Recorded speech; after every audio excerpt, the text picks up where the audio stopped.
Welcome to the biggest project tutorial I've ever made for YouTube. We will build a full stack social media application in Next.js 15 with tons of amazing features. Okay, let's take a look at every feature one by one. First of all, we have a dark theme and a light theme, right? And we can also set to the system default where it listens to the setting of the device itself. A social media platform, of course, needs authentication.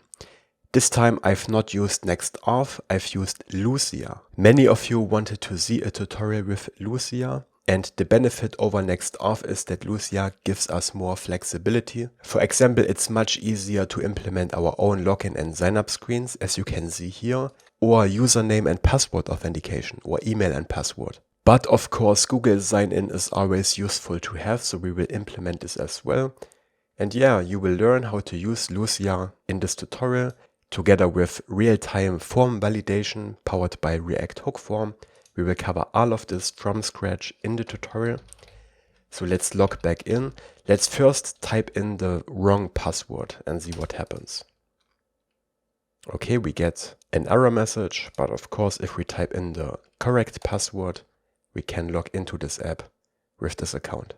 Here you can see the loading skeleton. For the feed, we will make heavy use of ReactQuery, which is a library that allows you to fetch data and then cache it, revalidate it when it's stale.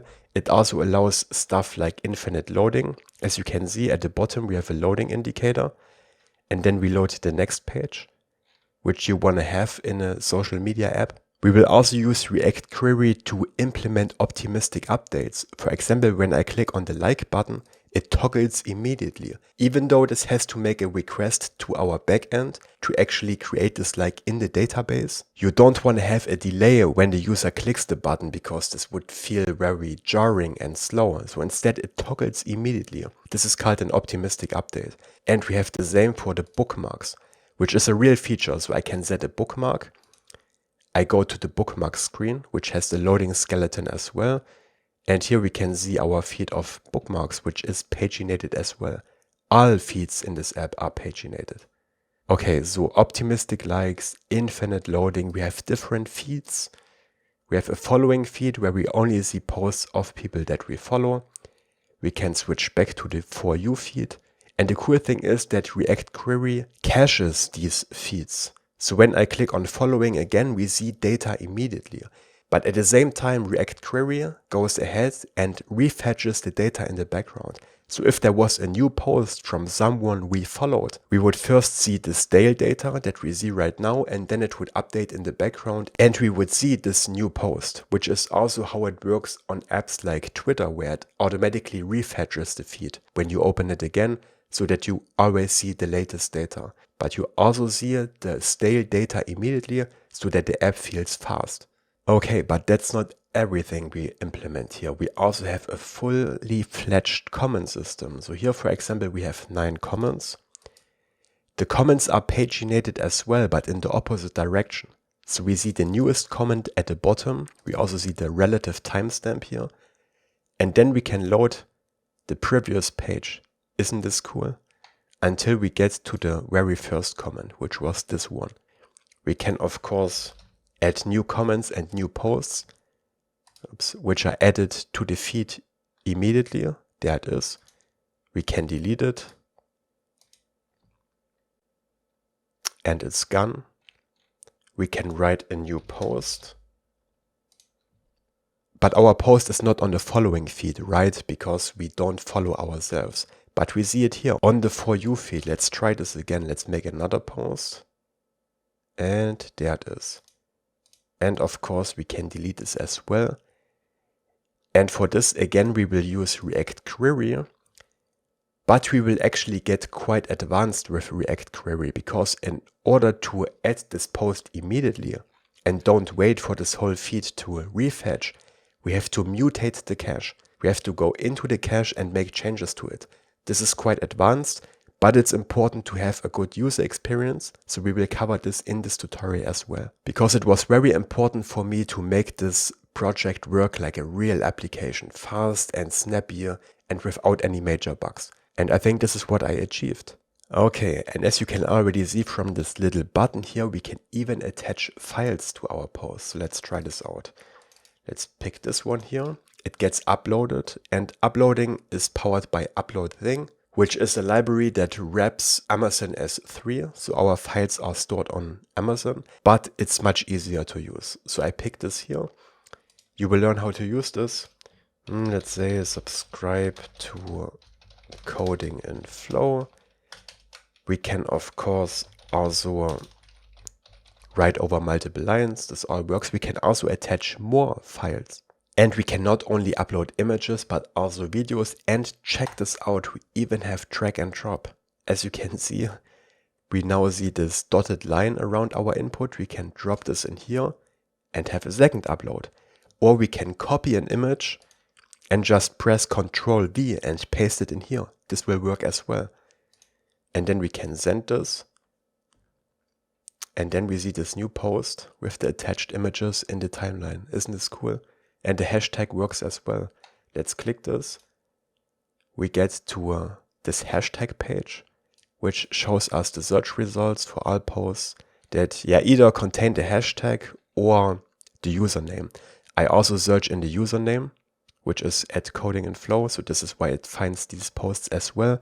But of course, you can fine-tune this to your needs. And as you already saw, we also have this tooltip here, where we have a follow button or an unfollow button and some details about the user and a link to the profile. So like in a real social media app. And we will even go one step further. So one problem you have with these client-side uploads here is that when I now remove this image, then it's still uploaded into our file system, right? It's not deleted. The user just decided to not add it to the post. So you get these orphaned files that are not attached to a post. And in order to avoid clogging up our file system, we will set up a cron job later that periodically, once a day for example, checks our file system and our app for unused files, unused attachments, and it deletes them. So again, I really wanted to make this app production ready and take care of all these little problems that you get.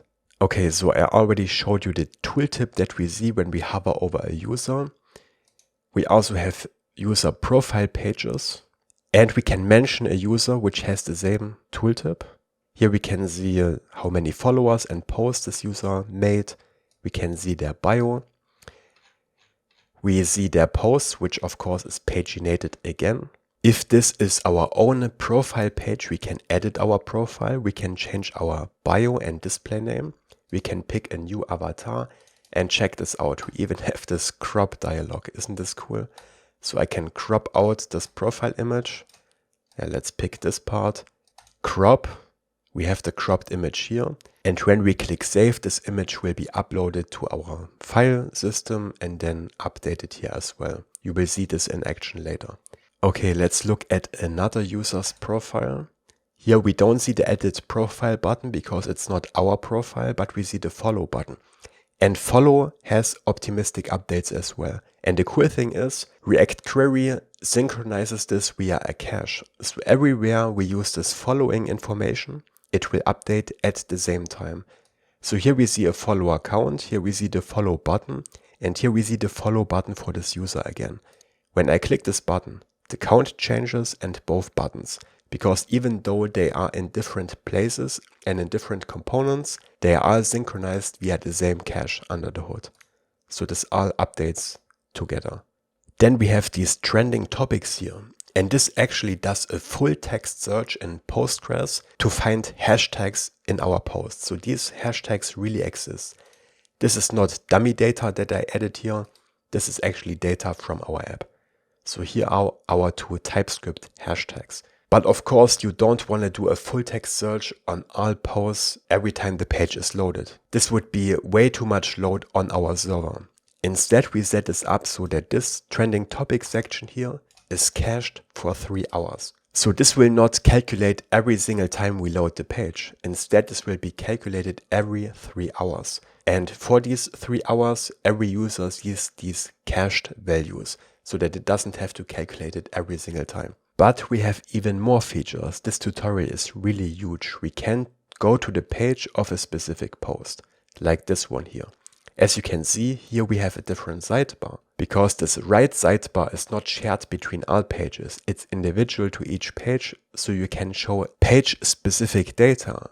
So on the post details page, I want to show some information about this user with their bio, username, and so on. We have a real notification system with an unread notification count. When I click here, we will see 12 unread notifications. The count goes back to 0. This is paginated as well. And the ones that are white and not green are older notifications that we already read. We get notifications when someone liked a post with a link to the post. So we can open this particular post. If someone comments on our post, if someone starts following us, in which case we get redirected to their profile. This is the post, this is the user profile. And here is the coolest thing, these unread counts automatically revalidate from time to time.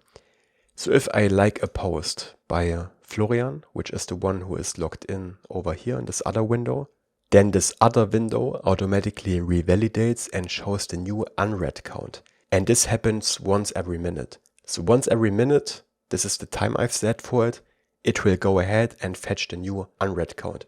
I think this is often enough. And when we click this, we first see the stale data, but again, React Query goes ahead and refetches the new data in the background, and we see our new notification with this green background. And the notification unread count goes back to 0 again. We also have an unread count for messages. And fasten your seatbelts, this is an actual fully functional chat.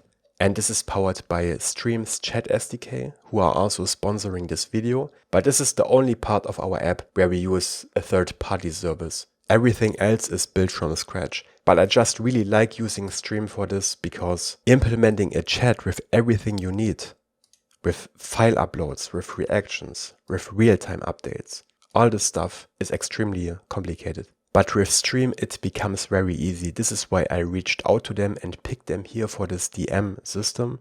And we can start a new chat. We have this window here where we can search for a user.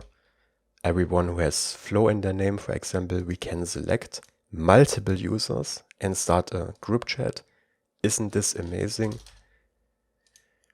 Then we can start a new chat. We see it here. We can write messages, we can attach files, so many features. And you can use Stream for free. You don't have to pay anything unless your app already makes a lot of money. This is when they start charging, but I will talk more about Stream later in this tutorial. I think I covered all features. I already showed you the search, right? So we can search for usernames, for content inside posts, all the stuff. We can delete posts, but I already showed you this. Bookmarks, notifications. Yeah, I think this should be everything. But one more thing. Of course, a professional app needs to be responsive, right? So this layout here is fully responsive. I'm going to be honest, this was not easy because I'm kind of a noob when it comes to CSS. Or maybe not a noob, but there are some things that I find quite difficult. So let's take a look at the responsiveness.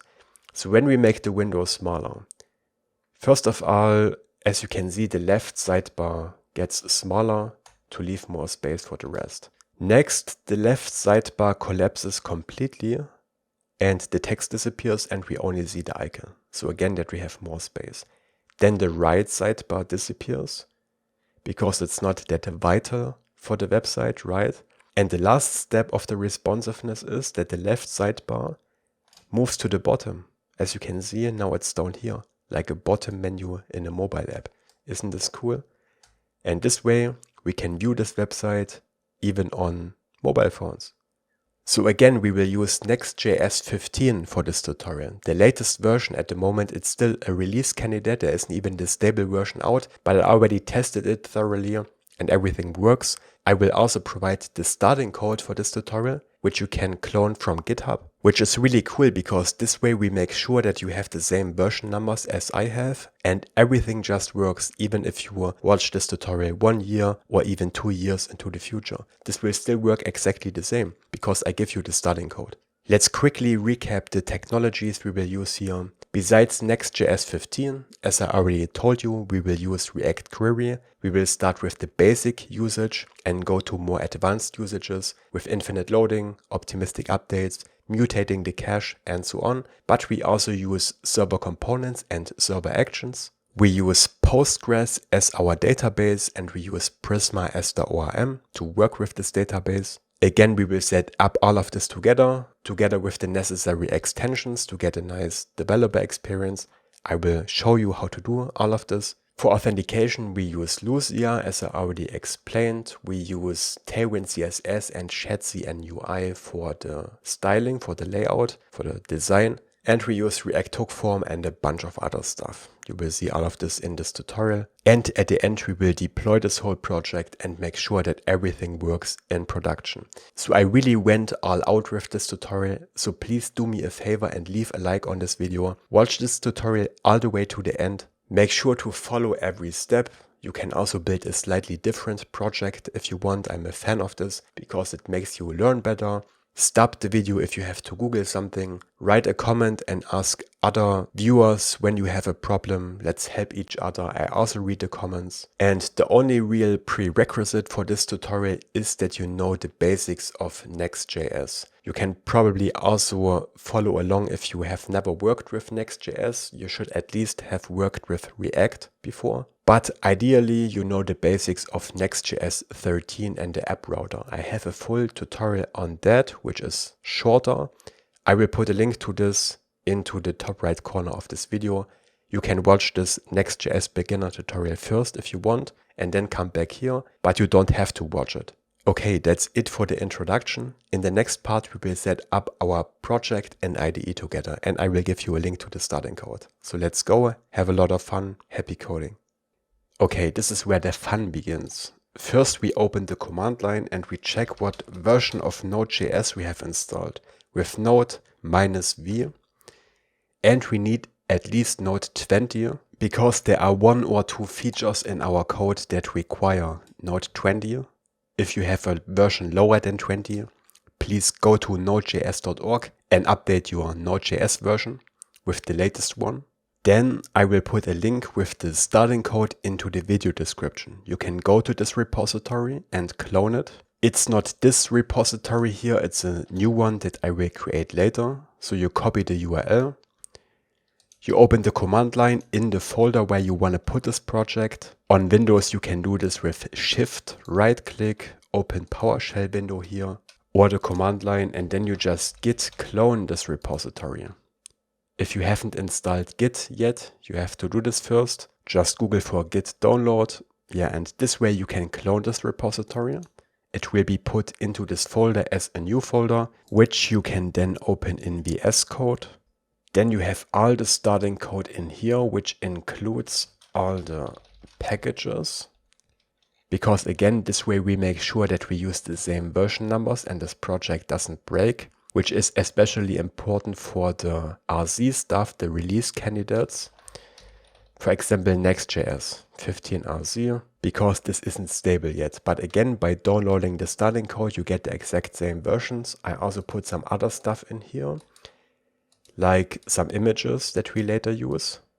They are already in the starting code. And all you have to do is clone this repository from the link in the video description, open the command line in here, and run npm install, or short npmi, which installs all these packages. But if you are brave, you can also set up the project from scratch with the latest versions at the time of you watching this video, which might be a bit more difficult because sometimes package updates have breaking changes and you might have to change parts in the code to make it work again. But I will also show you how to set up everything from scratch if this is what you want to do. So you don't have to download the starting code, it just makes everything easier. And the repository on GitHub will also contain a separate branch for each section of this tutorial. So this tutorial is separated into multiple parts with different timestamps on the video, and each timestamp, so each section, has their own branch in this repository. So you can check the code at this particular point in time if you need a refresher on something.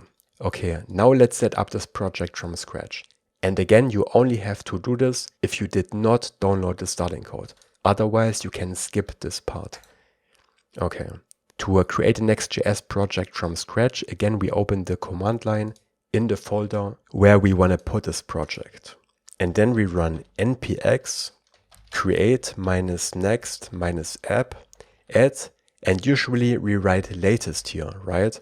But this is the latest stable version. But at the time of making this video, I have to write RZ. I want the release candidate. If you watch this tutorial in the future and Next.js 15 is stable, then write add latest instead and execute this. But I'm gonna run RZ to get the release candidate version. We confirm this with while. Then we have to give our project a name. Let's call it Next.js 15 social media app, or whatever name you want to give this. Enter.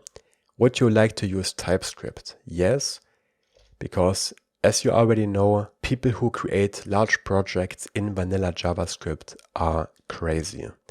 We also want to use ESLint. Tailwind CSS, yes, very important. We also want this src directory for organization. App router, very important, yes. Otherwise nothing will work. But TurboPack is still experimental at the point of making this video. So here we select no.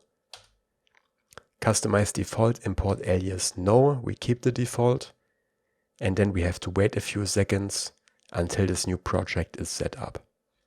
And by the way, the differences between Next.js 13, 14 and 15 are not that big. There have been a few changes to how caching works in Next.js 15. Most of them don't really affect us, and the ones that do you will learn about in this video. You might have also heard about the React 19 compiler, which brings a few changes. For example, we don't need use callback and use memo anymore. But this compiler is actually not yet stable, and it's not part of Next.js 15 yet. We could enable it in experimental mode, but this would make our code more brittle, so we will ignore this here. So the React compiler is not yet part of this project, but again, this doesn't have a big impact on our project. We use callback in one place. If you use the React compiler in the future, you can remember that you can get rid of use callback if you want, but nothing else should really change. Okay, so this is finished. We can close this, and then we can open this in VS Code or open the starting code project if you cloned it. Okay, so this is a brand new Next.js project. Without the dependencies, we can run npm run dev to start this app in development mode, and then we can open localhost 3000 and we see this. This is this default page we get in a brand new Next.js project. Let's stop this with Ctrl-Z, because now we are gonna install all the packages from scratch. So again, you only have to do this if you did not download the starting code and if you want to set up this project from scratch. Then we have to install all the packages ourselves. And they are so many that I have to paste them in here, because if I type them out by hand, this will take forever. And I will also put this into the video description so that you can copy paste it from there, this whole command, npmi. Then we have a bunch of different packages, all the ones that we use in this project. And at the end, I added this legacy-peer-deps flag, which is necessary because some of these packages are not yet compatible with Next.js 15. Remember, we are using the RZ, the release candidate, so the beta version basically, and these packages are not compatible with that yet. So we have to use this legacy-peer-deps flag, which makes sure that they can work together. Again, you can copy this from the video description, rerun this, which installs all these packages and puts them into the package.json, just like in the starting code. This will take a minute or 2 or 5 minutes, depending on what potato you're running this on. And then we have to run a second install command, which I will also put in the video description. But this one has this -d flag, which is short for dev dependencies, because those are dependencies we only need in development, and they will be put not into this dependencies block here, but into dev dependencies. So we install them separately. And again with this legacy-peer-deps flag, which is necessary. Okay, install these as well. And now the package.json looks pretty much exactly like the starting code one with all the packages in here. I like to install them all at the very beginning so that we don't have to repeat this later and so that I can push this as the starting code. Okay, but we are not done yet with the preparations. As I already hinted on, we use Shadcn UI here, which I think at the moment is the most popular component library for Next.js and React. The cool thing about Shadcn is, for one, it looks very amazing and it can be customized, but also the way it works is that it puts the code of each component directly into our project. So we have this whole code in our project and we can customize it if you want. With other component libraries, you often have the problem that you can't easily customize them. And if they get an update, often the layout of your UI suddenly changes because, for example, they change the default border radius of buttons and now all your buttons look different. You don't have this problem with Shadcn because all the code of these components is copy-pasted into your project and we have full control over it. And we can change it however we want. And we will later make customizations to these components to make them look like we want. Yeah, and Shadcn is based on Radix UI. Radix is basically what adds the default behavior to these components. But Radix itself is not styled. It doesn't look a certain way. Shadcn adds the styling on top to make these components look good. Okay, and somewhere here we have some installation instructions, but I will show you everything step by step. I also put the Shadcn components into the starting code project. So if you downloaded the starting code, again, you can skip this part. If you created a new project from scratch, you have to follow along. Okay, to initialize Shadcn, we run npx and then Shadcn, which is spelled like this, -ui. Add the latest init, but don't press enter yet, because again this installs packages, and again we need this legacy-peer-deps flag to make sure they work with the Next.js 15 release candidate. Again, if you watch this in the future and you have the stable version of Next.js installed, then you don't have to add this legacy-peer-deps flag, only if you have the release candidate, because it's not compatible with these packages yet. And when we run npx, we have to put the flag here at the very beginning. It will not work if you put it behind the init. We have to put it here. --, so 2 dashes, legacy -peer -deps, like this. npx legacy-peer-deps Shadcn UI add latest init. We run this, confirm this, and then I think, yeah, we have to answer a few questions. Which style would you like to use? Default. The base color slate, but we will customize this later. CSS variables, yes, this is very important. Make sure to select yes here. And then it sets up a bunch of new files. Okay, let's take a look at the changes this made to our project. It created this components file, which is basically configuration for Shadcn. It made some changes to the Tailwind config file and connected some colors, and the color variables are here in this global CSS file. Okay, you will see how to use these values later. It also installed some new packages, the Radix ones. No, actually the Radix packages will be installed when we add the single components, but it added this CLSX, for example, and 1 or 2 other dependencies that Shadcn needs. And it added this utility function here, but again, more on that later. A few more steps are necessary to set up Shadcn. We can customize the theme, because by default everything is just black and white, but I want to give it a custom theme. On uishadcn.com/themes, you can customize this, give it different colors, different border radius, and so on. Then you can click on copy code, and this should look familiar to you. This is what we have to copy and put into the global CSS file. But be careful to not replace everything. We just have to replace this layer base together with this dark one here, all the way until here. But we keep this section at the bottom.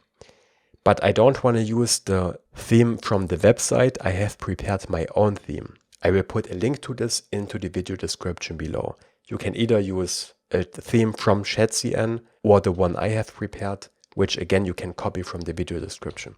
So I paste this in here and save this. Then the way Shadcn works is that you can select these different components here, the ones you need, and you can either copy paste the code right into your project and install the necessary Radix dependency, or you can use this CLI command, which is easier, which automatically puts this code into your project. This is how these commands look, and we need a bunch of different components. So again, we open the command line. Again, this is already part of the starting code. If you downloaded the starting code, you can skip this step as well. I will tell you when you have to write your own code, but up until now, everything is part of the starting code until I push this to GitHub, and I will tell you when this happens. Okay, again, I'm gonna copy paste this command. You can copy this from the video description. Again, it's npx legacy-peer-deps, and then it adds a bunch of different components. Button, drop-down menu, form, input, label, loading skeleton, tabs, text area, toast, which is really cool, and the tooltip component. We install them. Again, this creates a bunch of different files because, as I already explained, this code is copy-pasted directly into our project. For example, this is the code of the button component. And we can customize this. We can change all these values in here if we want the button to look different. But for now, we can just keep them as they are.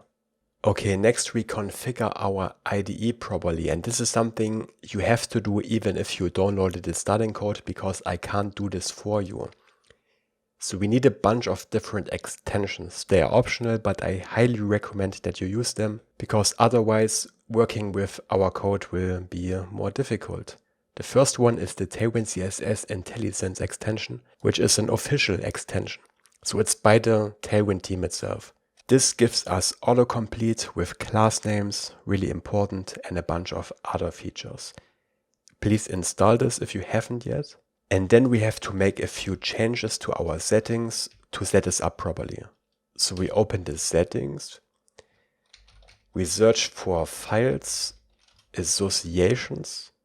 And here you have to add this association, star.css, so CSS files, with Tailwind CSS as the value. You can click on add item and add this here.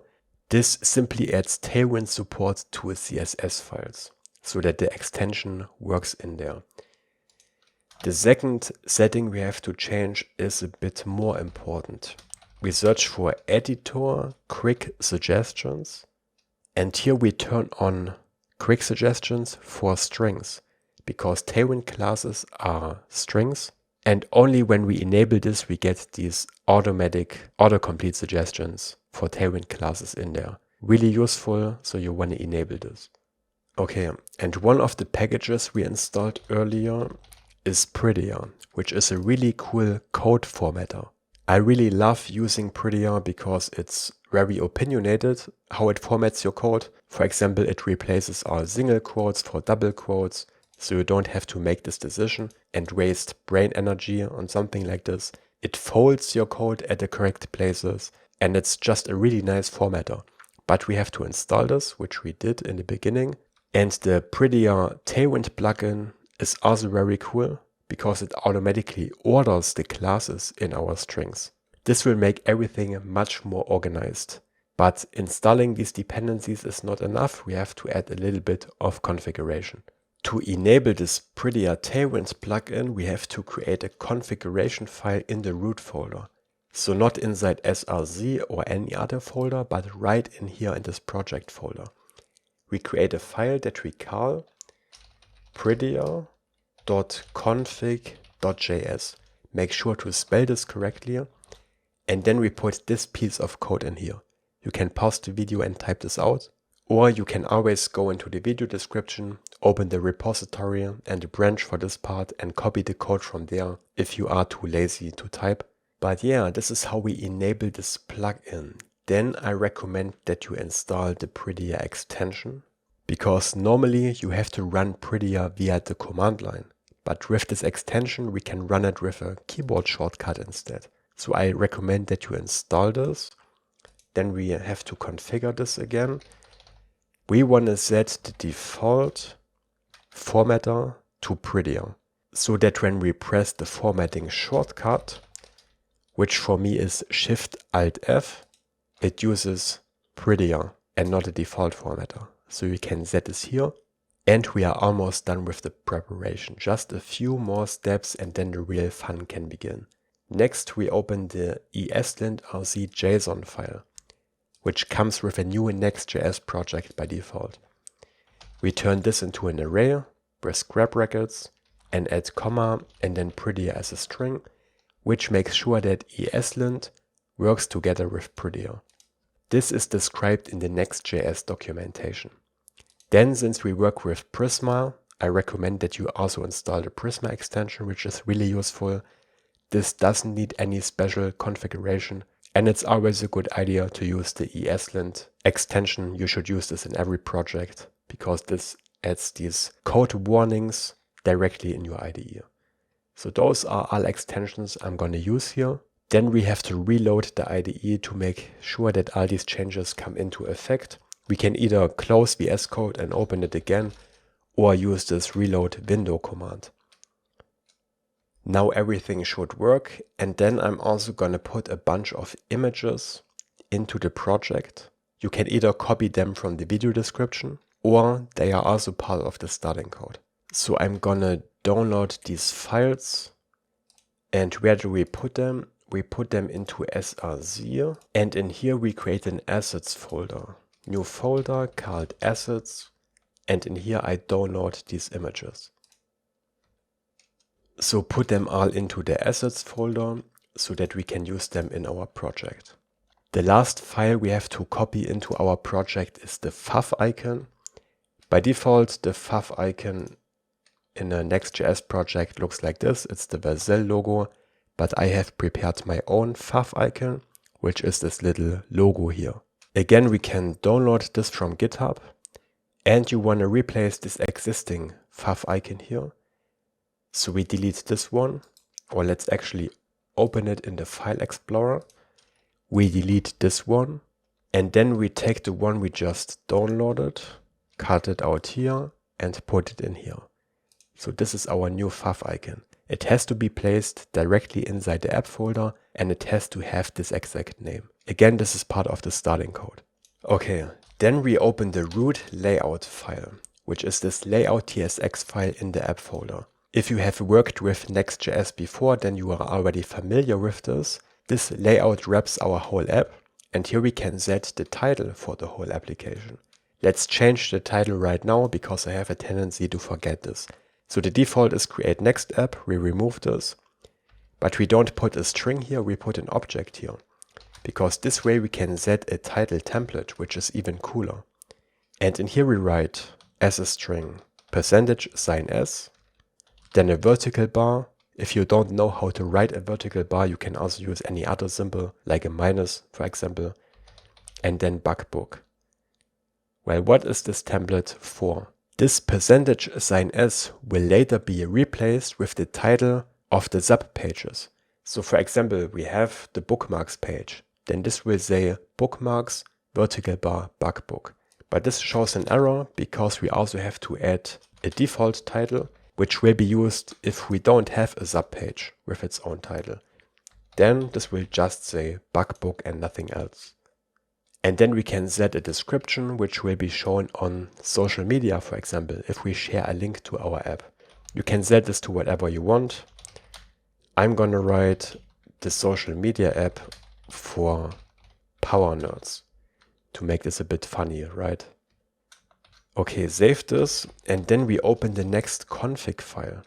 We are using Next.js 15, right? And one change they made is that the client-side router doesn't cache pages anymore by default. So it used to be the case that when we navigate between different pages, they are stored in a client-side cache for 30 seconds. And some people didn't like this as the default because it means you can see stale data for 30 seconds instead of the latest data. But the benefit is pages load faster And for our app, that's perfect because most of the data here doesn't need to update on every navigation. This part down here is cached.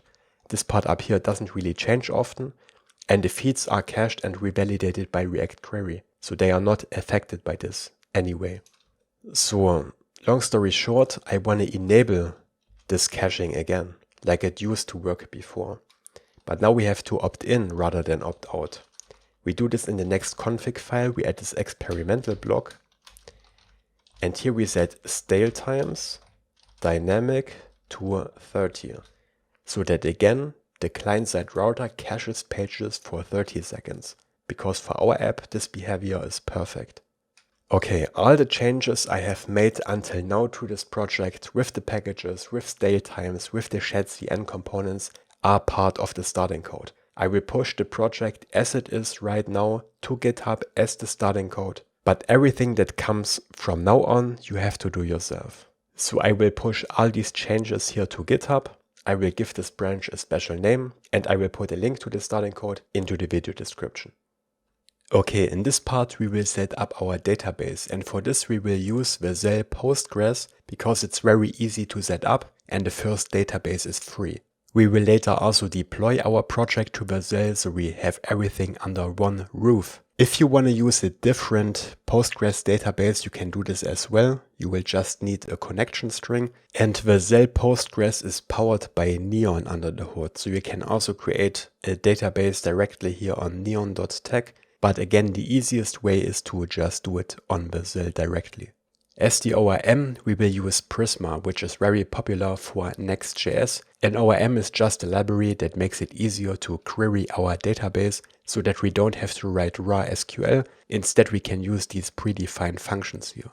We will set this up in a moment, but for now we set up our database. So go to vercel.com, click on storage and create a Postgres database. We have to give this a name, Next.js 15 social media app DB, for example. Then for the region, I would pick something close to where you are right now, because then it will be as fast as possible in development, because the server is close to your location, right? I'm in Germany, so I pick Frankfurt, Germany. After we deployed the project, this shouldn't matter that much anymore, because we use serverless functions that are distributed around the globe as far as I know. Anyway, pick something that's close to you, click on create. Yeah, and then we have a database, and up here we have a bunch of different credentials that we will need in a moment. But first we go back into our project, open the terminal, and we run npx prisma init, like this. We run this, and this creates a bunch of new files. We get this Prisma schema, which is our database schema. Here we can define all the different tables that we want to have in our database. And it also created this .env file, which is not pushed to GitHub because it's mentioned here inside the git ignore. Because the env file contains sensitive credentials like our database passwords, which we now put in here.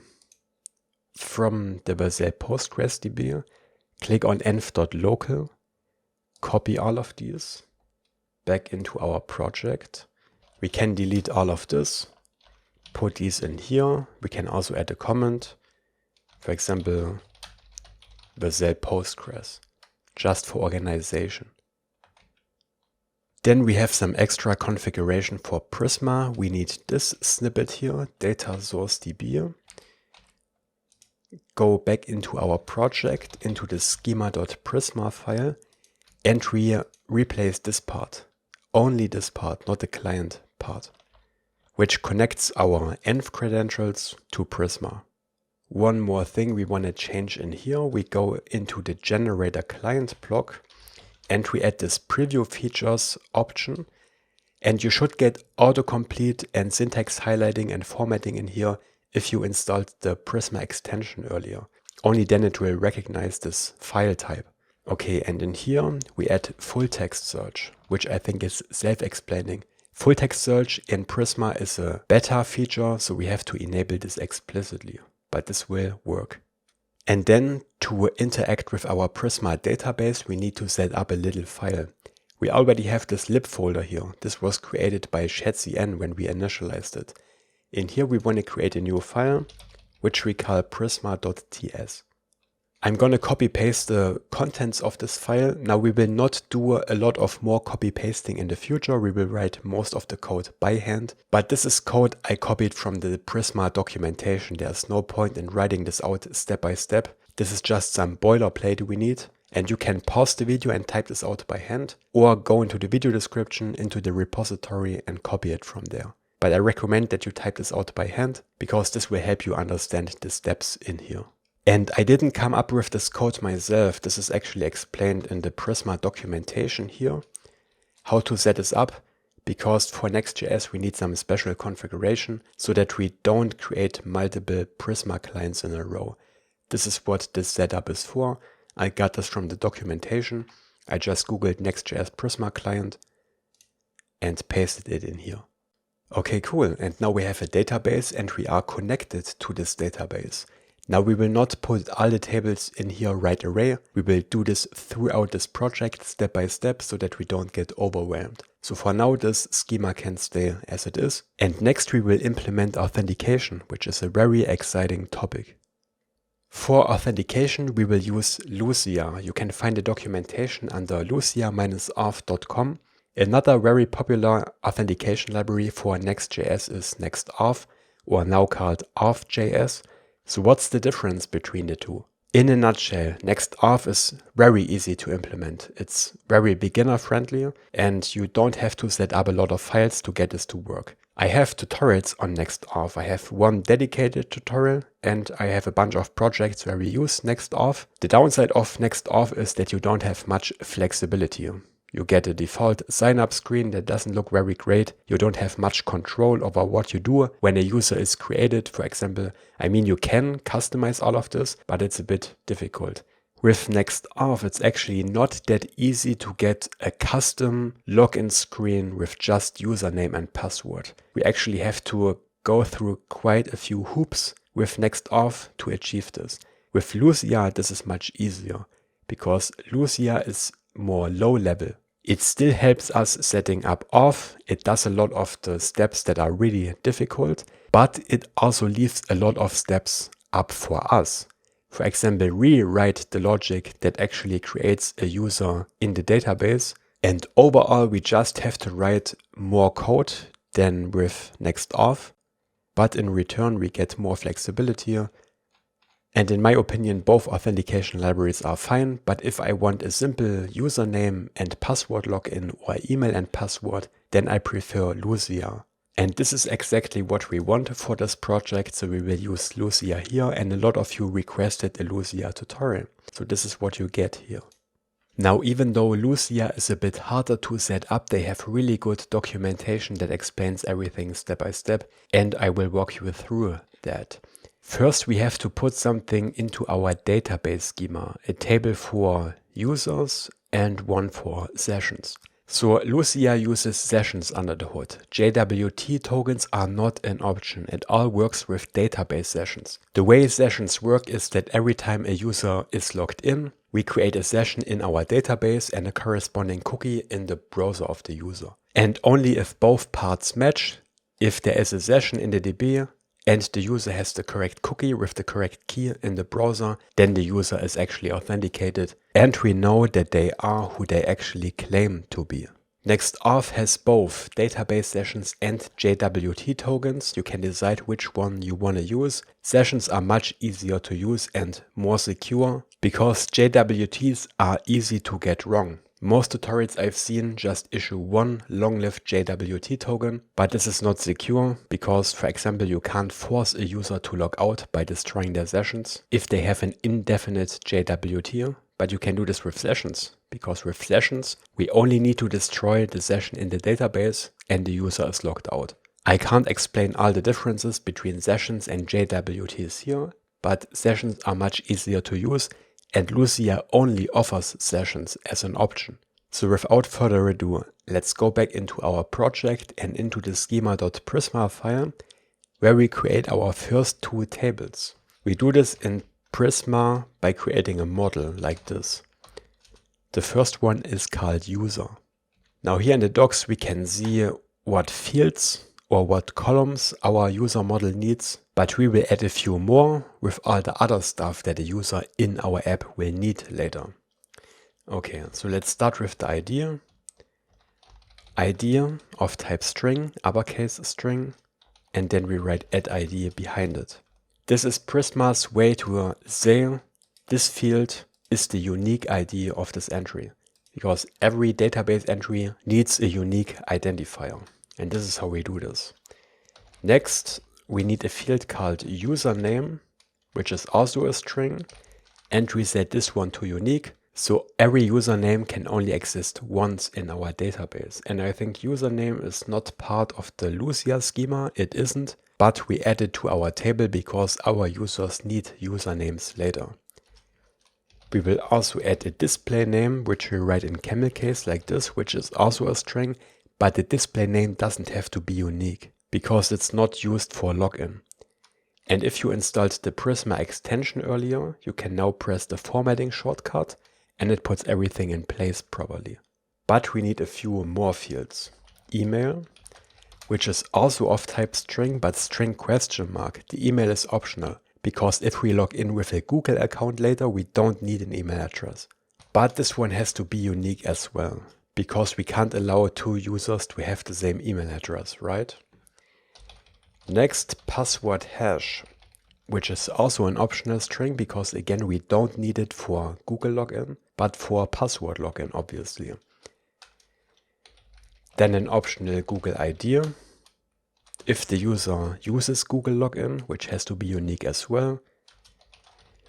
Then let's also add the avatar URL, which is optional. This is where we store the URL of the avatar when the user uploads it, but this is something we will implement much later. The bio as an optional string. And then, like in the documentation, we need this sessions array, and sessions are another table.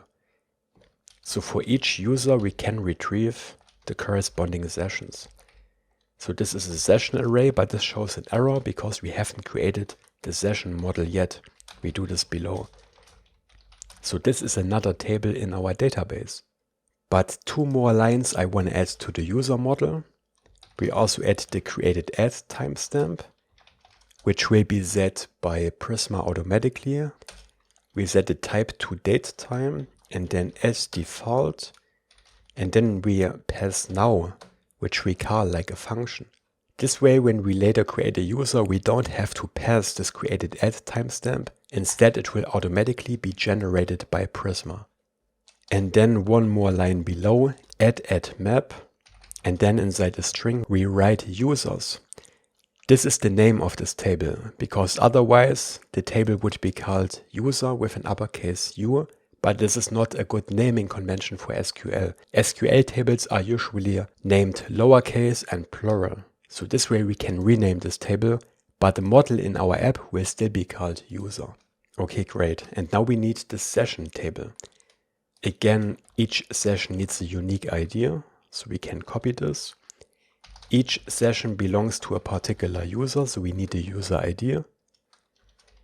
It also needs an expiration time, because these sessions are not active indefinitely.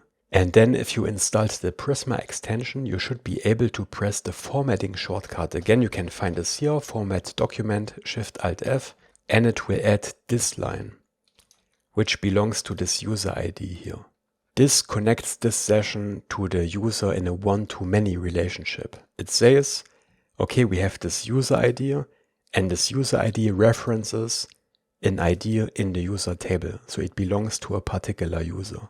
And we add one more thing to this relation annotation here. So comma, on delete, colon, cascade, like this. This way, if we delete a user, the corresponding sessions will also be deleted, because every session needs a user ID, right? So if we delete this user, there's no point in keeping this session. So we will delete it instead. And I think if we don't delete it, then we would also get an error if the user is missing but the session is there. So we have to add this. And again, we want to rename this table to the proper naming convention, sessions. And this should now look pretty similar to what we see here. Yeah. The same relation, same structure, just that we have a few more fields. Just one more little change, I want to call this plural here as well, sessions and not session, because this is an array of sessions. Every user can have multiple sessions. They can be logged in into different devices multiple times. Okay, and then we open the command line again and we run npx Prisma DB push, which pushes this new database schema to our Postgres database on Vercel, so that these tables are actually created. It's not the last time we do this, but for now this is our schema. Next, as described in the Lucia documentation, we need to set up an auth.ts file. We do this inside the src folder. We right click on src and create a file called auth.ts. Here we create the Lucia client and we set up the authentication logic. So first we create an adapter. Const adapter equals new Prisma adapter, and we don't get autocomplete here. So let me copy this. And we need this import from Lucia Auth /adapter Prisma. So now Prisma adapter.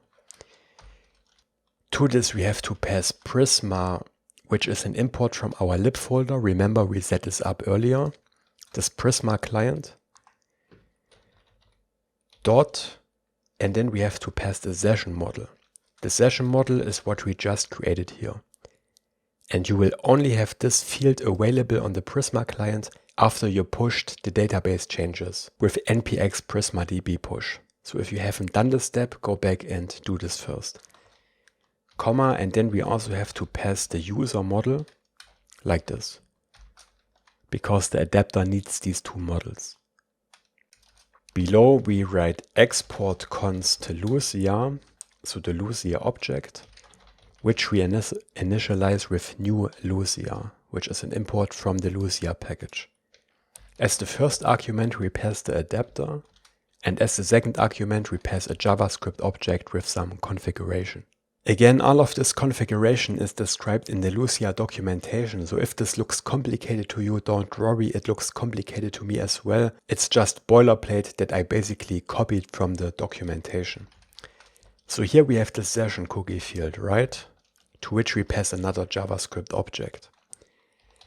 We set expires to false to keep this session cookie alive indefinitely.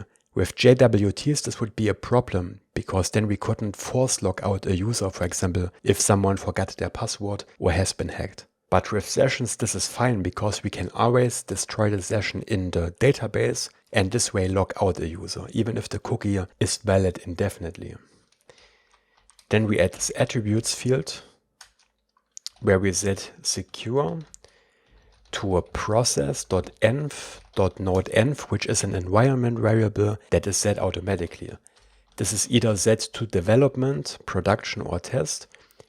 And we want to set this cookie to secure only in production mode. This is necessary because in development mode we are running on localhost 3000, right? Which has HTTP, not HTTPS as the prefix. So this is technically not a secure connection, but it's fine since we are on our own machine. But we can't use a secure cookie in development, otherwise it won't work. So we only want to use a secure cookie in production. Okay, then after the session cookie block, we add this getUserAttributes function, like this. This way we can add fields on our user object to the user that we get returned by Lucia, so that we can use, for example, the display name or the avatar URL directly in our app.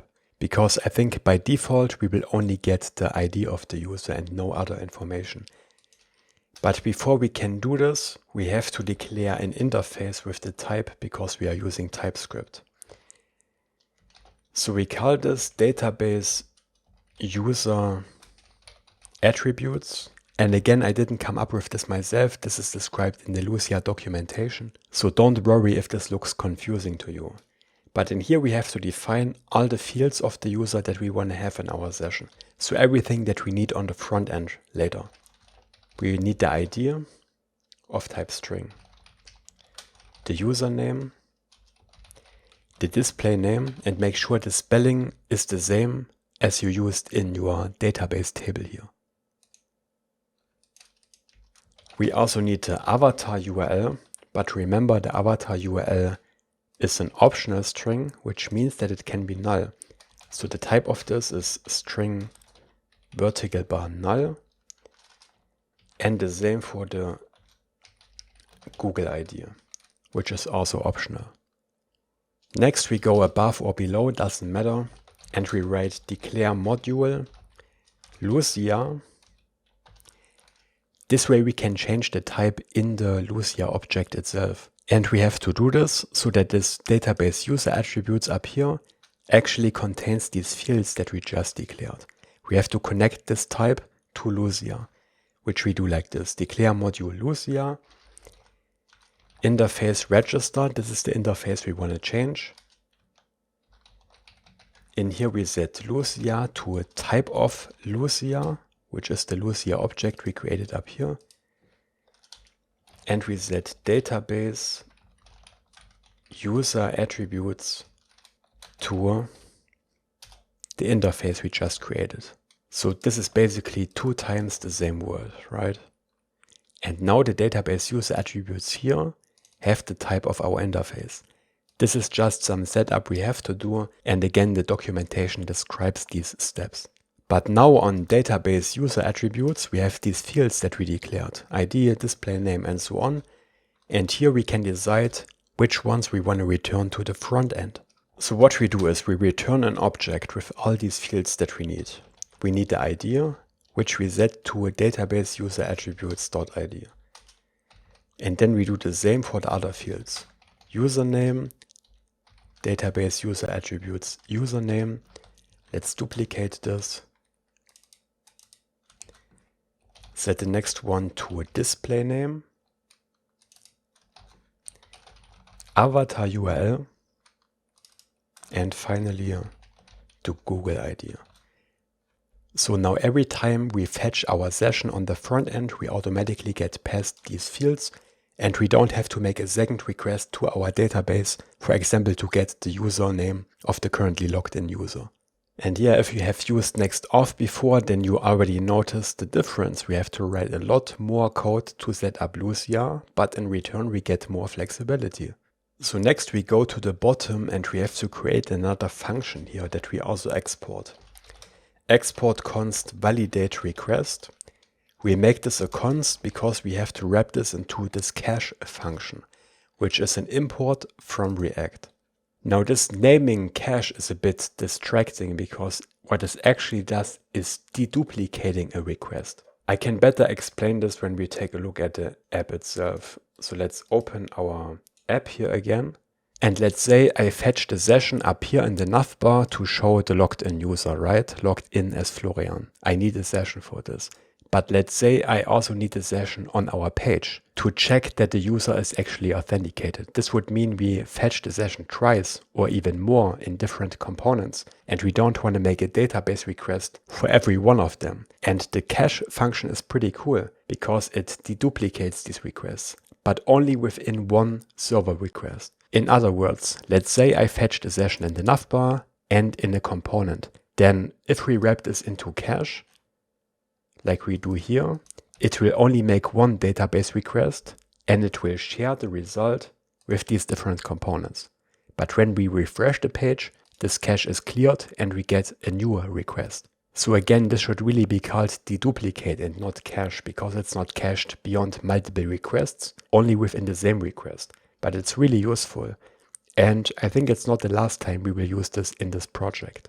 Yeah, and now we have to write some more boilerplate code. So in here we want to pass an async function that returns a promise. And as the type of this promise, which I put into a new line, we add a JavaScript object. This will return an object that contains the user, which is of type user. But careful, we use the Lucia import, not the Prisma client one. The Lucia one, very important. And this will also contain the session, which again we import from Lucia. But the request could be invalid and we are not currently logged in. So we add a vertical bar, another object. The user could also be null, and the session could be null. Now that I write this again, I'm not sure why they didn't declare the type like this, user vertical bar null, but I'm sure there is a reasoning behind this, because again, this is from the Lucia documentation. So let's write it like this just to be sure. So this is an arrow function to which we add a block, a body. And when I press the formatting shortcut, Prettier automatically replaced the commas for semicolons, because again, Prettier is very opinionated on these design decisions, which I like. Okay, next we create a const session ID, and we get this from cookies, which is an import from next headers, which we call as a function.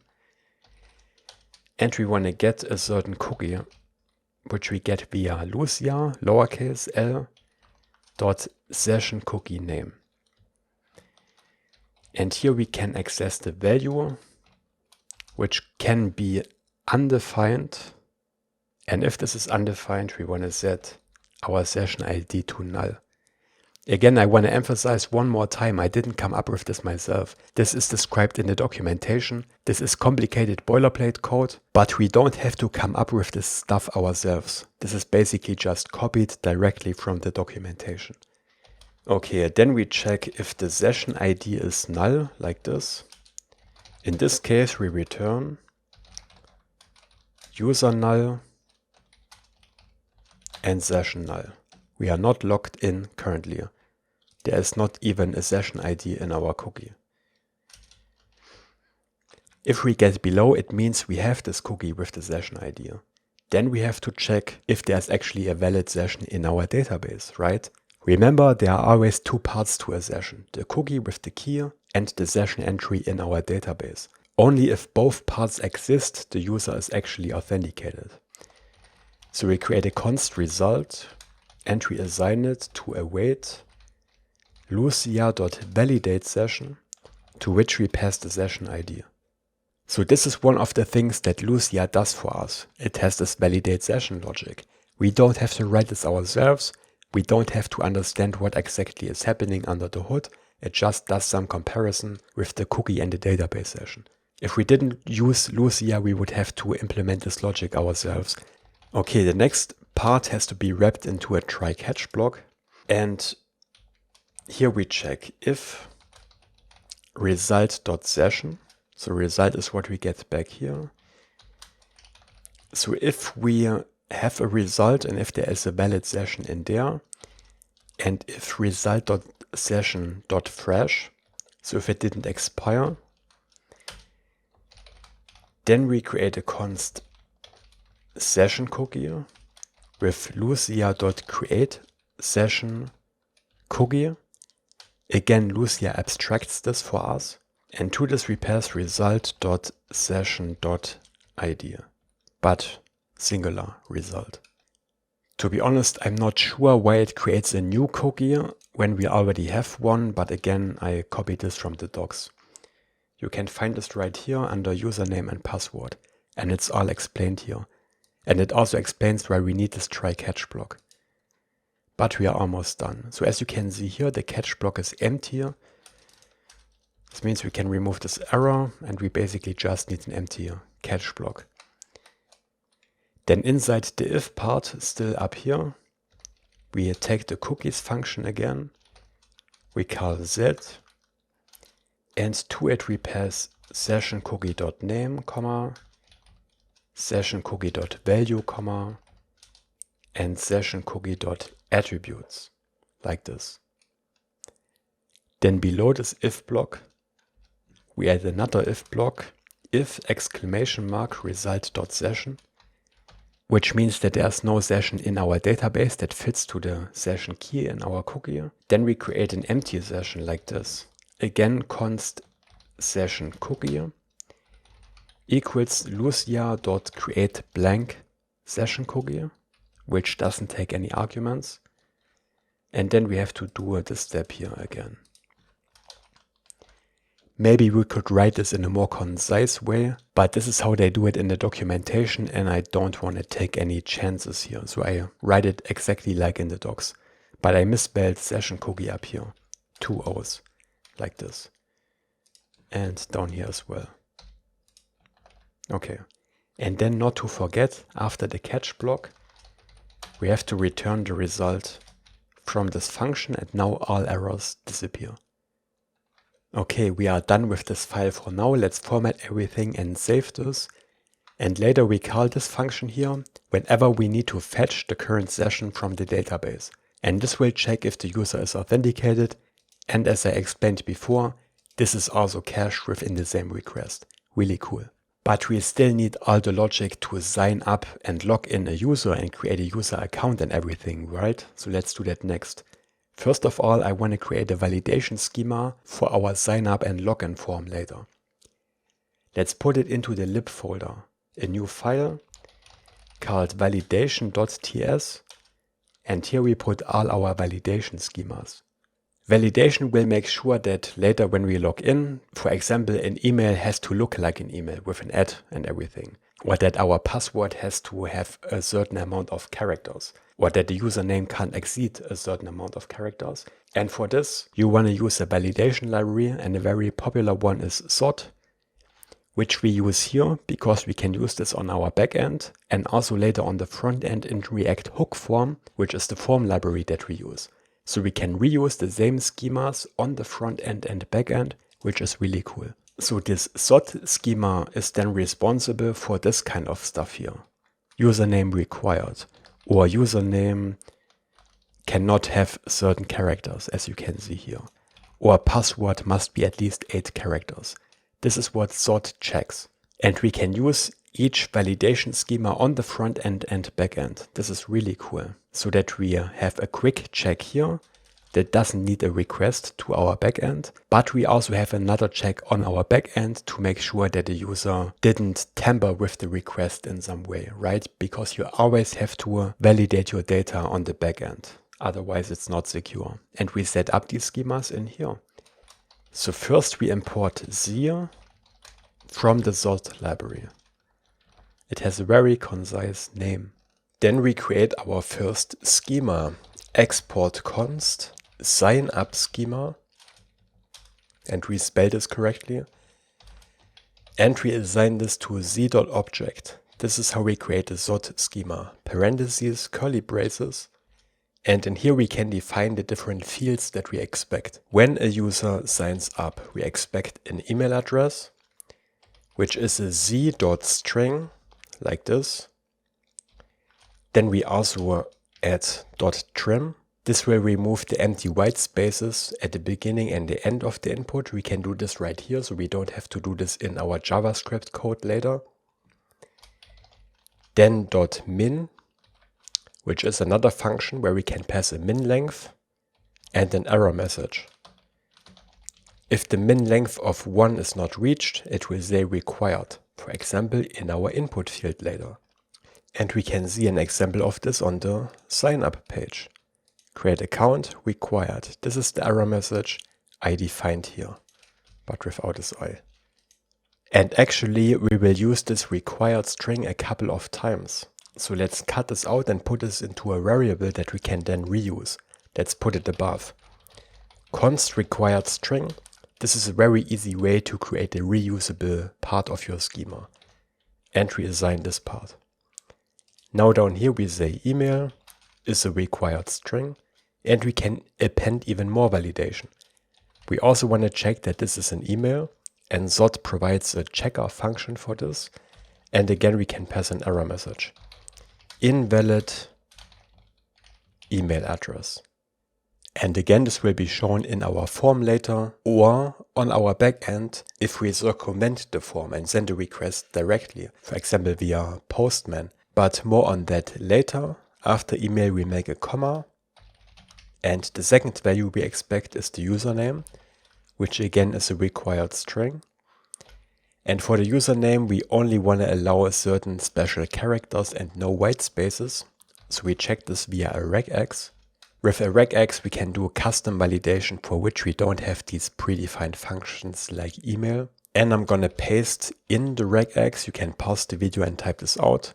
So this checks that we only allow lowercase and uppercase letters, numbers from 1 to 9, and underscores and hyphens, but no other special characters. And after the regex and after a comma, again we can pass the error message. This will say only letters, numbers, minus and underscore allowed. Of course you can customize this however you want. And the last value we expect is the password, which again is a required string. I don't want to add a regex check here. You can do this if you want to check if it has special characters and all that stuff. I want to keep it simple and just ask for a min length of 8 characters. Otherwise it will say must be at least 8 characters. And this is Zod. Isn't this cool? Later in our front-end form, we will need to work with this data. So it's useful to have a type of the schema, a type that contains this email username and password. And we can generate this type very easily with export type.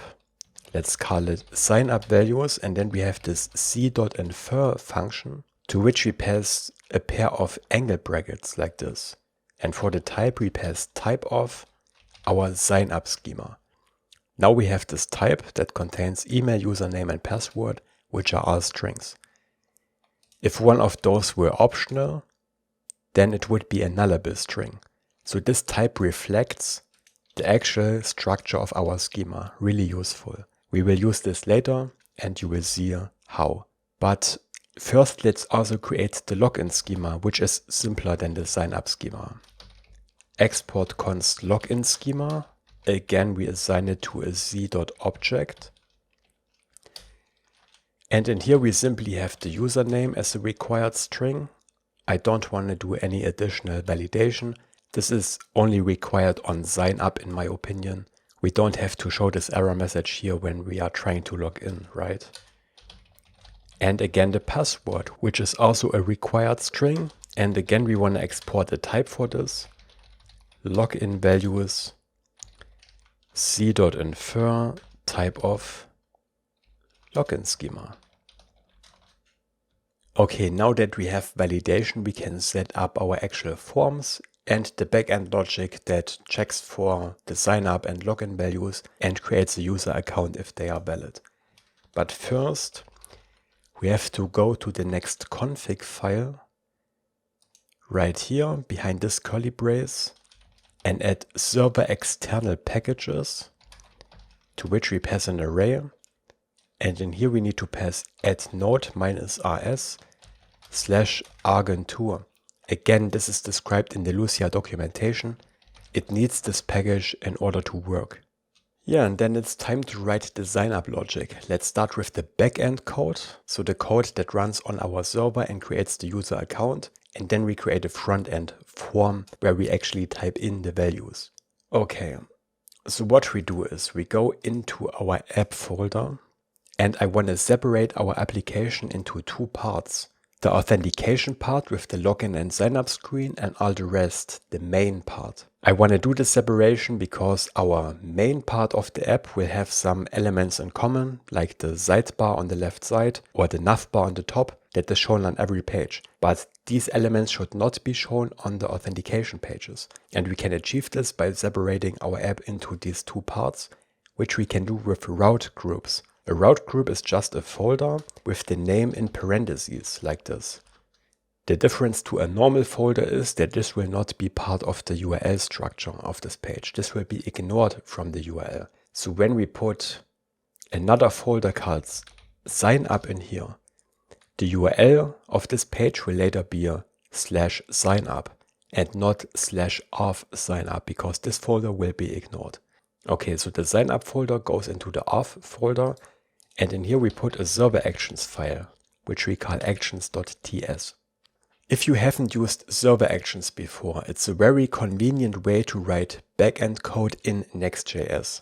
With server actions, we can create functions, which on the other hand generate post endpoints. So backend endpoints that we can call via a post request. And we can use this, for example, to create a new user. Alternatively, we could also set up a route handler the old way. A route handler is something that we then have to call with the fetch function with a real HTTP request, post request, send the data as a JSON and so on, but server actions make all of this easier. We will still write route handlers later because we still need them, but for signing up a user, a server action is perfect.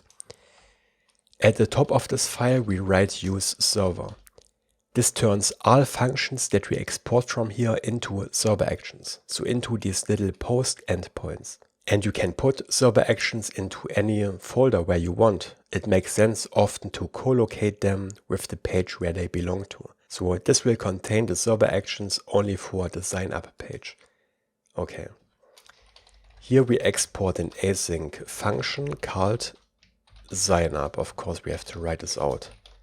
Function, which will take the credentials, and the credentials are sign up values. And this is really cool because this is the type we generated for our sign up schema earlier.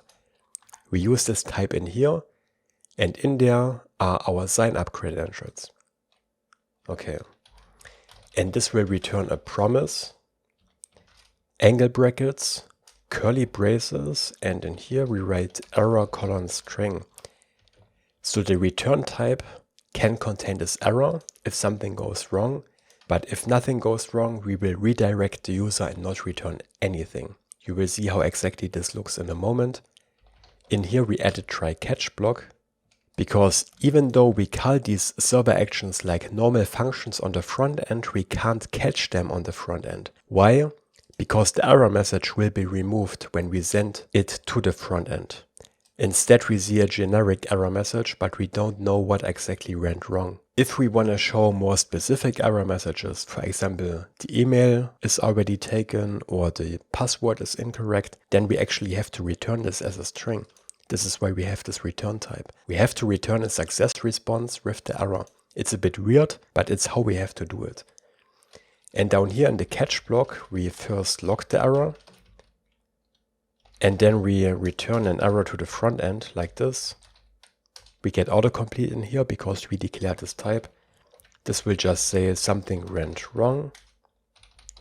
Please try again. This is just a generic error, but this shouldn't happen unless our server is down for some reason, which shouldn't happen either because we use serverless functions. The more interesting stuff happens in the try block. Here we create a const which we destructure and we assign it to a signup schema.parse, to which we pass the credentials. This is the signup schema from our validation file. We pass our credentials to it, and then we validate them here again. Because even though we will also validate them on the front end, we have to validate them again on the back end because the front end can always be tampered with. The user can send anything to the back end they want. Front-end validation is not secure by itself. We always need back-end validation. And we can do this by simply parsing our credentials through this schema. And then we get the validated values back. Username, email, password. And now we can be sure that these values here actually adhere to this schema. So they all contain a value. The username doesn't have any invalid characters, because otherwise this parse function will throw an error. And we will get to the catch block. But if we get below, we know that the input is valid. Then we can go ahead with the sign up logic. Next, we have to hash the password. We create a const password hash.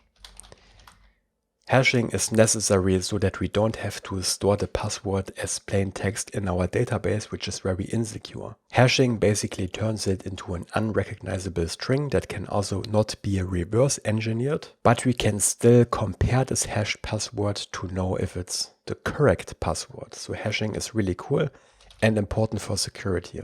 For this we call the hash function, but attention, we have to use the correct one. Crypto is wrong. We have to import hash from this Argon library we just set up in the next config file a moment ago. node-rs/argon2, there it is. This has a hash function to which we pass the raw password and some configuration as the second argument. The settings are just taken from the documentation. We set the memory cost to 1900 456. I have no idea why, but this is listed in the Lucia documentation. Time cost of 2, output len 32, and parallelism of 1. This is the configuration to hash this password. But you don't have to understand what exactly this does, except hashing the password. Then we generate a user ID. Generate ID from entropy size, to which we pass 10 as a parameter. Then we have to check if the username that we want to sign up with already exists, right? Because we can't have two users with the same username or email address. For this we have to make a database request. Const existing username equals await Prisma, which we import from the lib folder, .user, .find first, parentheses, curly braces. And then we write where, colon, username, colon, equals, colon, the username argument that we pass as credentials. And then I want to set the mode to insensitive. So it doesn't matter if we have lowercase or uppercase letters in our username. So something like Florian in our lowercase is effectively the same as Florian with an uppercase F. I want to count them as the same username. This is why I set the query mode to insensitive. Okay, if the username already exists, we can't allow this sign up, right? So we have to return an error message. And again, we have to return this error as a string. We can't just throw it, because then we don't get the error message on the front end.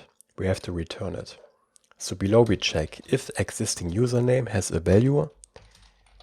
Then we want to return an error that says username already taken. And the user will actually see this error message. Then we do the same for existing email addresses. So existing email, prisma.user find first, where this time we check that the email exists and it equals the email that we put in.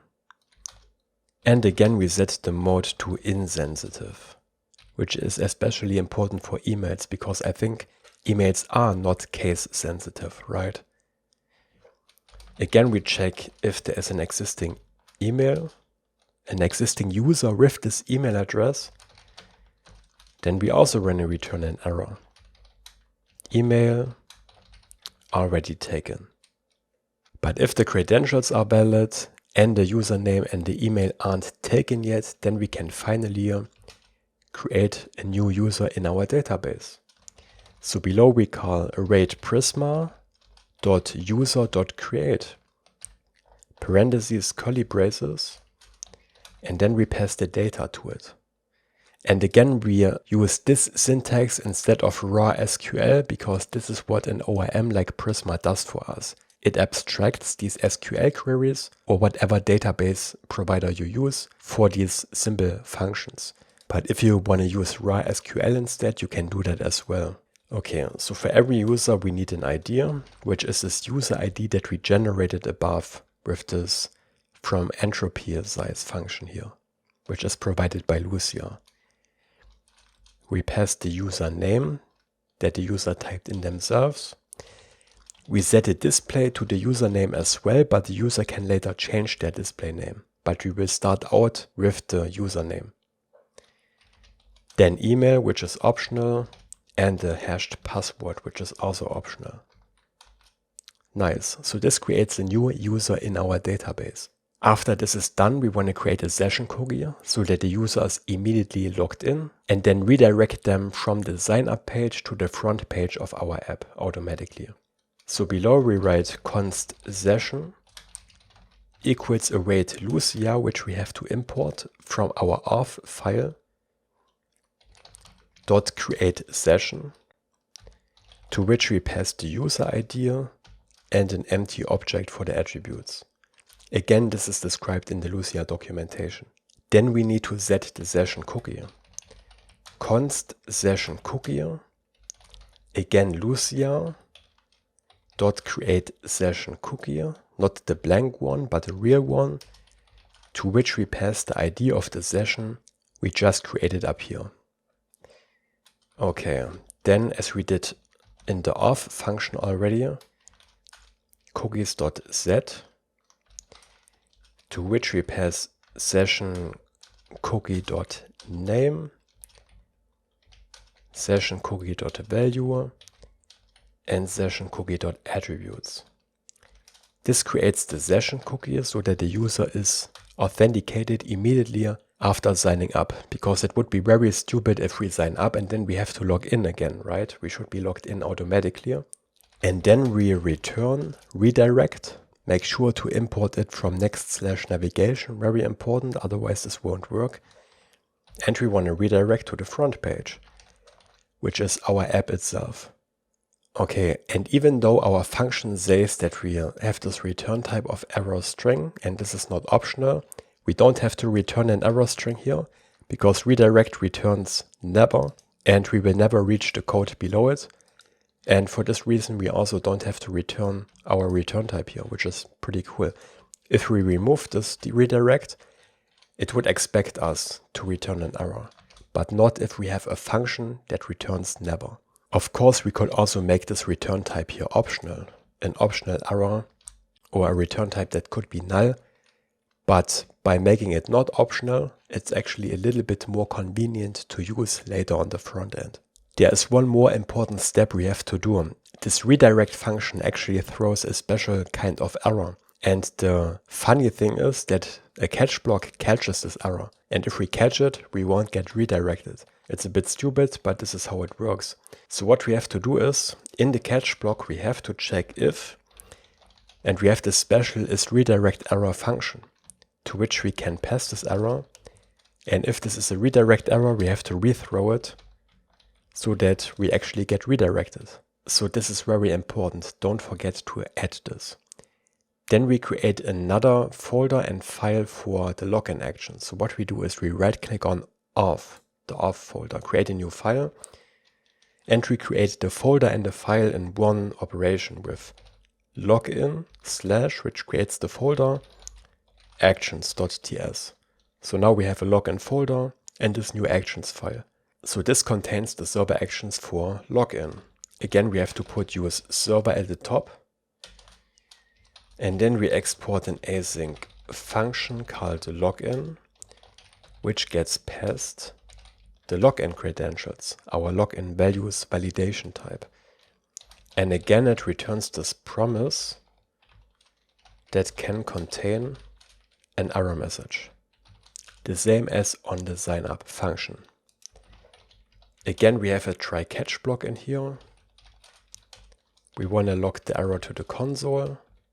Again, we have to check if it's a redirect error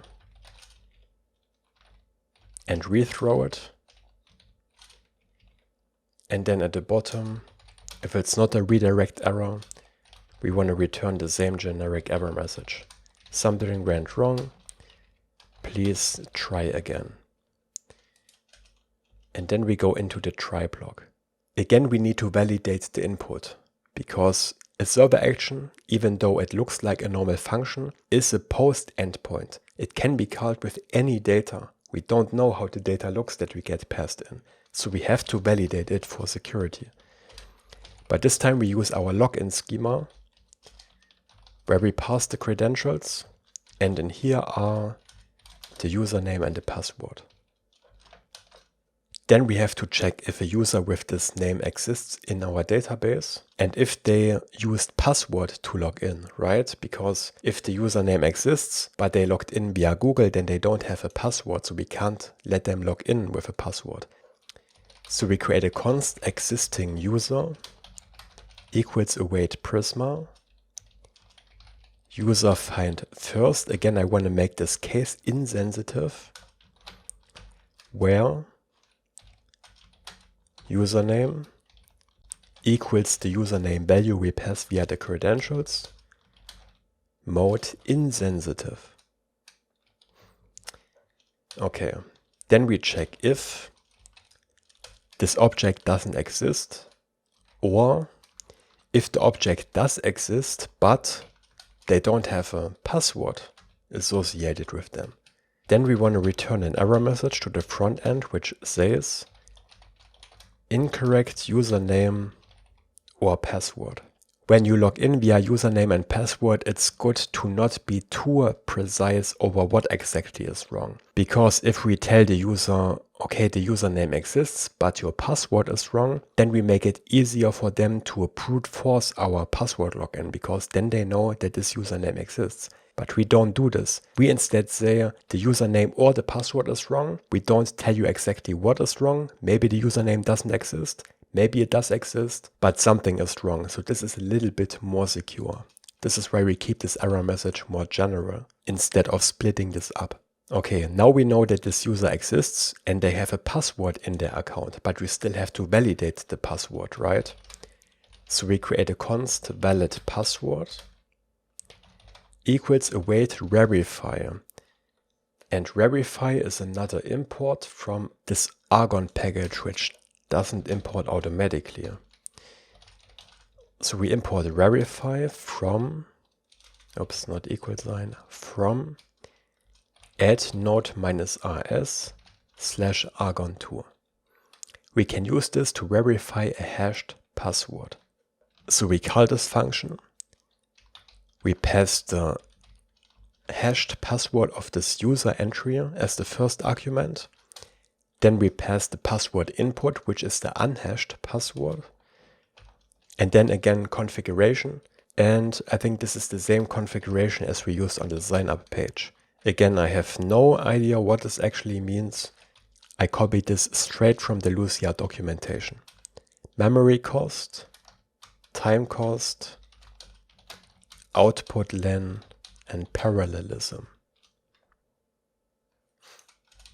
If valid password, which means that the password didn't match, we again return the same error message as we returned here. Again, we don't want to be too detailed about the password being wrong. It could also be the username that is wrong for better security. But if we get below this, then the password is correct, the user exists, and we can create our session cookie again. Let's copy this from the sign up page. The sign up action. This part here, we create a session and a cookie, and we have to import Lucia. And here we pass existing user.id for the user ID, and we also import this cookies function from next headers. And then at the end of the try block, we want to return redirect again.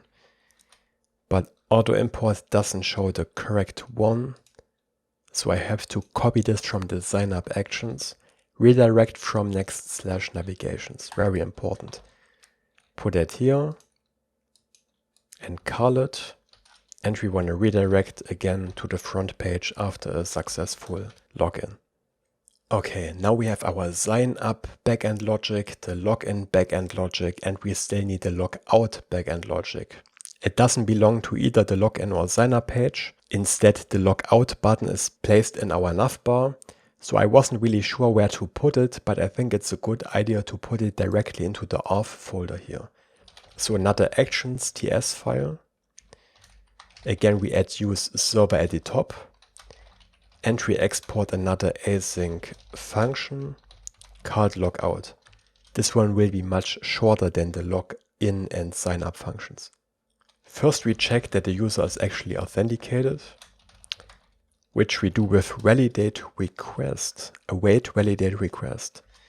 What's validate request? That's the function we set up ourselves earlier in the auth.ts file. This checks that the user is actually logged in, and in here we get returned the session. If the session is not valid, we throw a new error that says unauthorized, because we shouldn't be able to log out if we are not logged in the first place, right? Then below we call await Lucia, which again we import from the auth file, dot invalidate session, to which we pass the session ID. Then we create a const session cookie and assign this to Lucia create blank session cookie. To be honest, I don't know why we need this blank session cookie and cannot just delete the existing cookie, but this is how it's explained in the documentation. But I guess the blank session cookie has the effect of deleting the existing session cookie by replacing it with empty values. Then again we call cookies.set and we set it to the values of this blank session cookie. Like this. And then we redirect the user. And by the way, from this function, we don't need to return any error messages because we don't have any user readable errors. This is an error that the user doesn't have to read in message form on the front end because they should never actually get to this point. They shouldn't be able to call logout when they are not authorized. This is why we don't need to return this error message to the front end. On the other hand, an error message like incorrect username or password are messages that the user has to see.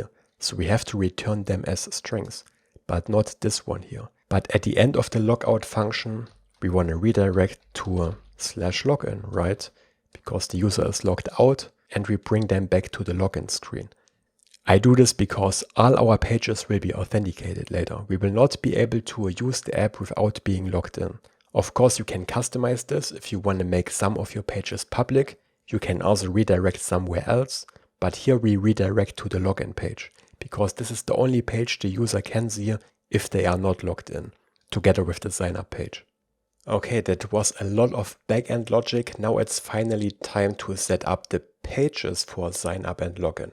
And we put them into the folders that we already have.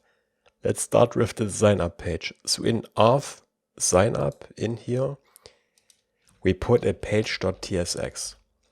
If you know the basics of Next.js, then you know that the page.tsx file creates a page under this URL /signup.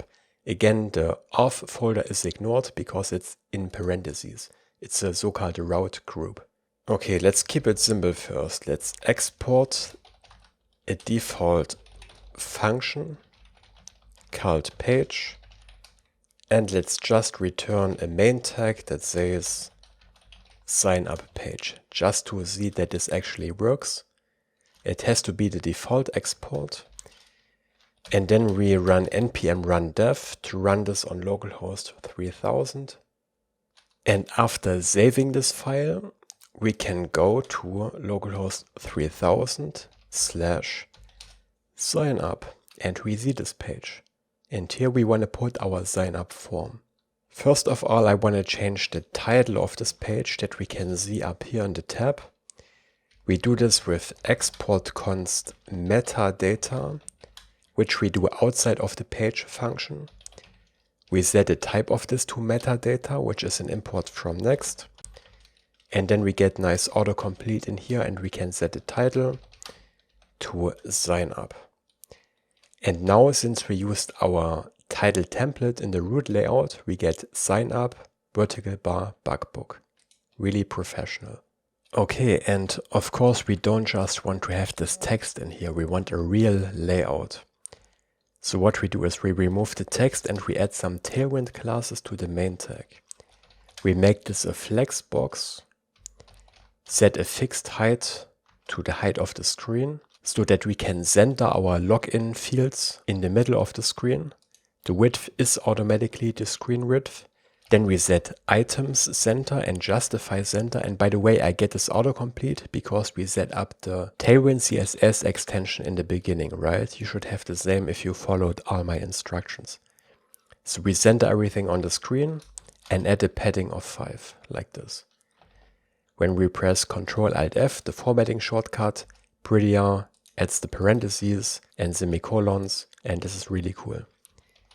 In here we put a div, which we also style. This div is the part that will be centered on the screen.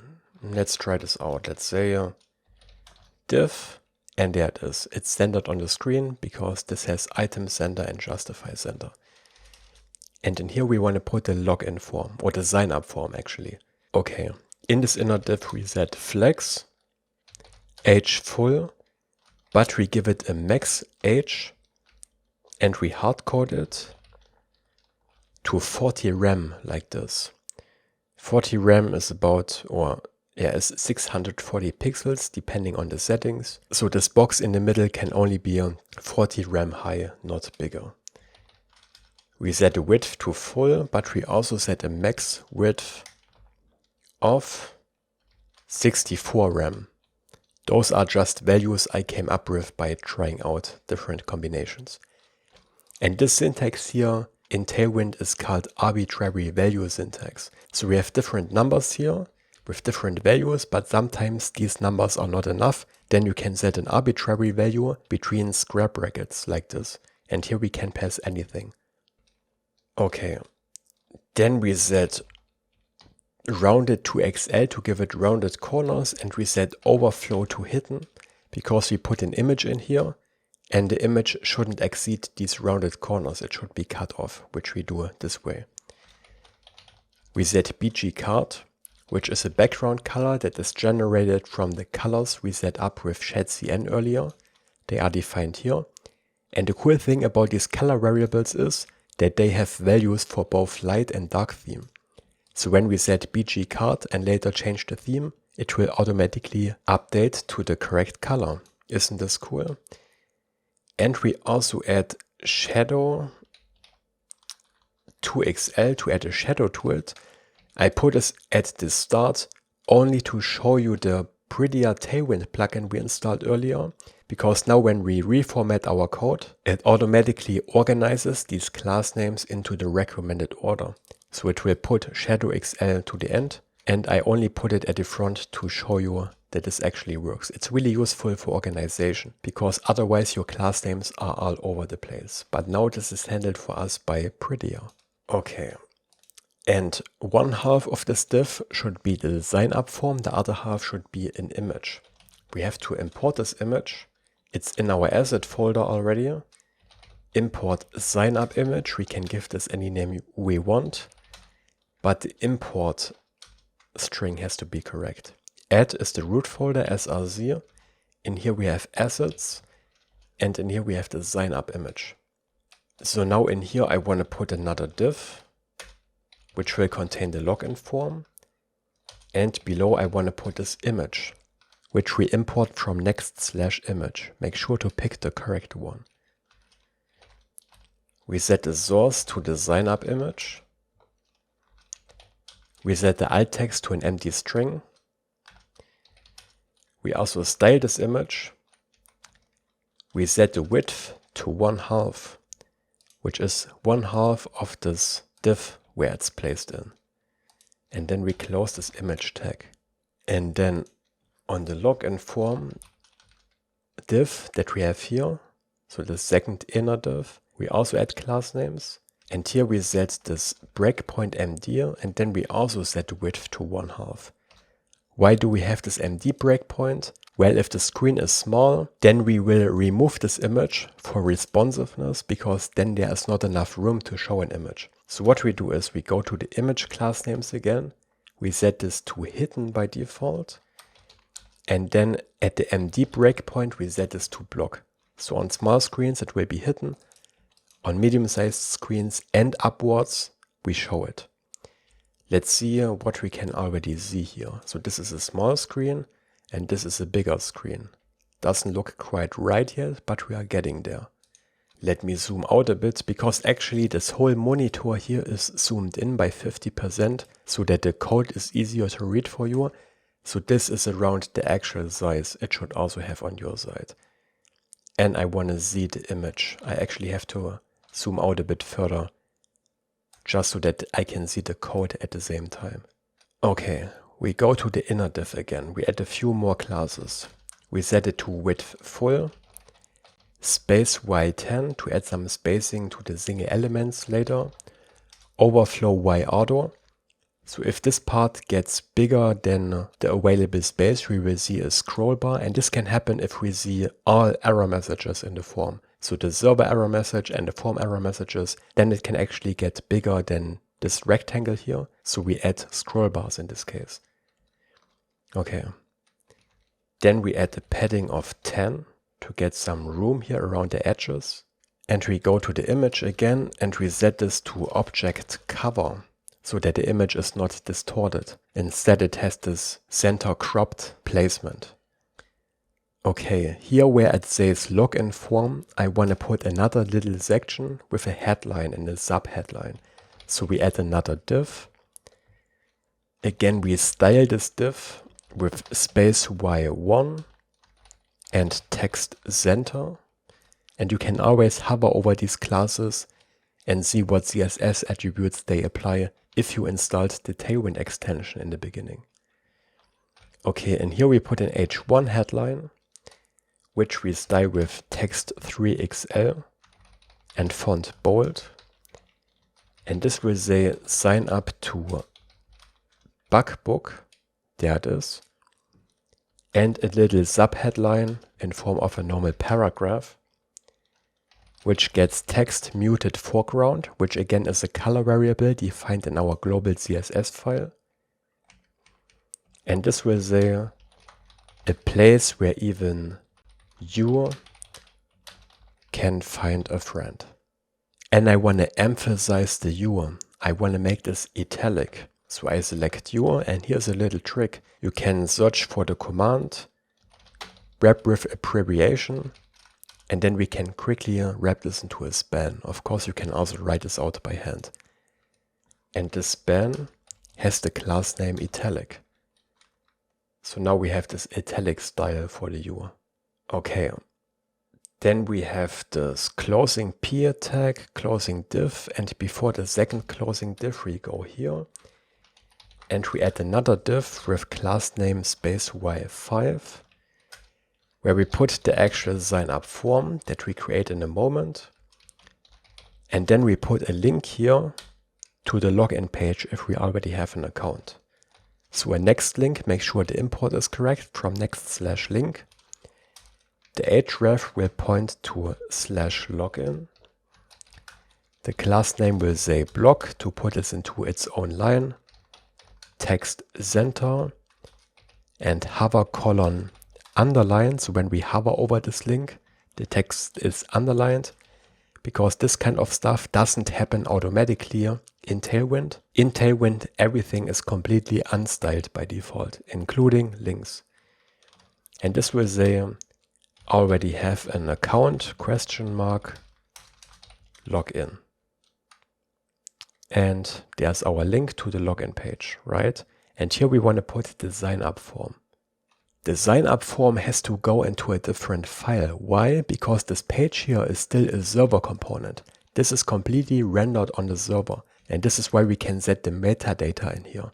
And it's always a good idea to render as much as possible on the server, because it's more efficient than client-side rendering. But on the server, we don't have interactivity. We can't execute JavaScript logic while the user is interacting with the page, like button click handlers. But we need JavaScript for our real-time input field validation, so that when we type in a username that has incorrect characters, we can show an error message immediately. This requires JavaScript, and for this we need a client component.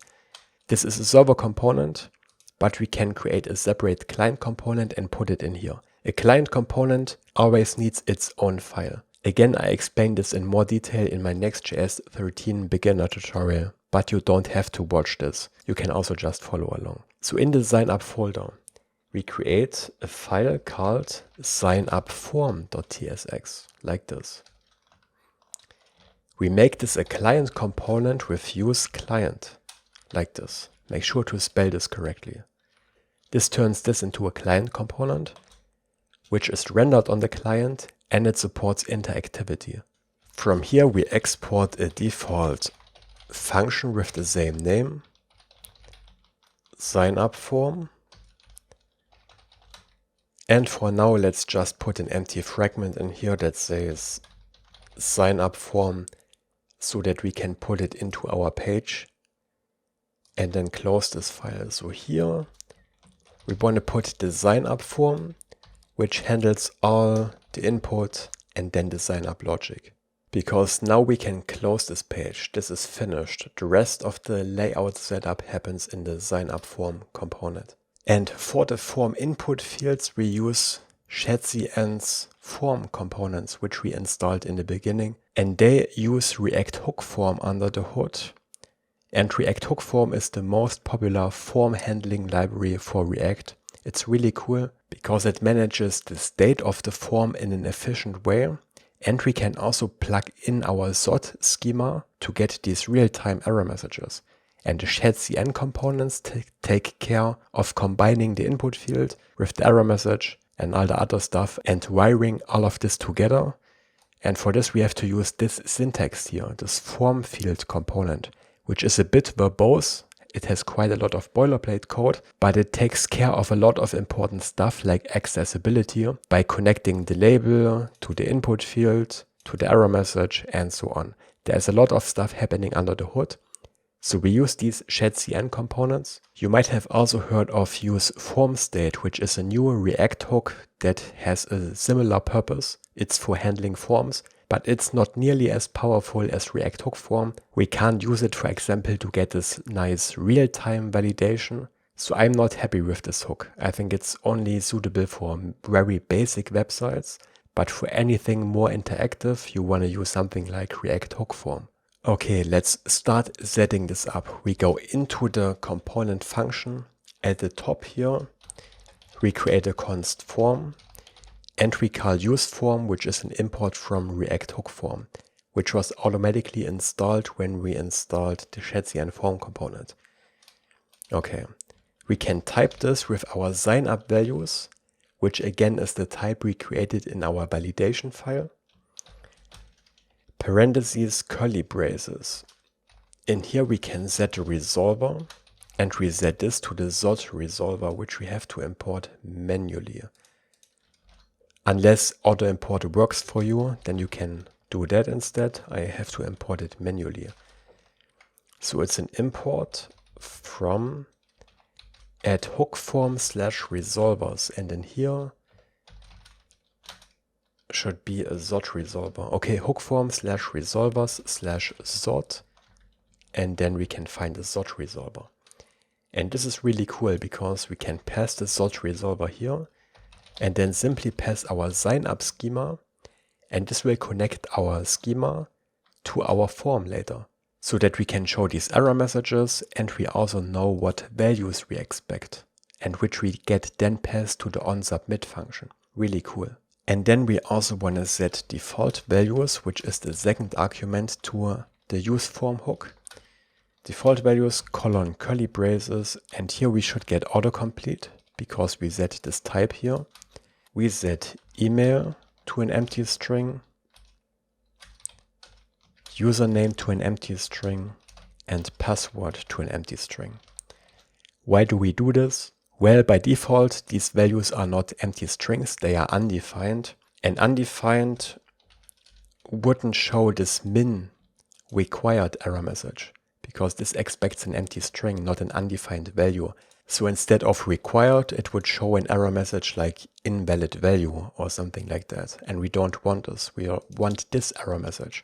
So we set those two empty default values. Okay, below we create an async function called onSubmit. And the arguments to this will be the values of type signup values. We will get them in here after we submitted our form, but we will take care of this in a moment. And then we set up the form itself down here, which requires some boilerplate as you have seen in the Shadcn documentation, but it works really nicely. So uppercase F form, important, not the React Hook Form one, the one from our components folder. To it we pass a destructured object like this. We pass this form object here, but we destructure all these different values because there are multiple ones in here. As you can see, control, set error, all of this stuff, we pass all of them to this form component. Then in here we put the lowercase form. This is actually the HTML form. We need this. And this has this onSubmit callback. To onSubmit, we pass form.handleSubmit. This is React Hook Forms function, to which again we pass onSubmit, but with an uppercase S, because that's our function here. We pass this one to React Hook Form, but without parentheses at the end. We don't want to call this, we want to pass a reference to this function. So this form handle submit will then call onSubmit, and it will pass the sign-up values to it. Because normally to an onSubmit function, we don't get past our ready values.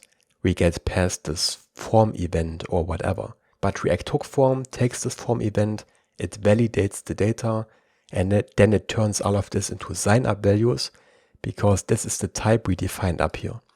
So it takes care of all of this. We also want to style this form with space y3, which again adds some vertical spacing. Yeah, and then in here we put a bunch of different Shadcn form fields. This is what we saw in the Shadcn documentation a moment ago. It's quite verbose, but again it works. So we import form field from the components folder.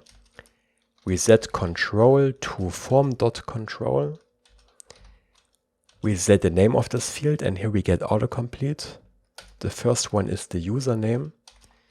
And then with this render function, we can render an input field. So in render we pass parentheses, another pair of curly braces, and we destructure this field like this. Then right arrow, because this is a function, and then parentheses, not curly braces, because we want to return a component here. So this is the exact syntax. We can also close the form fields down here, and then we simply have to render our input field that we want to show here. An input field with an error message and a label. And we wrap all of this into a form item, which again we import from the components folder. In here we put a form label, which will say username. Then form control. All of these are imports from the component folder. And then an uppercase input, because the uppercase one is styled already. Components.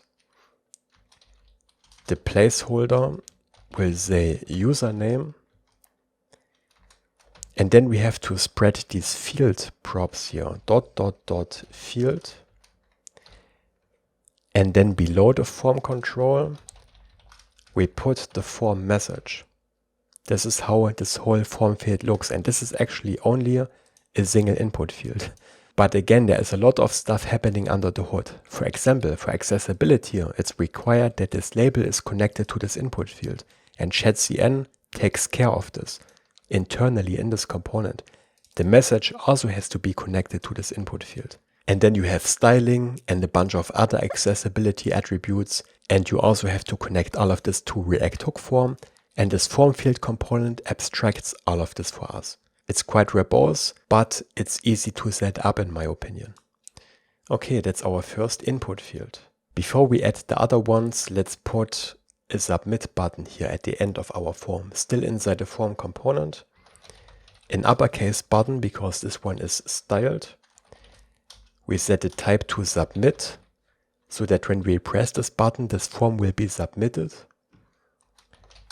And we set the class name to wfull, and this will say create account.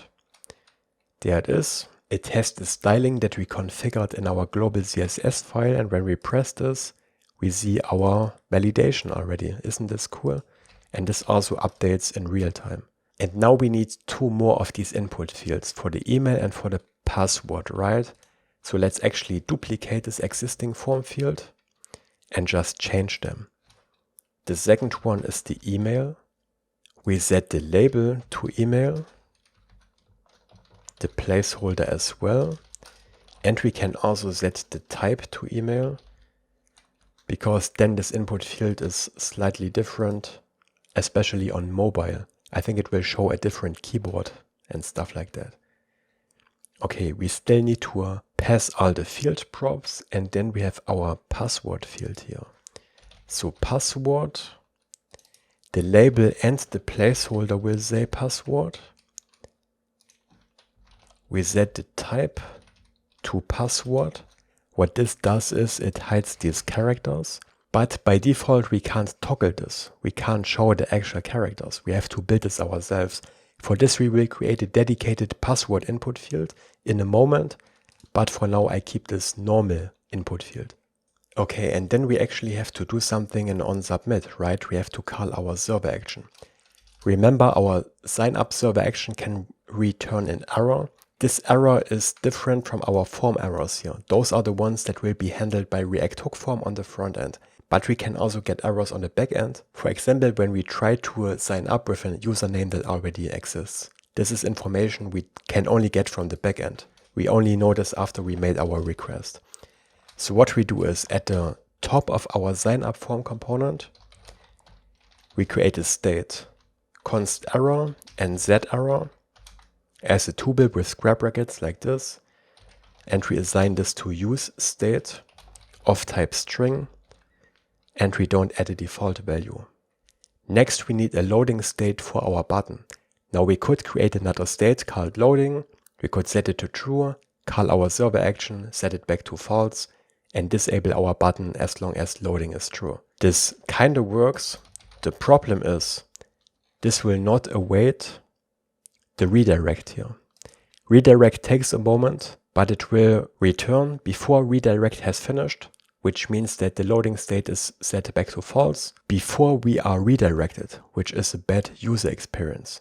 This is why when we call these server actions on the front end, we have to wrap them into a transition, because the transition takes this redirect into account. I don't know exactly how it works under the hood.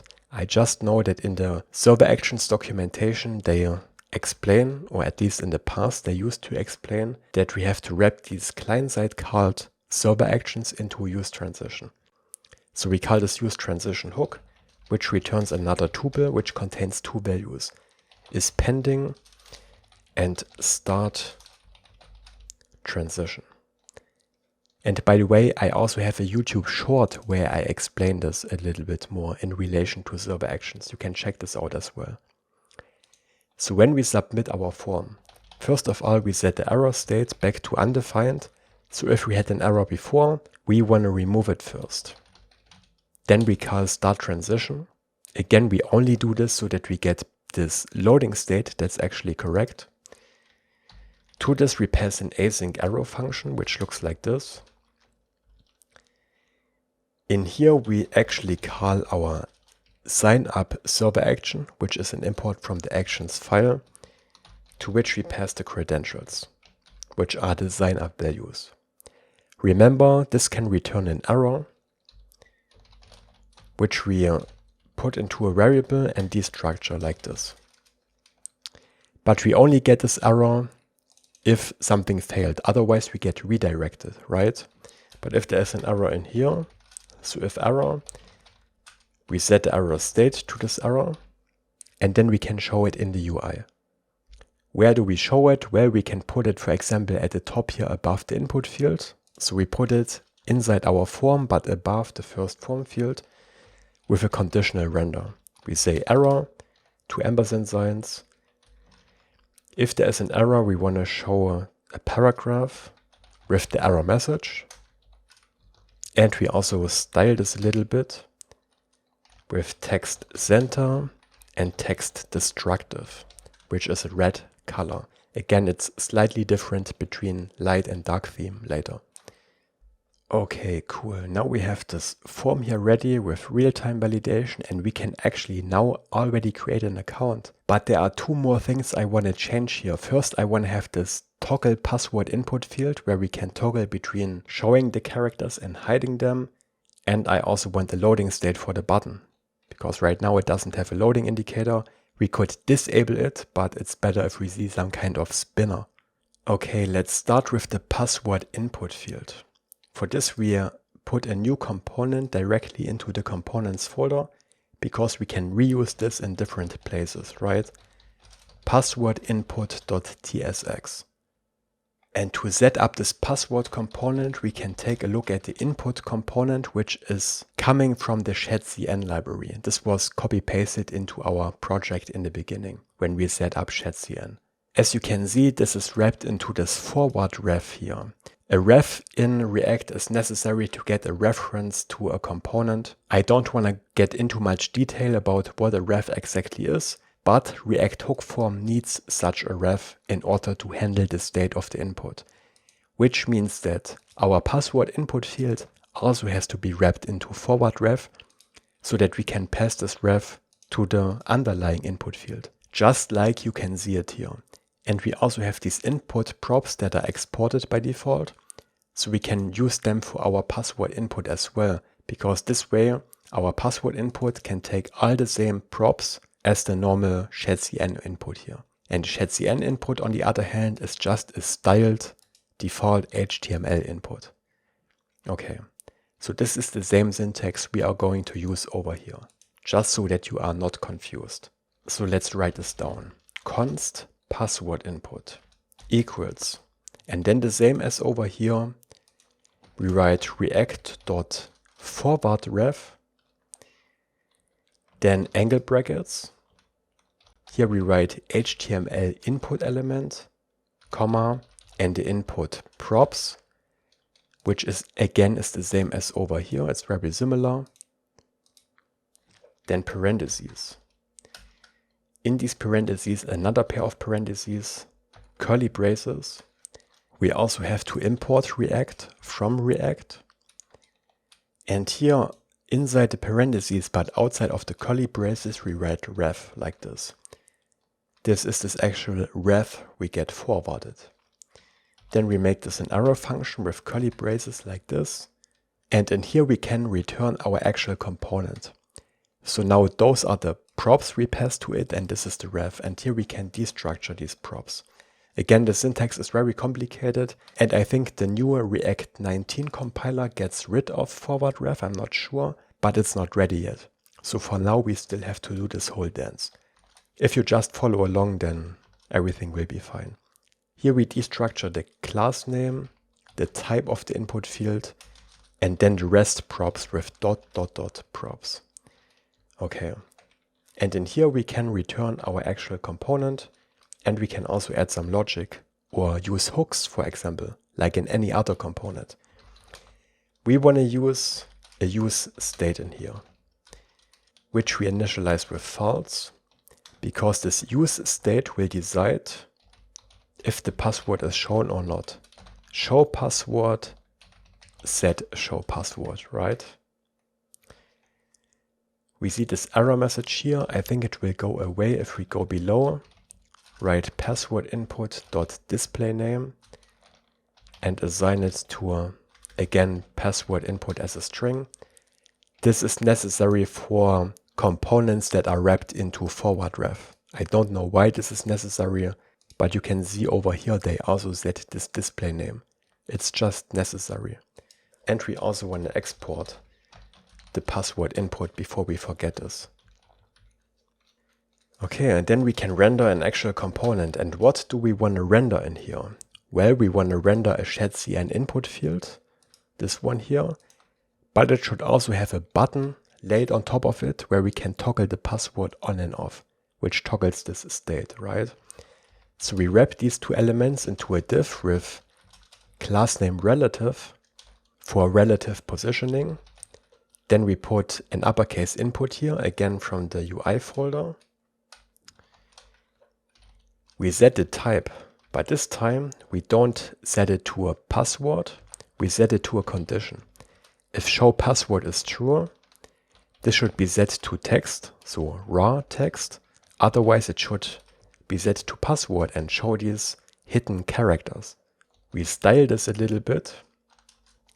Here we use this cn function, which is a function that Shadcn in the beginning put into our utils folder. What is this for? Well, this is used extensively in Shadcn's components. It's also used here. And you want to use this function whenever you have some default styling, but you also want to allow the color of the component to pass their own styling. Why? Because in Tailwind, The order of these classes actually doesn't matter. Just because you pass another background color, for example, doesn't mean that it overrides the earlier background color. The order doesn't play a role. So this cn function takes care that whatever you pass as the second or third or fourth argument will override everything that comes before. Okay, I don't want to go into too much detail about this because it might get overwhelming. Just remember to use this cn function whenever you have default styling that you want to combine with a class name argument that you can pass from the outside. And the default styling we need here is a padding on the end of 10, because at the end of the input field we have our toggle button, and this way we can make sure that the text in this input field doesn't go under this button, which wouldn't look good. Then very important, we actually have to pass the ref like this, and then the remaining props, which is whatever we pass to this component. Okay, that's the input field. Let's save this for now and put it into our sign up form.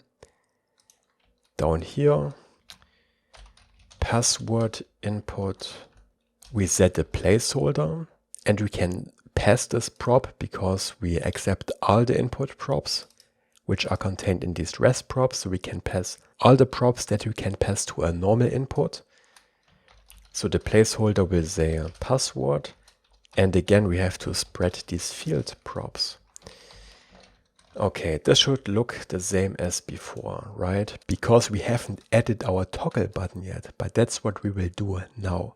So inside this relative div, below the input, we put a button but with a lowercase b, because this is an unstyled button. We set the type to button, important because we use this inside a form and we don't want this button to submit the form, which would be really weird. So we have to set this type to button. When we click this button, we toggle our password state, our show password state here.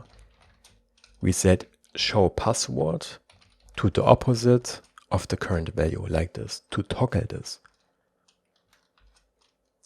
We can also set a title, just so that we get a hint.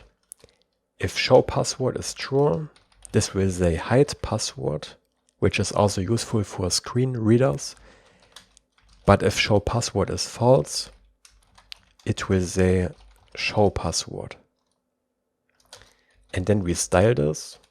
We give it absolute positioning, right 3 to align it on the right position, top 1/2, minus translate y 1/2 like this.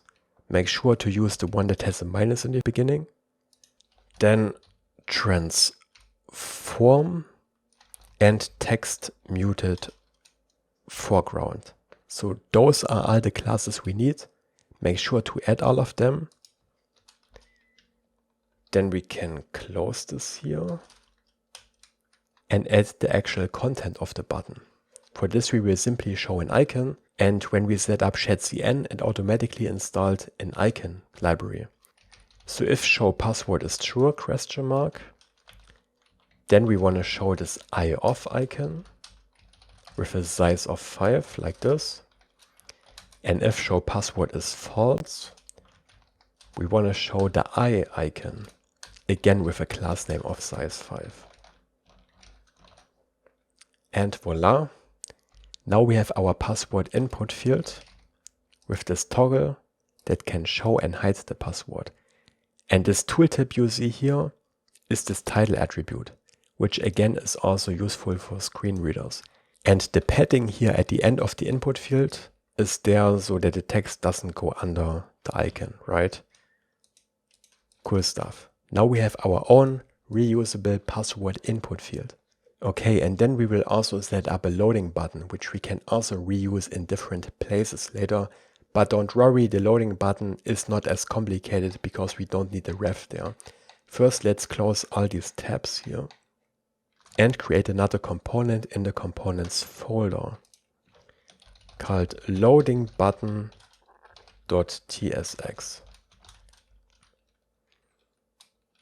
Then we export the default function with the same name function. We also declare an interface for the props, loading button props, and we extend the button props. Button props are coming from the button component from Shadcn, and this way we can allow our loading button to accept all the same props as Shadcn buttons, plus our own props that we define in here, which is the loading state. Because this is what this button is for, to take this loading state and show a loading indicator. We set the type of the props to loading button props, and we destructure loading, the disabled state, class name, and the rest props like this. And then in the function body, we return a Shadcn button, this time with an uppercase B, to which we add some props. We set this button to disabled, either if loading is true or if disabled is true, which I think is self-explaining. Again, we want to style this button. Again, we use the cn function, which we import from the utils folder. Again, we add default styling for the layout of this button, flex, item center, and gap 2. And then we can pass more styling from the outside, which will be intelligently merged with the default styling by the cn function. And then, not to forget, spread the rest props so that they are applied as well. And the difference to a normal button is that this one will show a loading indicator when loading is true. So in between the button tags, we check if loading is true to ampersand signs. Then we want to show a loader2, which is simply another icon. We give it a size of 5, and this icon doesn't spin by default. We have to make it spin with this Tailwind class, animate spin. And then below we put props.children. So the actual text or icon or whatever we put inside this button will be displayed next to our loading indicator with a gap of 2 between them. Okay, I know it's a lot of work to set up these components, but they are reusable, and you can even copy them between different projects and reuse them in other projects, so it's really worth setting them up. Let's go back to the sign up form and replace our button here for this loading button we just created, which expects the loading state, right? And for this we use this is pending state from our transition, because remember, this will be true until after we were redirected.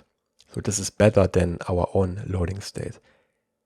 Okay, so loading equals is pending.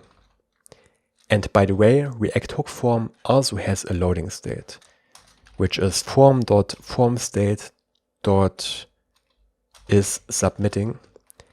But this has the same problem as our own loading state. It doesn't take the redirect into account. This is why we want to use the isPending state from our transition here. Now I would really like to try out signing up right now, but we have to be a bit patient and first also set up the login page, because once we are signed up, we are logged in, and then without logging out, we can't get back to the login page, right? And we don't have a logout button yet. So before we try this out, let's also set up the login page. But it will be a bit smaller, and we already know most of the stuff from the sign up page. So let's create a new page in the login folder, page.tsx, which will look very similar to the sign up page. So first export const metadata to give this a title, which we set to login. And then we export another page, which returns a main tag. And the styling is pretty much the same as on the sign up page. So let's just write this down. Flex, H screen, item center, justify center, and P5. In here we have another div. flex age full, max age 40 rem, w full, max width 64 rem. I guess you could also copy this from the sign up page. Overflow hidden, rounded 2XL, BG card, shadow 2XL, another div, W full, space Y10, overflow Y auto, a padding of 10, and then again MD colon width 1/2. But the login layout looks slightly different because in here we don't have our sub headline, we just have an H1 with text center, text 3XL, and font bold, which says login to a bug book, and another div below, almost done, space Y5. Here we want to put our login form. Let's quickly create this component and then set it up later. Login form.tsx. Again, this has to be a client component. Export default function login form. Let's take care of this later. We render it in here. Login form. And again, below we render a next link, which brings us to a /signup, block text center hover underline. And this will say, don't have an account, sign up. Again, this is another link. But we have to escape this single quote here because we can't use this in JSX. We have to instead write, and you can see this when you hover over this, we have to escape it like this, with ampersand sign, apos, and then a semicolon like this. Looks a bit weird, but this is how we have to write this. And then we also have our image here, which we need to import. Import the login image from add/assets/login image. Then down here, we use a next image. We set the source to the login image. Again, we set the alt tag to an empty string. And we style this with hidden, w1/2, object cover, and MD block. Okay, so you can pause the video if you want and type all of this out. And then we should be able to navigate to the login page. Okay, looks like I placed the image incorrectly. It should be inside this div here, like this. There we go. And the login form will look very similar to the sign up form. We need the same error state for server-side errors. Error and set error. Use state of type string. We also need our transition. Is pending start transition equals use transition. And then we need to initialize the form. Use form from React Hook Form. This time we use the login values as the type, parentheses, curly braces. Again, the resolver is the Zod resolver, and now auto import works. And we use the login schema for validation. And we set the default values of username and password to empty strings like I explained earlier. Again, we have async function on submit, where we get passed the login values.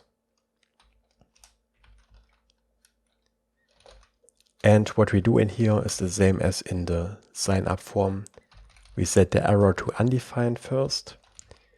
Then we start the transition, to which we pass an async error function. In here we call our server action and we return the optional error message, if there is one. Login from the actions folder. We pass the values. And then if error has a value, we set the error message to the error state. Okay, you can pause the video and type this out. It's pretty much the same what we did over in the sign up form, right? And the rest will look very similar as well. Okay, so let's get over with this so that we can finally log into our app. So we return an uppercase form from the components folder. We destructure the form values. In here we put a lowercase form. Again, we pass on submit. We assign this to form.handleSubmit, to which we pass the onSubmit function with an uppercase S. We style this form component with space y3, close it. We put our error message in here. I'm just going to copy paste this, and I also copy this first form field here. Paste it over here. We just have to import them from the components folder.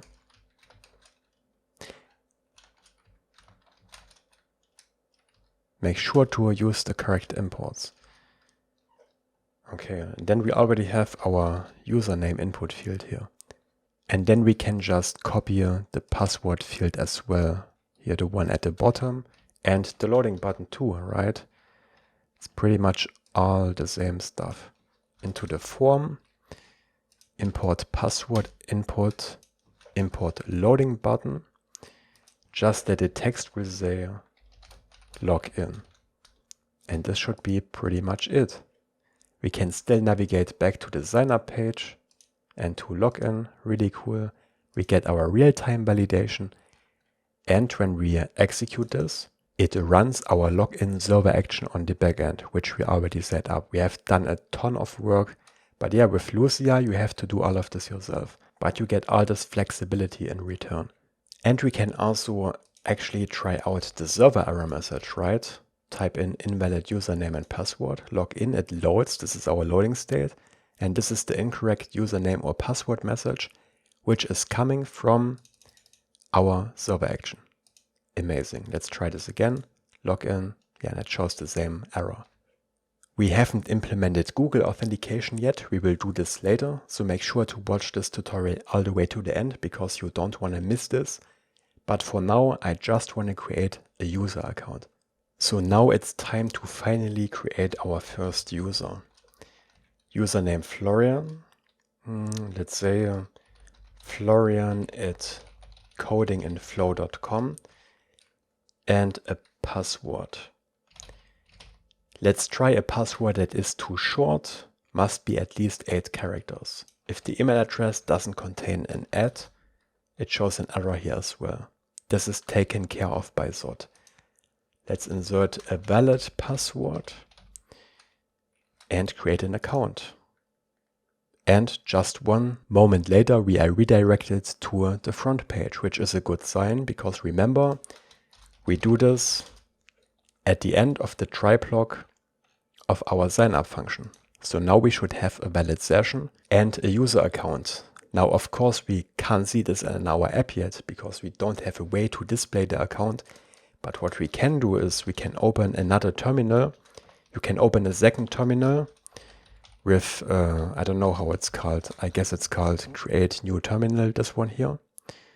Or the shortcut shown next to it. And then we run npx Prisma Studio. Like this, npx Prisma Studio. We run this. And this opens this database explorer on localhost 555. And here we can inspect our database. And as you can see, now we have one user and one session. This is the username and everything we typed in, the hashed password, the ID and everything, and it's connected to one session. This is the session. If we delete the session, we will actually be logged out of our account. So now we are actually logged into our app. Isn't this cool? And if you want to learn more about Lucia, you can look into the documentation. Again, we will later set up Google OAuth together, but there are a few things I did not set up here. For example, I didn't set up email verification. There are instructions for how to do this here in the documentation. For example, email verification links or password reset. You can implement all of this, consider this your homework. But we won't add this here because it doesn't really add anything to the tutorial and the tutorial is already huge. But we will learn how to work with our sessions and our user data, and we will start in the next section of this tutorial where we set up a navbar, and in this navbar we show the currently logged in user, and there we also put a logout button. And then we will build this whole app from scratch and add a ton of cool features, and this will be a lot of fun, I can promise this, so stay tuned. Earlier, we created this auth route group by creating a folder with the name in parentheses. This is useful, one, for organization because this doesn't become part of the URL. The URL of the login page is /login, not /auth/login. But this also has another purpose. Now we can put a layout.tsx in here, which will only be applied to the pages in this folder, just like we have a root layout down here, which is applied to all pages. We put another layout.tsx into the auth route group folder right here. So it's a child of this auth folder, right? And whatever we put in here will only be applied to /login and /signup. So let's export a default function called layout, and this will look pretty similar to our root layout, which has this definition. It takes the children, which are all the sub pages rendered inside this layout of type React node. And we actually don't need this read only. I don't really know what its purpose is, but it's not necessary. But we need this type here. Okay, so we destructure children, and the type of this is children of type React node, right? Like this. And then the function body. In here, I want to check for the current user session. For this, we have to make this async. So this layout is a server component. It's rendered on the server. Then we destructure a const and we call await validate request. Remember, that's our authentication function we set up earlier, which tells us if we have a valid session, if we are logged in currently. And in here, we can find the currently logged in user.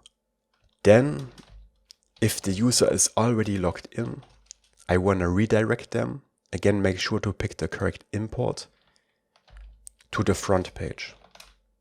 So when we open /login or /signup, but we are already logged in, I don't want to show the login or sign up page. I want to redirect to the app itself, to the front page. We could also do this check on each individual page instead of this layout. We could put it on the sign up page and on the login page. But by putting it into this layout, we don't fetch the current session every time we switch between login and sign up. We only fetch it once for both pages. I like this more because it doesn't fetch the session over and over again, only when we first open these pages. And then below, I want to return the children, so the pages. I don't want to put this into another div, but we have to put this expression into something, so we use an empty fragment, which will just disappear from the final HTML. And the cool thing is that redirect returns never. And never means that we will never get below this function. We will never actually return from it. So if we get redirected, this part here will never be rendered. This is why we don't need to return anything here. And then I want to put all our application pages, which right now is only the front page, also into a route group for organization. So in the app folder, we create a new folder, in parentheses called main. You don't have to give this specific name, it's just what I came up with. In here, we also want to create a layout.tsx, or maybe let's copy the one that we already have so we don't have to write the definition again. Here we also want to get the current session, but I don't want to destructure the user. I want to get the whole object, which contains the user and the session. If session.user is undefined, so we put an exclamation mark in front of it, then we want to redirect to the login screen, so that when we are not logged in and we try to open any of these app pages, we get redirected to /login automatically. Now you might have read somewhere that doing auth in layout.tsx is not secure. And that's true, because the page content below can actually be shown without running this layout if you really want to. So it's not a security measure. But this is not supposed to be for security. This is just for convenience, for user experience, to redirect the user to the correct page. We will later do another authentication check every time we fetch data before we show it to the user. And this is where the actual security will be coming from. This is not for security, this is just for convenience, so this is fine. Now, as I explained earlier, since we wrapped validate request into this cache function, we can call it in as many server components as we want. The result, the session, will be shared between these different components within the same request. So we can call this wherever we want, how often we want, without making an unnecessary amount of requests to our database, which is great. But this only works in server components. When we call validate request client side, it's a different request and it's not deduplicated. So it's a good idea to take the session, put it into a context provider so that we have it available on all child client components so that we don't have to retrieve the session over and over again. So let's save this for now and let's create a new file in the main folder here called SessionProvider.tsx. This has to be a client component because it will make use of some client features. And this will be a so-called context provider. If you don't know what React context is, it's basically a way to take a value and make it available to all child components without having to do a prop drilling, without having to pass the prop through all these components, which is also the only way to get the session into all child client components, because we can't pass any props to the children of a layout, because we don't know what component is rendered here. So to get this to all children, we have to create a context provider. And the context provider will wrap all our main pages here. We will put it into this layout, but first we have to set it up. So just follow along if you have never worked with context before. We create an interface called session context, curly braces, which will contain the current user. Attention, this is again the Lucia import, not the Prisma one. And the session, again from Lucia. And this should look familiar because this is what we get back from validate request, right? But the difference is that here we can get null back. But in my session provider, I don't want to allow null values, because if we get null back, we already redirect to login. So when we are on our main pages, we want to be sure that our session is actually defined, so we don't make them nullable. This makes it easier to work with them later, because we don't have to handle null values all the time. Okay, then we have to create the actual context, which looks like this. We call it session context again, but this time we assign this to a React's create context function, and we set a type to our session context type above. Somehow it doesn't recognize it. Vertical bar null, and we initialize this with null like this. Now you might say, wait, didn't we say we don't want to allow null values? And that's right, but we have to create the context outside of the component body, and here we don't have a session yet. We can only get a session inside the component, so we have to use null as the default value here. But we will still not have null values later on the client. You will see how this works in just a moment. The next step is to export the default function, which is the component itself. And we give it the same name, SessionProvider. And just like a layout, it will take the children. That's what we wrap this provider around. And additionally, this value, which will be the session itself, we will pass it from our layout to the provider because we already have it here. There is no reason to fetch it again in here. Okay. And here is a cool utility type we can use when we have children and some other props. We go here and we write React, which we import from React, dot props with children. Then we set a type here in angle brackets, curly braces, and we only have to set a type of value because children is already contained inside props with children. Isn't this cool? And the value will be of type session context, the interface we set up here. Okay, component body. Then we create this session context.provider tag to which we pass the value. This is this session object that we later pass to the provider. We put it into this context provider tag, which will make it available to all the children we wrap inside it. So we close this and put children in here, right? And this is how you create a context provider. Let's format this, save this, go into our main layout again.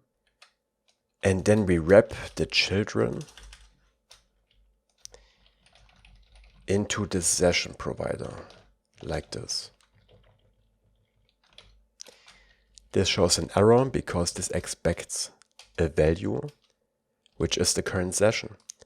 The current session has to be defined, but we make sure that it is defined with this redirect above, right? So if we remove this redirect, it will not accept the value because then session and user can be null. But with redirect, TypeScript knows that they will not be null.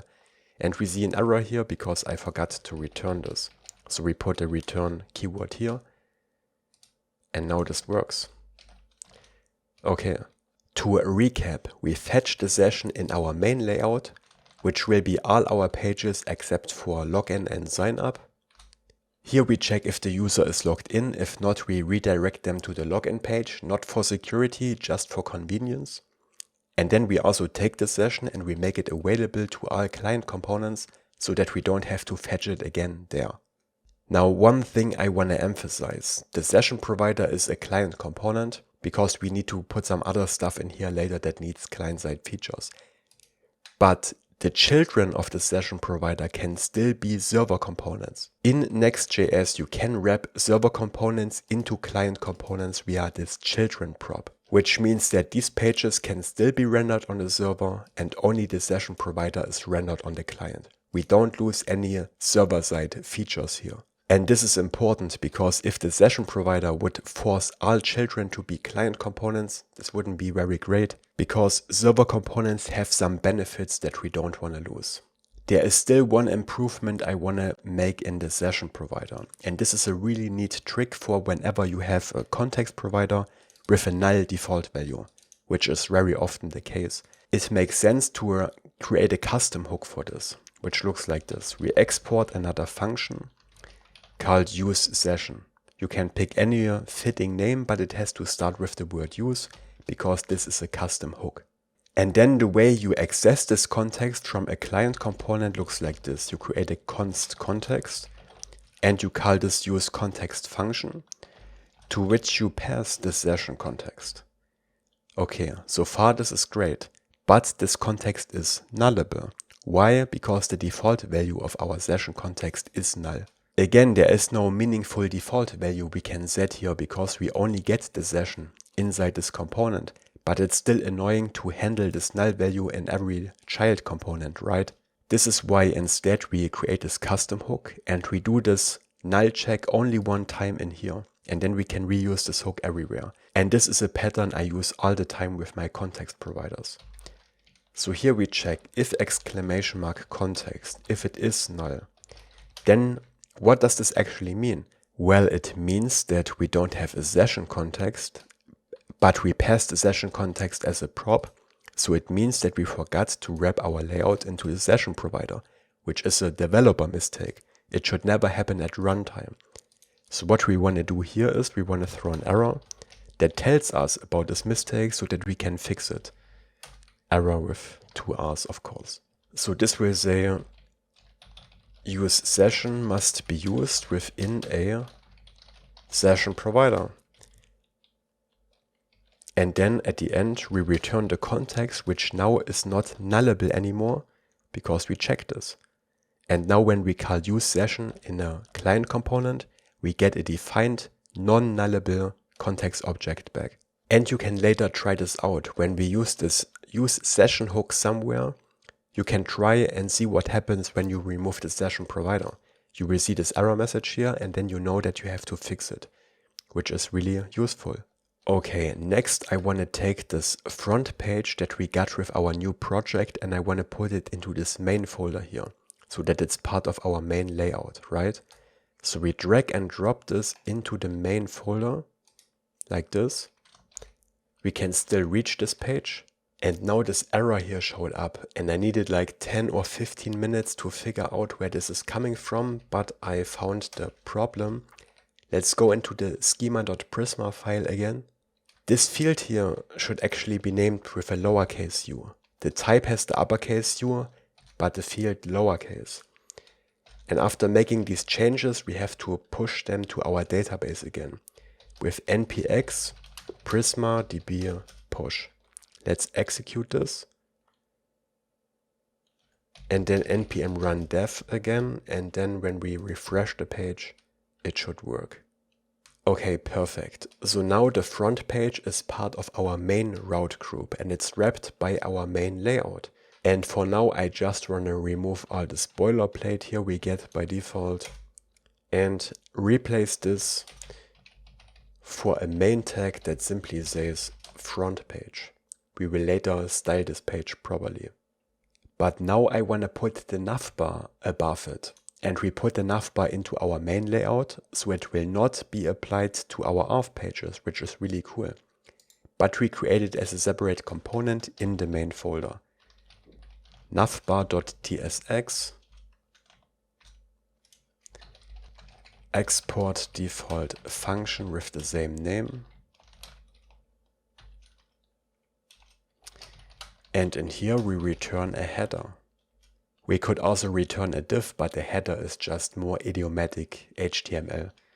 For now, this will just say navbar, and then I want to put it into our main layout. Make sure to pick the correct layout, the one in the main route group. Okay, here we go inside our session provider, and we wrap the children into another div, like this. Then we style the div with flex min age screen, so it's at least as high as the screen, and flex col.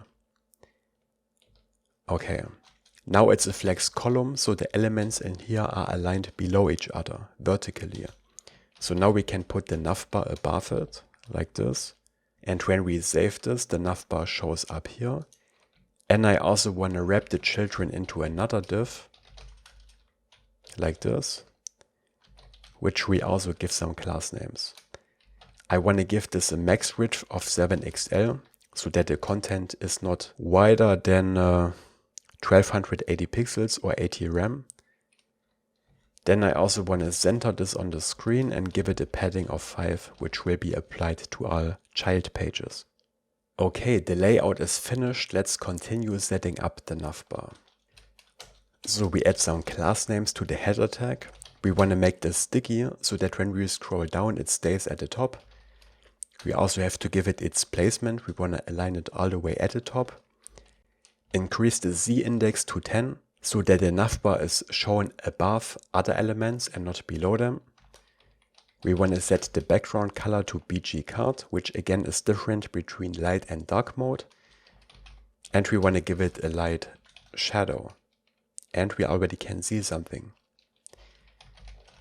Then we wrap the navbar content into a div, which we give the same 7XL max width, and again we center this on the screen, so that the actual navbar content can't be wider than 7XL, which is about this size. But I want to add some more classes here. I want to make this a flex box, set it to item center and justify center, add flex wrap. so that when we have many elements in here, but the screen is too small, they will automatically wrap into a new line. Because on small screens like mobile phones, there will not be enough room for all the elements in here horizontally. We add a gap between these single elements. We add a horizontal padding of 5 with px5 and a smaller vertical padding of 3. And again, Prettier puts these classes into the recommended order. Okay, we remove the navbar text, and on the left side I want to put a next link that points to the front page. We add some class names, text 2XL, font bold and text primary. And primary is our greenish color that we defined in the beginning when we copied our theme. And this will say bug book.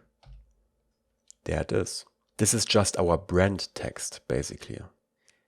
Okay, then next to bug book, I want to put a search field. And on the right side, I want to put a button that shows the currently logged in user with a drop-down menu where we can log out. So the next step is to create these additional components that we need. Let's right-click on the components folder and create a user button component here. This has to be a client component with useClient. We also create an interface for the props. Let's call it user button props, and this will take optional class names so that we can style this user button from the outside, which we later do in our navbar. And by the way, I put this into the components folder and not into our main folder, because technically we can reuse this user button in multiple places in our app. We will only use it in our navbar, so it would also make sense to put it into the main folder, but for me, at least in theory, it's reusable. So I want to keep it in the components folder and not tie it to a particular page. But this is also up to personal preference. And here we now want to return a function, of course, which takes the user button props, where we destructure the optional class names. Okay, and now it's finally time to use our use session hook that we created earlier, which we import from the SessionProvider. And this will contain the user and the session, which are both guaranteed to not be null. This is a client component, so we can't call validate request in here. We have to get the session from our provider. And what we return here is a drop-down menu. And pay attention, every time you have two different imports, one from Redux and one from our UI folder, make sure to import the one from our UI folder, because the Redux one is the unstyled one, always the UI one. So we close this, and for now let's just save this and put it in our navbar, because I want to check if our use session error message here works that we set up earlier. I mean, I know that it works, but I want to show you. So below the bug book link here, we put the user button like this. It shouldn't render anything yet. And now if we go into our main layout and remove the SessionProvider here, this whole tag just for a moment, we should see our error message. Use session must be used within a SessionProvider. Because the SessionProvider is what gets the session value inside the context provider, and the use session hook depends on this value to not be null. So this is our security measure to make sure that this value is never null. Really cool, isn't it? Okay, let's continue setting up the user button. And by the way, the drop-down menu is coming from Shadcn UI. We installed this in the beginning. Inside the drop-down menu, we put a drop-down menu trigger, again from the UI folder. Here we set this to as child, so it renders the component that we put in here. In here I want to put a lowercase button, to which we add some class names.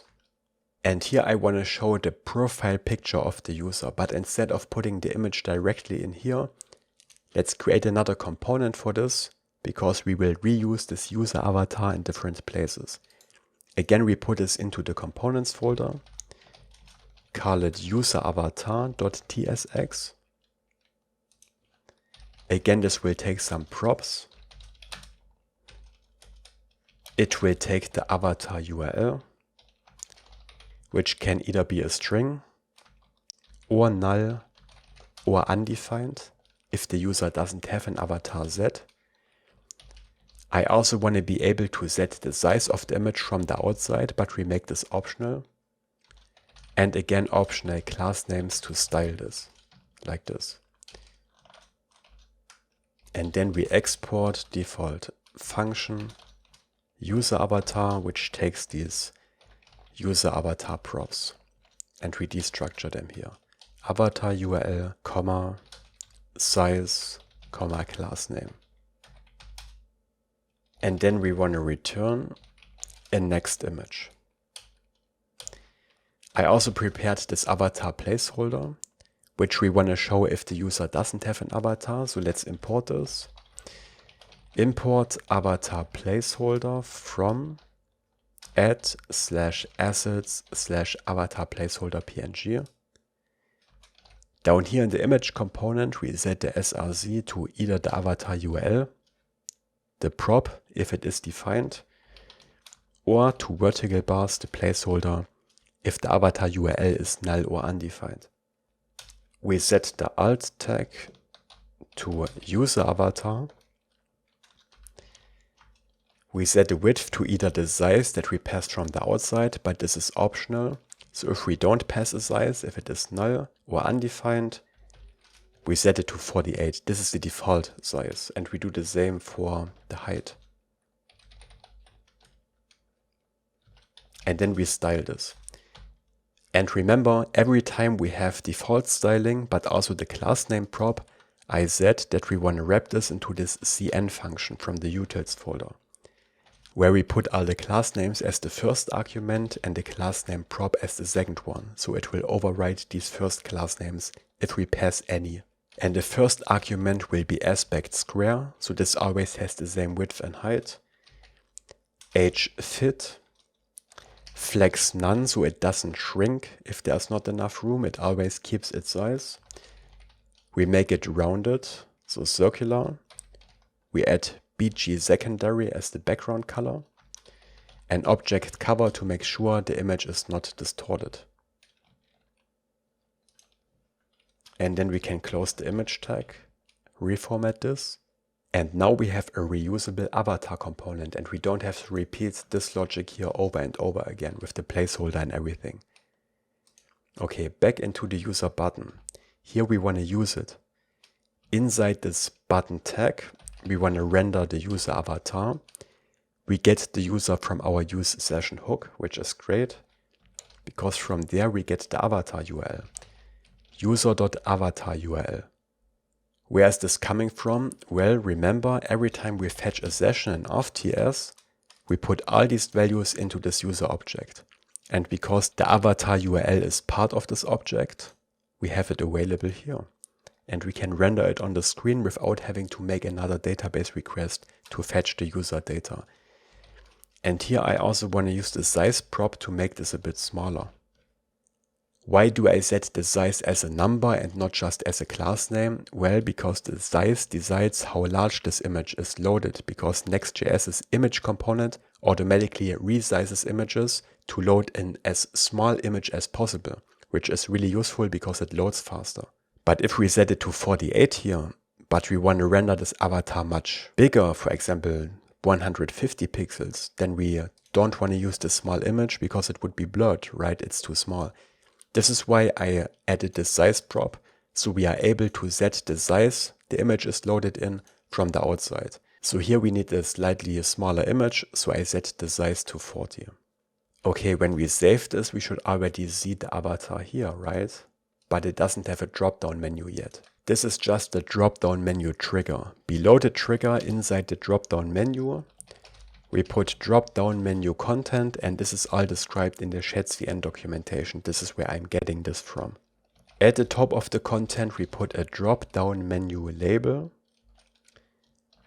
which will say logged in as @ and then I want to render the username here, which we get from the use session user object. So user.username with an @ in front of it. And this is the text in this drop-down label. And there it is. When we click on it, we can see logged in as Florian, which is our username. Then we go below the label, still inside the content. We add a drop-down menu separator, which is just a line. Then below I put a link, a next link. This will be the button that brings us to our profile page. So we add a backtick string in here, write /users/ and then $, curly braces to add a variable in here inside the string, user.username. This is the URL where we can later find our user profile. We haven't set up this page yet, but we can already put the link here, right? Okay, so we have this link, and inside this link we put the drop-down menu item, close this, and it's a bit of a nested structure, but this is how this looks. Here we put this user icon from Lucid React,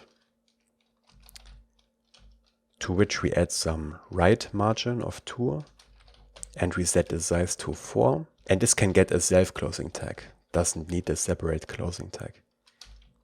And this will say profile. So what we did is we created another drop-down menu item in here that has a link to our profile page, which we will set up later. I also tried putting the link tag inside the drop-down menu item, but it didn't look right. So it seems that you have to put it on the outside and the drop-down menu item component inside the link. Okay, and then we can also put the logout button here. So below this link, we add another separator, drop-down menu separator, which is this horizontal line here. It just separates these different sections. And another drop-down menu item. This one doesn't need a link, because here we set an on-click handler, which we can set directly on this item. This will call an arrow function like this, which will then call logout. Logout is coming from our logout server action that we set up earlier in the auth folder.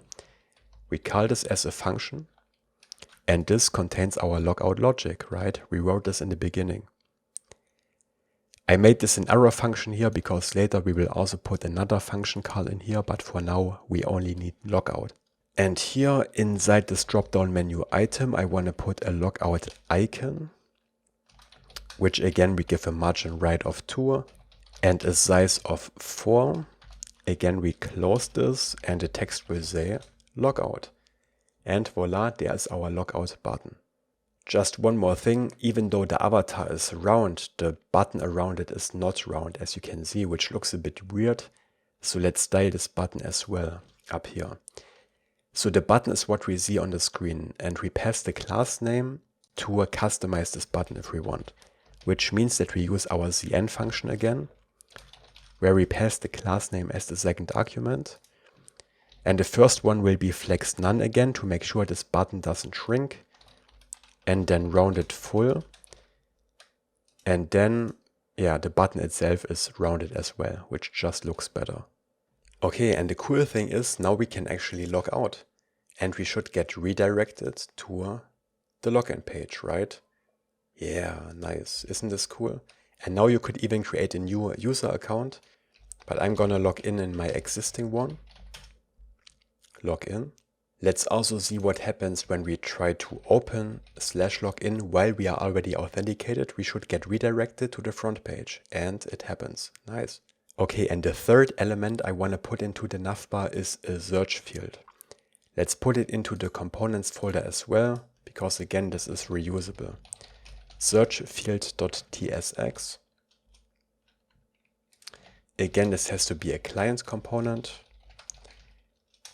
Export default function search field. Doesn't need any props. Here we need the router, which we get from use router. Careful, you have to import the next/navigation one, otherwise you will get an error. Then we create a function where we then handle submission of this input field. And below we return a form, a lowercase form, We don't use React Hook Form for the search field because it's very simple. It doesn't need any real-time validation. It's just an input field. So using React Hook Form here would be a bit overkill. Instead, we use a standard HTML form. And when we submit this form, we call our handle submit function. And in handle submit, we receive an argument when we pass it to onSubmit, which is often called e for event. And this is of type React.formEvent of type HTML form element. The syntax for native form handling is a bit uglier, but again, React Hook Form would be overkill here and require even more code. So let's close this tag. In here we put a div because I want to put an icon on top of the search field. Remember, we have done this before in the password input field with this relative div. And we want to do this again here. We wrap this into a relative div. In here we put an uppercase input, so a styled one. We have to give this a name so we can find the value later. Let's call it Q, which is short for query. We also set a placeholder to search. And we add a class name of PE10. Similar to how we did it in the password input field component to give some spacing to the icon, which we put below. Search icon. And we style this. Absolute positioning, right 3. We have done this before. Top 1/2, size 5. Then we have this minus, translate, y 1/2 again. Make sure there is the minus in front of it. This centers this in this input field basically. Then transform and text muted foreground. Then we close this. And before we implement handle submit, let's put it into our navbar so that we can see it. Okay, above the user button, we put the search field. And there it is, really nice. But I want to put the user button on the right side and these elements on the left side. This is why we allowed passing a class name to the user button so that we can style it. And we say on small screens, SM, set the margin start, so the left margin, to auto, which means that it will fill up all this available space. And now it's put all the way to the right side. Why only on small screens? Because when the screen is smaller than SM, and SM is 640 pixels or higher, so this is a min width, then we don't want to put it on the right side. We want to center it on the screen because I think it looks better on mobile. And also we have flex wrap in here, which puts these elements below each other when there is not enough room, like this. This is what flex wrap does. Okay, so our navbar is responsive. Let's now take care of the logic in our search field here when we submit this. When we don't use React Hook Form, but we have this normal handle submit function, the first thing we have to do is call e.preventDefault, because by default, the page refreshes when we submit a form, which we don't want. We want to handle it with JavaScript. Then we need to get our value here out of this input field. And without React Hook Form, again, this is a bit verbose, but this is how we do it. We create a const form, which we assign to e.currentTarget. Then we create a const q. And then we have to put this into parentheses because we have to take form.q and cast this to a HTML input element. Because then outside of the parentheses, we can get the value out of here. And let's also trim it to remove the white spaces at the front and beginning of the search. This way we can avoid that the user just types in a bunch of white spaces and sends this search. Because below we will also check if Q is empty, then we just run a return. We don't do anything. So if we submit the search with an empty input field or only empty white spaces, nothing happens. We don't even need an error message here, because the user should understand that they cannot send an empty search. Okay, and finally, if the input is not empty, we want to take the router and we want to push to this new URL, which will be at /search. And then we put the query into the URL search params with a question mark. q equals, and then we put the query variable in here, but we have to wrap it into a encode URI component because certain characters are not allowed in URLs and this will escape them. Like, for example, a percentage sign or a hashtag, because they have special meaning in URLs, so we have to escape them. We call encode URI component and pass q to it. Okay, we haven't set up the search page yet, but this redirection should already work. When we search for something, it should be put into the URL, and it should also escape certain special characters. Like, for example, hashtag TypeScript.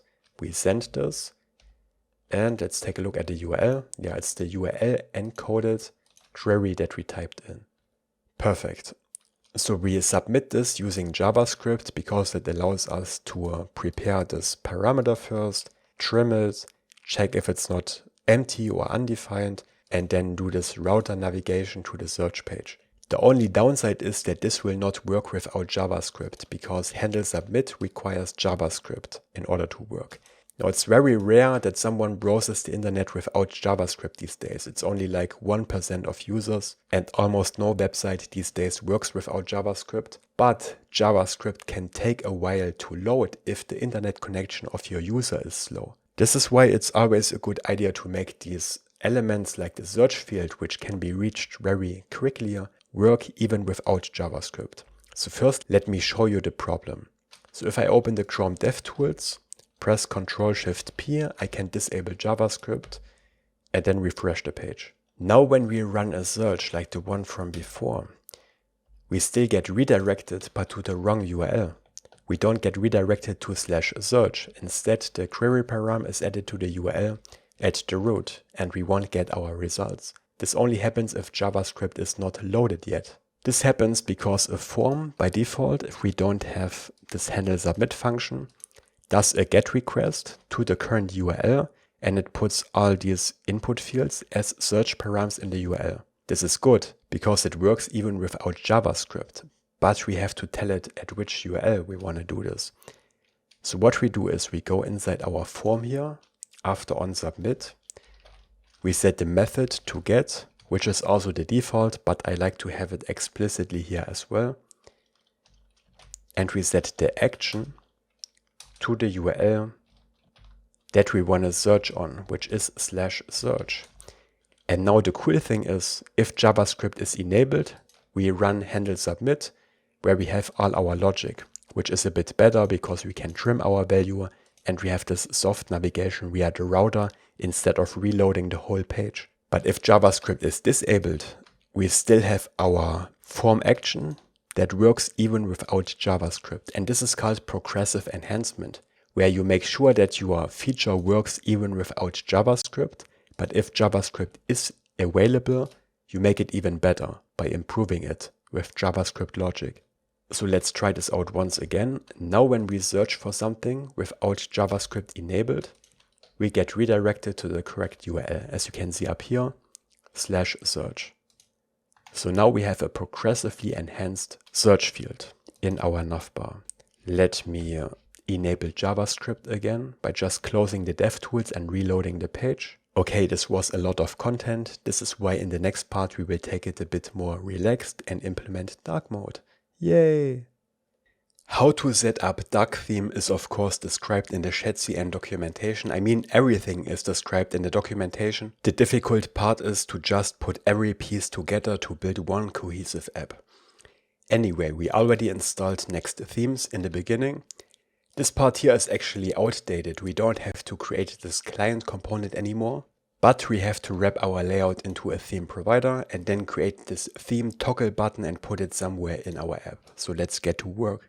So first we open the root layout. We have 3 layout.tsx now. We open the one directly in the app folder. Then we go inside the body tag above children and we wrap children into a theme provider, but auto import doesn't work. So let me copy this. Import theme provider from Next themes. Import this. Then we finish this tag. We wrap the children into it and then we can do some configuration here on this provider.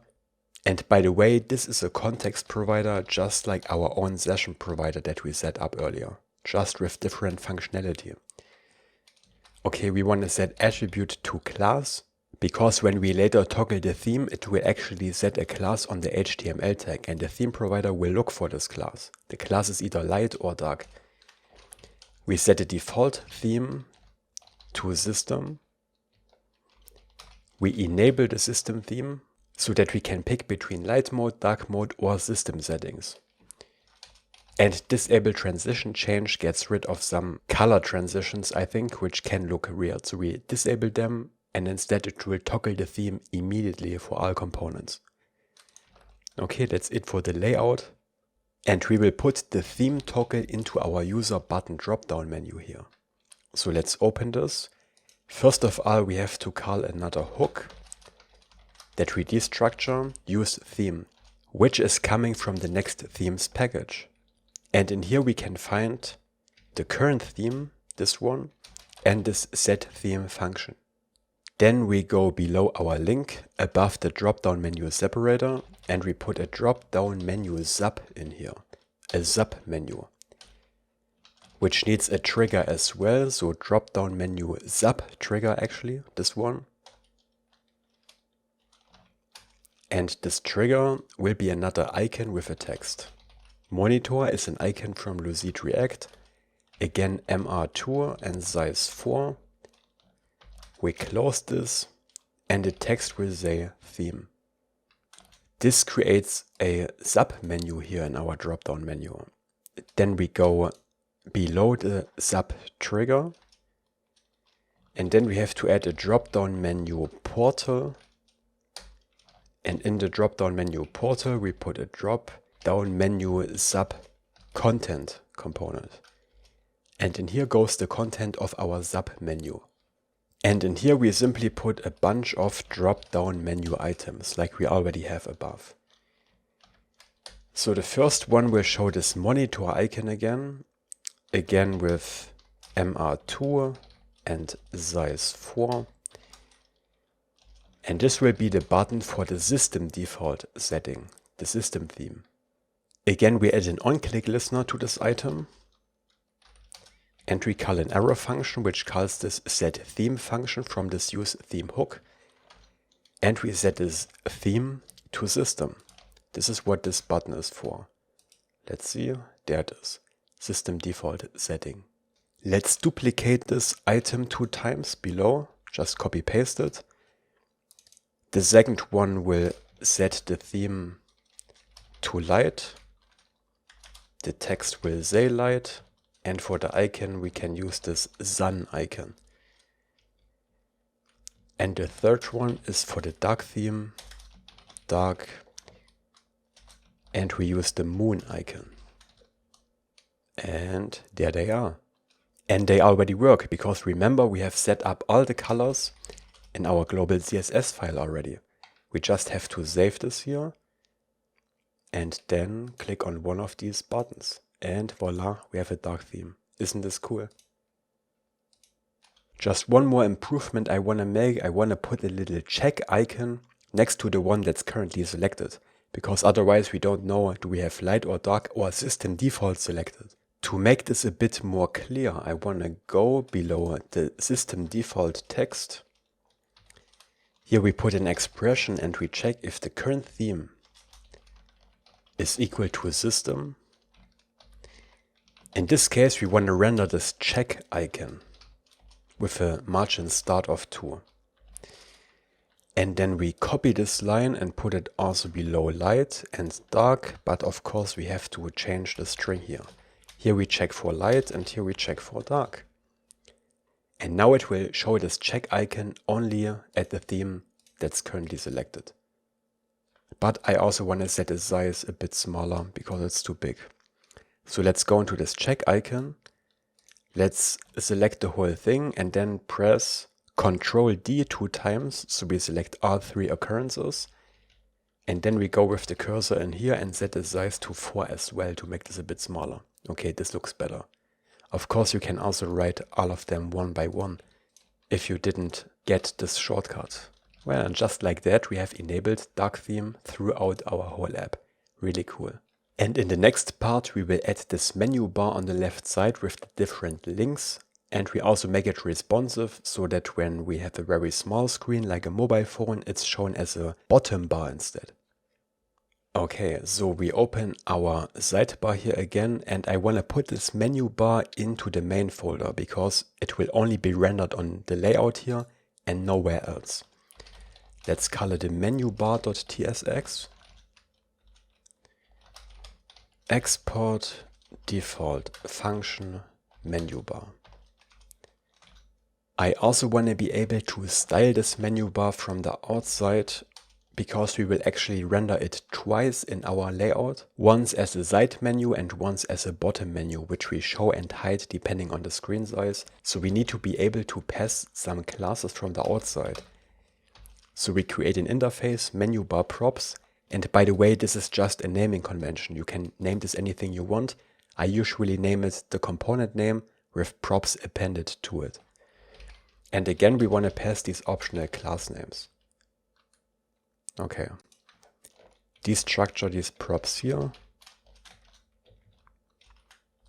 And then set up this component by returning a div.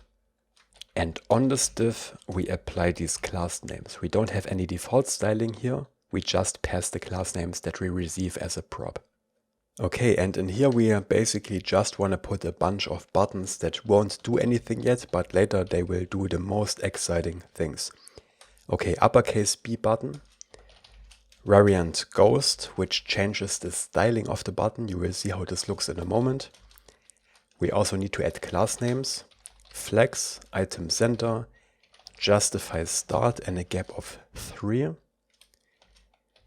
We set the title of this button to home. We used a title before. This just adds a little tooltip when we hover with the mouse over such a button, which is useful because when the screen is small, there will be no text shown.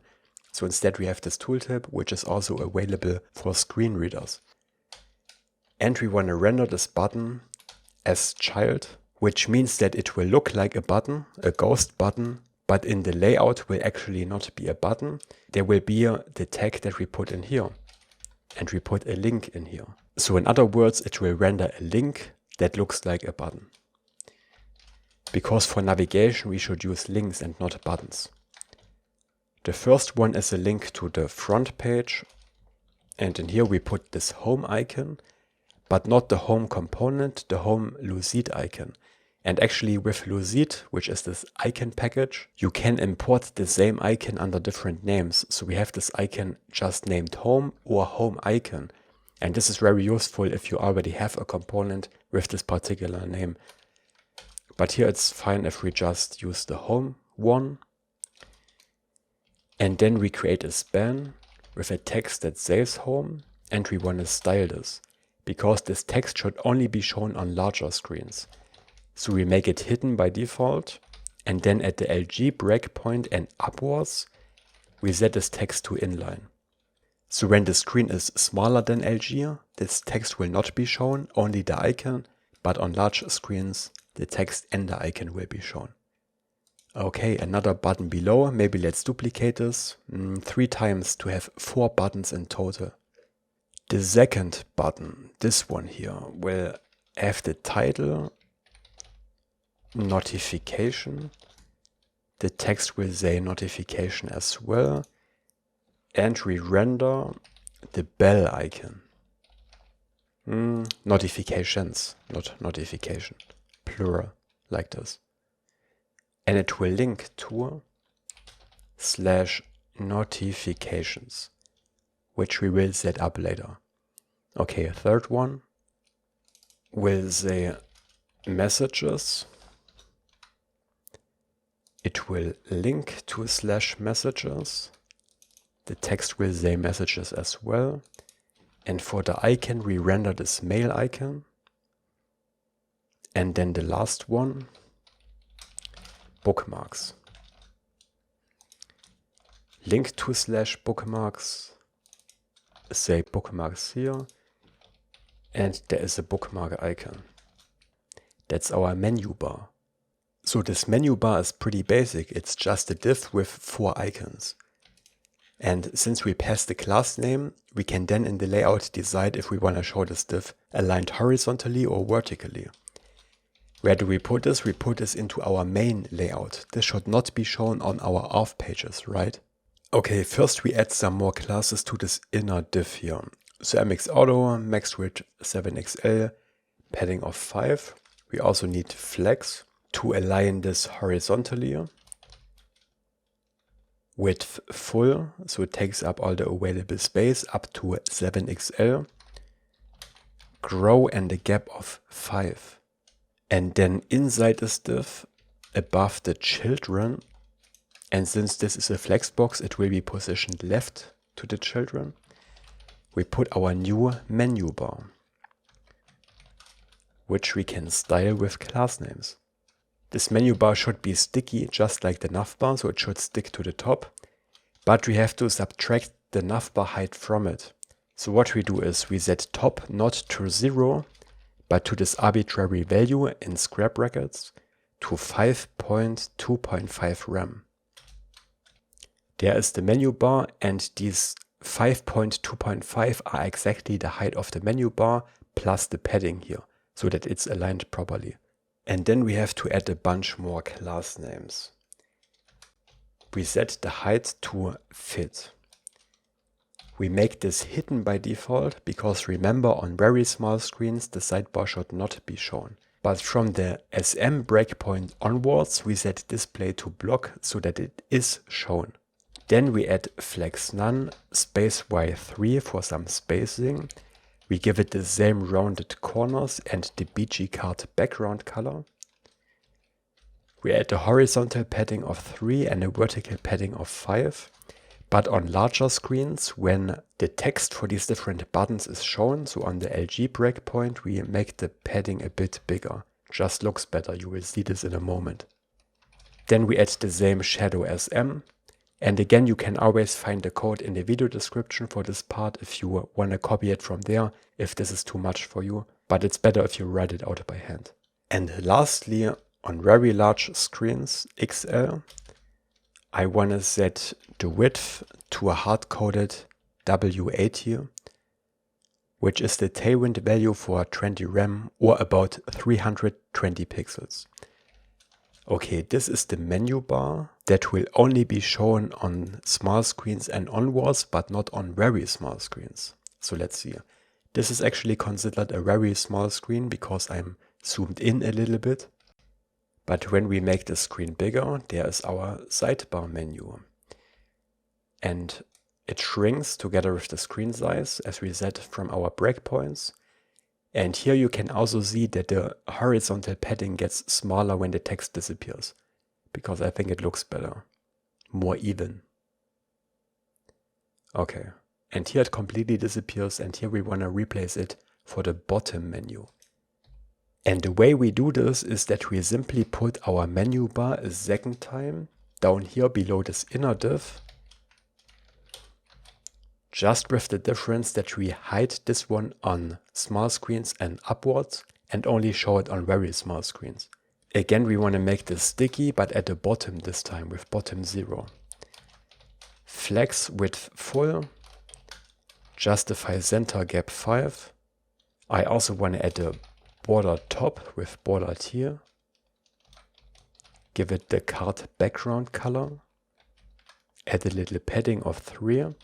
And, very important, on small screens and upwards, we want to hide this. And since these breakpoints are upwards and not downwards, we don't have to add any value for smaller screens, because on smaller screens this will simply be ignored and this bottom bar will be shown. And there it is.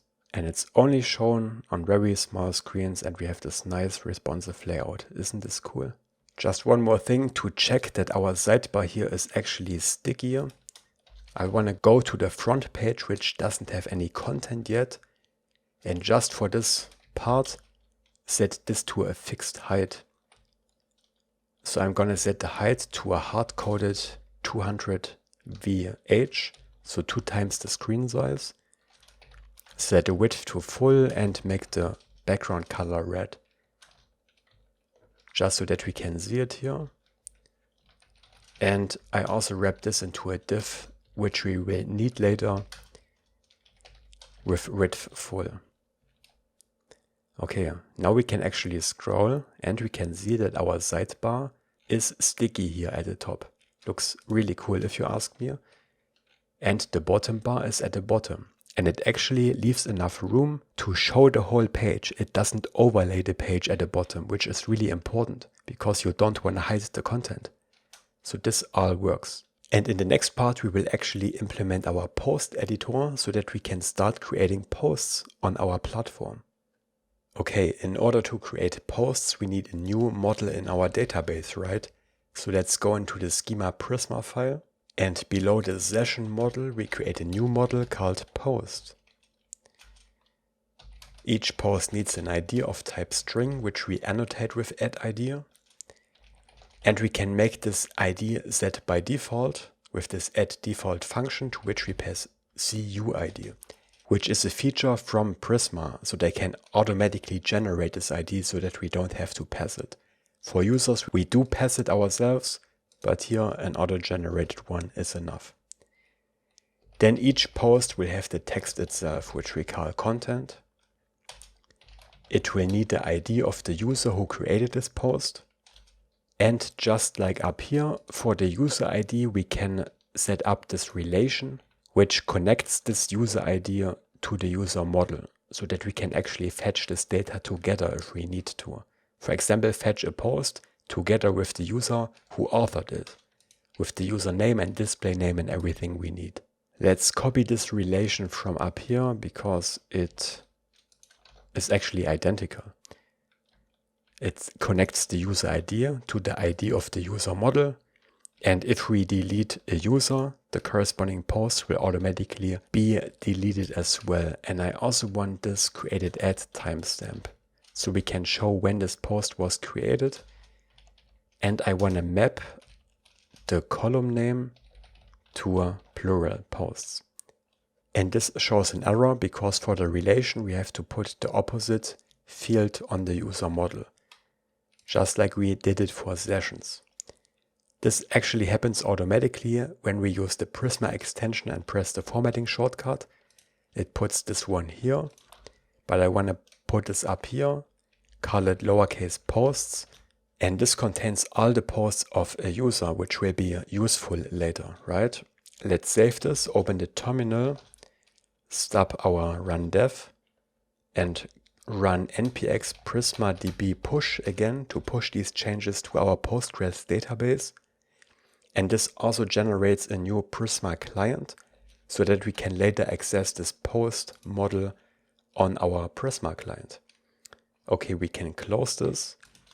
Next, I want to create a new validation schema for creating posts. So we write export const, create post schema, again a z object. For now, we only check for the content, which has to be a non-empty string, but later we will also check for the media IDs of the attachments of the uploads we add to a post. But for now, we only have this. Then I want to create a new folder in the components folder for these post-related components. In here we put a folder called posts. And in here we put another folder called editor for the post editor and related files. And in here, let's start with the server actions. We create an actions.ts file in components posts editor action.ts. We make this a server action file with use server. And we export an async function called submit post. And it will take the input as a string, so the content of the post. And the logic in here for now is very simple. We check if the user is authenticated.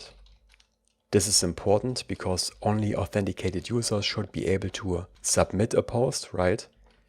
So we destructure the user. If the user is undefined, we know that we are not authenticated, so we throw an error. Unauthorized. Now you might be wondering, wait, why don't we return an error string like we did in the sign up action, for example?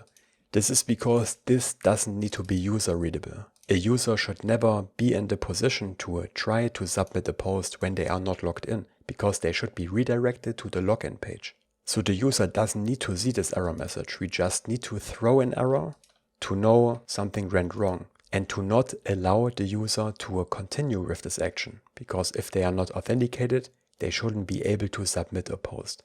But if we get below, we know that the user is authenticated. In this case, we want to take our create post schema and pass the content from the input that we sent over like this in an object. And then in here we get our validated content, and we know that this is now not empty because we declared it as a required string in our schema. And then the last step is to take our Prisma client. Now we have this post model on here because we ran npx Prisma DB push, which generated a new Prisma client. And we can use this to make a new entry to our database, where we put our validated content as the data, and the user ID, the author, is the authenticated user, because this is the one who called this server action, right? Okay, and that's it for this server action. Now you might often see in server actions that they call revalidate path with a URL at the end. But this only makes sense if you run this in a server component and you want to refresh the server component. But our feeds are client components, and we can't use revalidate path to update these feeds. We have to update them through React Queries APIs later. So no revalidate path here.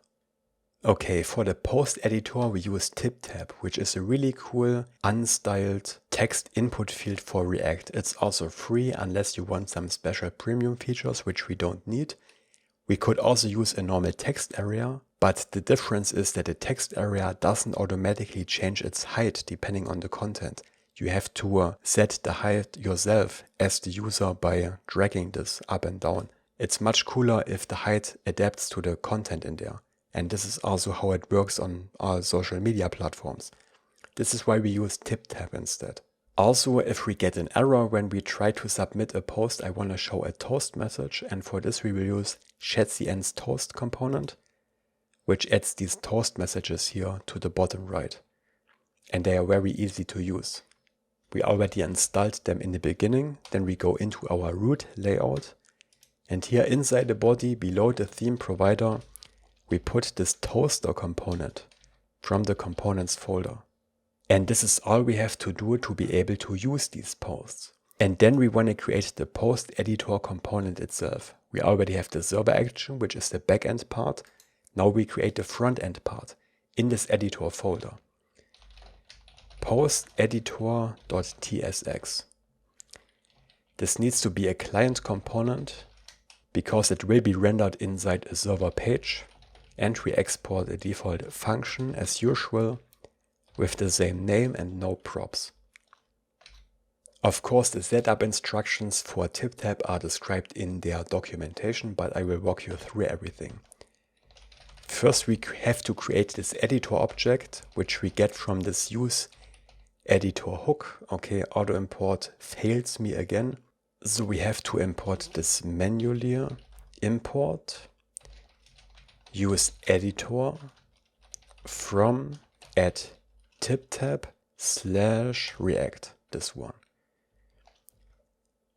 Then we call this hook and we add some configuration between curly braces. Here we can plug in extensions which add functionality, and this accepts an array.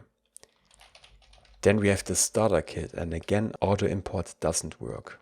So we have to import this manually as well.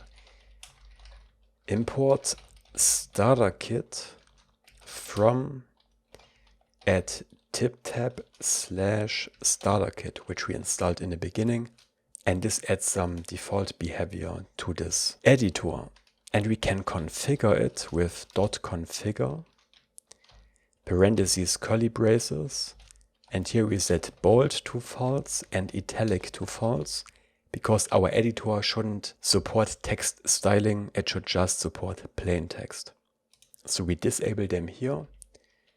And after the starter kit, we also add the placeholder plugin. Okay, so again, I have to import this manually. Import placeholder from add TipTap / extension placeholder.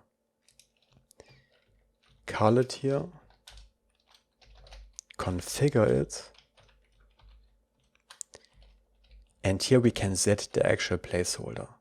This, just like for a normal input field, is the text that will be shown when this TipTap editor is empty. Just that TipTap doesn't support this out of the box. We have to install this extension to activate the placeholder. And here you can put in whatever text you want.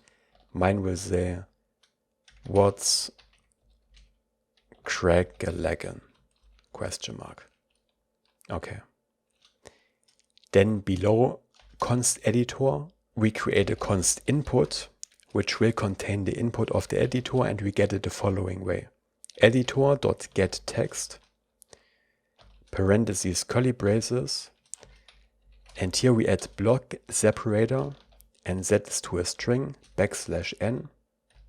This defines how new lines are handled. I don't remember how I figured this out. I think this was described in the docs, but we have to set this here. But this input can be undefined when the editor hasn't been initialized yet. In this case, we want to set this to an empty string instead of null, because this is easier to work with. Okay, we have our editor, we have the input, and then we create an async function on submit, where we take this input and we create a new post from it. So we don't need arguments here because we don't use a form. We have this managed state, which we can access directly. And then we simply call await submit post. We don't do any error handling for now. We will take care of this later. And we pass the input to it. And the input will then be validated on the back end and used to create a new post. And after this is done, we call editor.commands.clearInput, clear content actually, to make the input field empty again. Okay, but this is just the editor object. Of course, we also have to return an actual layout. So let's return a div below. Let's style this div, flex col, gap 5, rounded 2XL, BG card P5 and shadow SM. Add all these classes. Then inside this div we put another div that we style with flex and gap 5. And in here I want to put our reusable user avatar. For the avatar URL we need a currently logged in user. We are in a client component, so we already know how we can access this, right? From our use session hook. In here we find the logged in user. And then we can render the avatar down here from the avatar URL. And we style this with hidden and SM inline. So on mobile phones, this avatar will not be shown because there's not enough room. Maybe before we continue, let's save this and put it into our front page, so the main page, to see the editor while we are building it. So we remove this front page text here and render our post editor instead. But we also have to restart our app because we stopped it earlier. Refresh the page and there is our post editor. So let's go back into this component and finish this. So below the user avatar, we render editor content, which is an import from TipTap. This is the actual editor in the layout. This takes this editor object we created above as a prop and we can style it. By default, this is actually completely unstyled. I think when we set the width to full, yeah, we are at least able to click it and type in text in here. This is the whole TipTap editor here, this bordered part. So we have to style it ourselves. Okay, width full, I want to set the max height to 20 rem. This grows automatically the more we type in, but I want to constrain it at 20 rem and not make it bigger. Instead, we add a scroll bar with overflow Y auto. And now this is the max height of this editor. Let's check it out on light theme. Okay. I also want to set the background color to BG background because this is the color normal input fields also have, like our search field above. And I want to make this rounded to XL as well.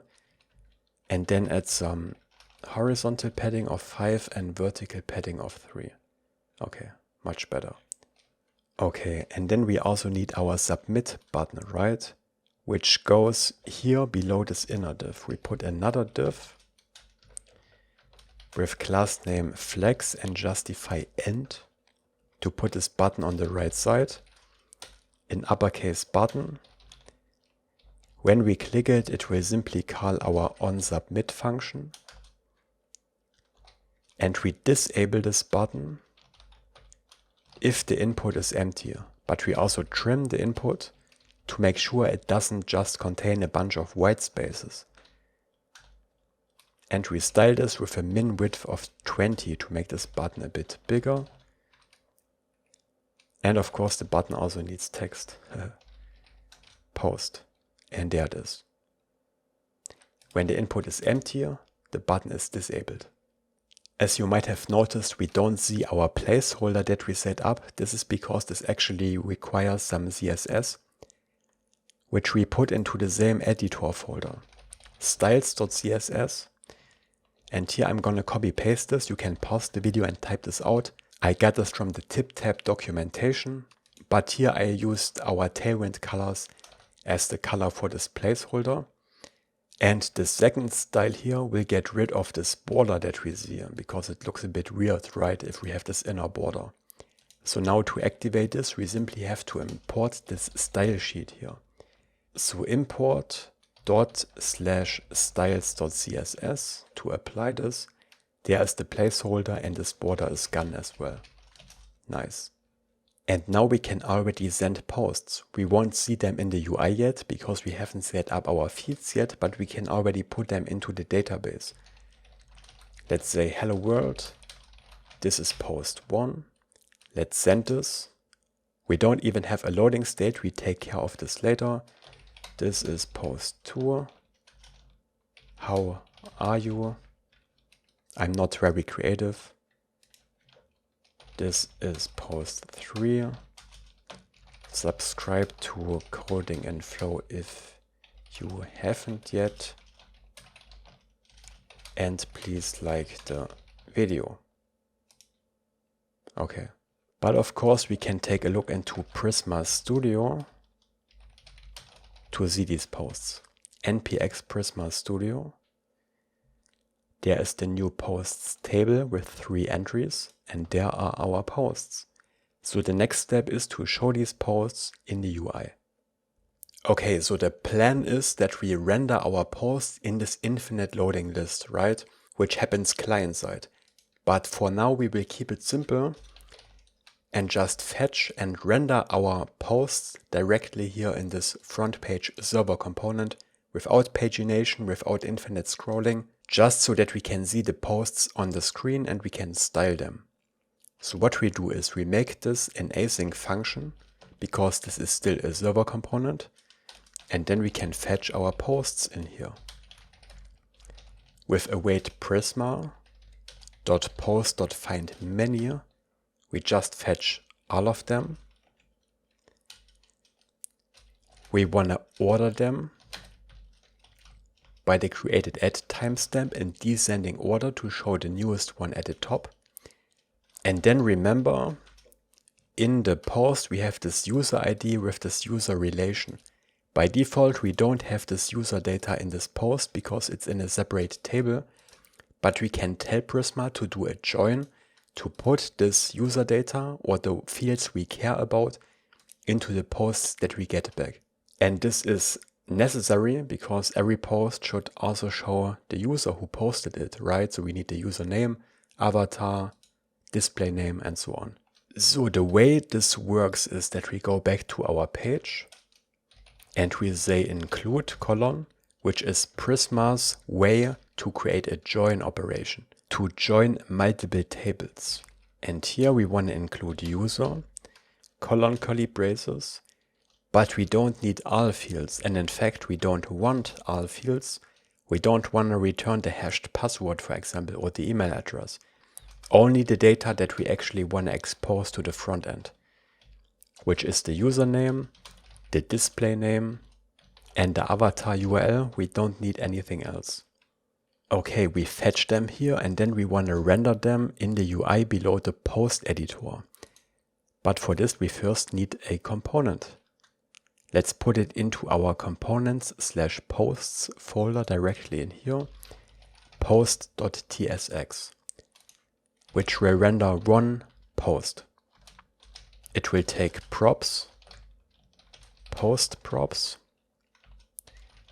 the post itself. For this we can use this Prisma type from the Prisma client. And then we export default function post, which takes this post prop. And for now, let's just render not a div, an article tag. It's a bit more idiomatic again. And for now, we just put the post.content in here. We style this later. Here the names conflict because the component already has this name. So let's rename this with s to post data and set this to post data here as well. Okay, let's save this for now and render this on our page. Okay, below the post editor, we put an expression.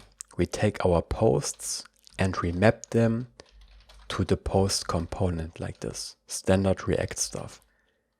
Uppercase post.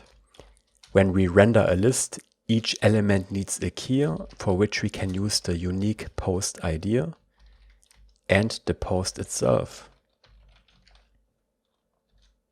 And as soon as we save this, we see our 3 posts here, completely unstyled, but we see the data on the screen. And then we can continue styling our post.tsx component. Just one thing. We actually will have the same include in different places later, different places where we fetch posts. Also over here on this post, there are some fields missing. We don't have the user field that we added to this include. Why? Because this type here is not correct. The post type from the Prisma client. To make this reusable and generate this type, what we do is we cut out this whole block after the include colon and we put this into a separate file. In our libs folder down here, we create a new file that we call types.ts. Here we export a const called post data include. We paste the thing that we just cut out, but of course now we don't get any autocomplete in here because we don't set the type. We could set the type here after a colon, but a better way is to use TypeScript's new satisfies keyword, and we set a type to a Prisma but with an uppercase P dot post include, which was automatically generated. And now we have autocomplete up here with all the fields. Now it's a bit hard to explain the satisfies keyword in a nutshell, but it creates a narrower type. And later when we use this post data include, the type will be easier to use when we use the satisfies keyword instead of setting the type up here after a colon. You might have to Google satisfies. I also have a short on this where I explain this in more detail, then you will probably understand it. So check out this short. And then we also want to generate a type for the post data that includes this user, which looks like this. Export type, let's call it post data, equals Prisma dot, again Prisma with an uppercase P, post get payload, angle brackets, curly braces. In here we put this include colon, type of post data include. So this will create this post type for getting a post with the include that we defined up here. And whenever we update this include up here, which we will do later, this type automatically updates as well. And this makes this really reusable. Okay, and now we can do two things. We can go to our page and just use the post data include, which we can then reuse in different places. And in the post TSX, we don't use post data from the Prisma client. We use the post data type we just created.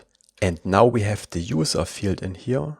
And on the user field are the avatar URL and so on. Okay, before we finish styling the post, let's quickly go to our page again.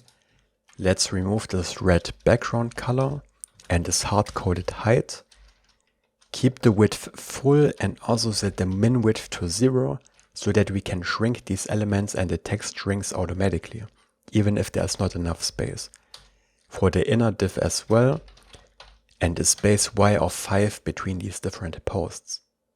And by the way, when we comment out this include, we get a type error down here because this expects post data. And post data is the type that has this include inside it. Okay, let's finish styling our post component. Okay, we add some class names to the article. We need space Y3, our usual rounded to XL and BG card, padding of 5 and shadow SM. Then in here we put a div and we can also remove this post.content for now. We style this inner div with flags wrap and a gap of 3. Then I want to put the user avatar in here, but I also want to wrap this into a link that brings us to the user's profile page. /users/ and then we need the username, which we can get out of the post.user field. In here is the username, because again we include the user data in our post. Inside this link we put a user avatar and we set the avatar URL to post.user.avatar URL. And when we save it, we see the avatar already. Below this link, we put another div where we put another link. Again, this link will point to the user profile. So let's copy this line, put it here. We style this with block, font medium, and hover underline. And this will contain the post.user.displayName of the user who submitted this post. So both the avatar and also the display name are links to the user profile. And then we put another link below, but this one will not point to the user profile, it will point to the page of the post itself, the page where we can view a single post. And we will put this page under /posts/ and then the ID of the post. We style this link with block so it gets put into a new line. We make it small with text SM. We set the color to text muted foreground and again hover underline. And here I want to put the timestamp of the post when it was written, but I don't want to create a normal timestamp. I want to create a relative timestamp like 2 hours ago or 10 minutes ago, because this looks cooler for a social media app. For this, let's create a function in our utils file. Export function. Let's call it format relative date. To it we will pass a date object that we call from. So we have the from date and we also need the current date for comparison, which we create via a new date. And I only want to show the relative date if the post has been posted within the last 24 hours. Instead, I want to show the full date. So what we do is we take the current date and we check if getTime, which returns the milliseconds, minus the from date get time, and we have to call get time as a function, is less than 24 hours. And those are milliseconds. So we take 24, we multiply it by 60 for 60 minutes, 60 seconds, and 1 second is 1000 milliseconds. So this is how we have to multiply it. So if this was posted within the last 24 hours, then we return format distance. Okay, auto import fails me again. So we import this manually. Import from datefns, which is another package that we installed in the beginning. And in here we can find format distance to now strict. This is the one we want to call down here. And to this we have to pass the from date and some configuration. We set add suffix to true. And the suffix is just a little text that will say ago. So it will say 20 minutes ago or 2 hours ago. But if this post is older than 24 hours, then we want to render the full date, and I want to add another if check because I only want to show the year if the post is older than 1 year. If it's written within the last year, it will only show the date without the year number. So we add another if check. If current date.get full year, which again is a function, is the same as the from dates get full year, then we want to return format date, which is another datefns import from, and this is how we format this date. We show the month and the day. And if the post is older than 1 year, because we can't write a post in the future, right? We want to call format date again. But this time we also want to render the year together with it. But this should actually be 3 Ys, and we also put a comma here. If you want to learn more about these formatting strings, you have to look into the datefns documentation, but this defines how exactly the month and day are shown. If they are shown as full numbers or abbreviated and so on. Okay, to recap. If the date we pass to this function is younger than 24 hours, we show the relative date, like 17 hours ago. If it's older than 24 hours, we show the full date. And if it's older than 1 year, we show the full date with the year number. Okay, and now we can use this here. Inside this link, we put an expression.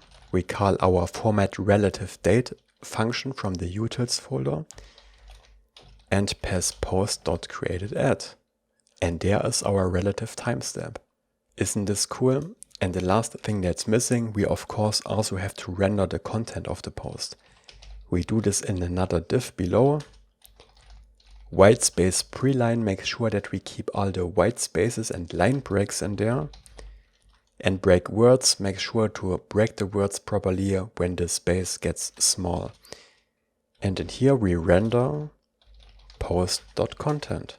And that's it. There are our posts. Maybe let's add a longer post with some lorem ipsum text so that we have something to scroll. But since this is a server component, it doesn't refetch automatically. We take care of this later. For now, we have to refresh the page. So it looks almost like a real social media app already. We can scroll, we have our sidebar, and we have our posts. We will implement infinite loading very soon, but in the next part, I first want to set up this other sidebar where we count the hashtags and show users to follow. For this reason, I want to put some hashtags in here. Subscribe to Coding and Flow with the hashtag subscribe to Coding and Flow and Coding and Flow. Let me copy this. Post and another one, I don't know, TypeScript is awesome, hashtag TypeScript, hashtag subscribe to Coding and Flow. Of course, these hashtags don't have links yet, they are just plain text. We will take care of this later. For now, I just want something to show in our sidebar. Let me write another one TypeScript is better than JavaScript. TypeScript and maybe JavaScript sucks. Okay, let's send this one as well. And next we will set up our right sidebar. Okay, so the idea of this right sidebar is that it is specific to a page, because some pages will not show a sidebar at all. The messages page, for example, because we need this whole space for the chat. But on some pages, like the front page, I want to have this right sidebar as well, and some other pages will have a different sidebar. Whereas this left sidebar here is shared on all pages, which means that we don't put our right sidebar into this main layout here, where we have the menu bar, because then it would be shared on all pages. We only want to have it on this front page. So let's set up the sidebar and let's put it into the components folder, because we will reuse it on different pages. Let's call it trends sidebar. Difficult word. We export a default function with the same name, no props, and we return a div.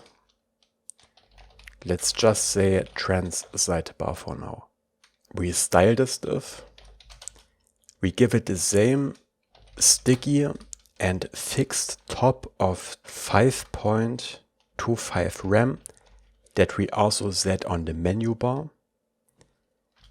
We make this one hidden on small screens, but on medium-sized screens and upwards we display it with block, and on large screens we give it a fixed width of 80, which is 20 rem.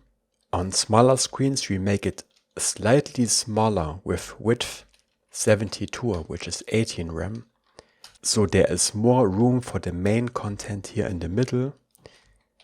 We also set height to fit, flex none, space Y5, and that should be it. For now, let's keep it like this and put it into our front page. For this, we take this outer main tag, we set it to flex to align these elements horizontally, and we add a gap of 5, and then below this div, we render the trends sidebar. On small screens it's hidden, on larger screens there it is.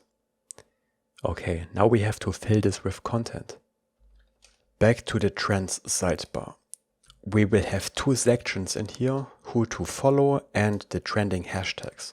We put them as separate components in here that we don't export from this file. Who to follow. We make this an async function because here we need to fetch data, right? First we need the current user to know who we are already following. And this is a server component. We haven't made this a client component because we don't need client-side features in here. This is why we can fetch the user in here directly and any other data. And remember, validate request is automatically deduplicated with this cache function.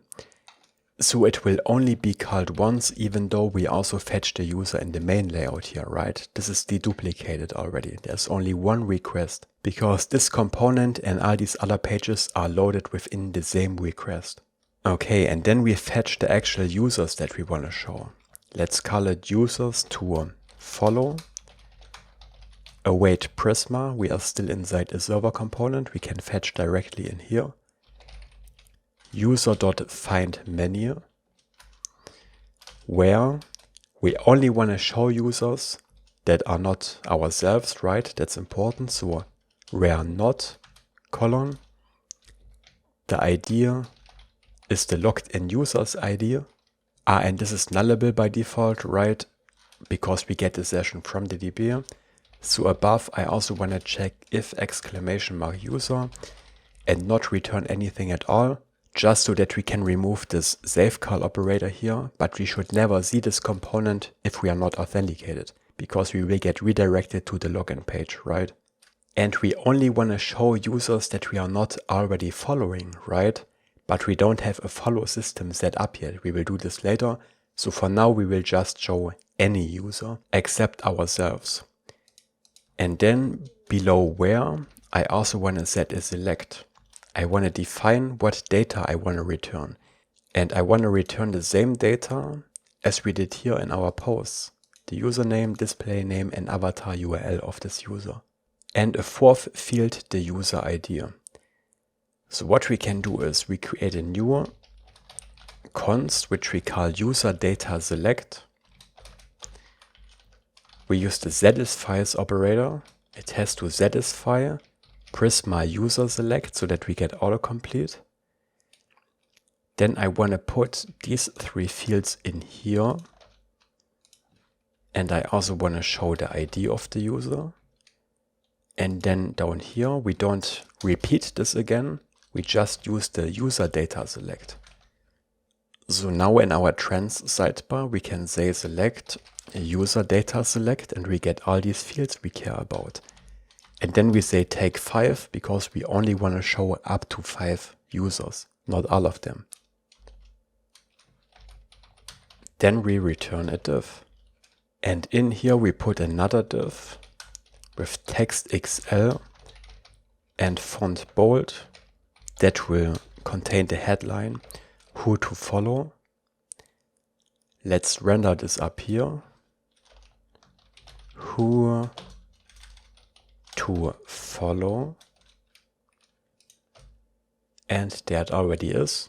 And this is a server component, right? So it will be fetched server side. The problem is this also blocks the rest of our page. When we refresh the page will only show after these users here have been fetched. Now it's very fast, at least in development.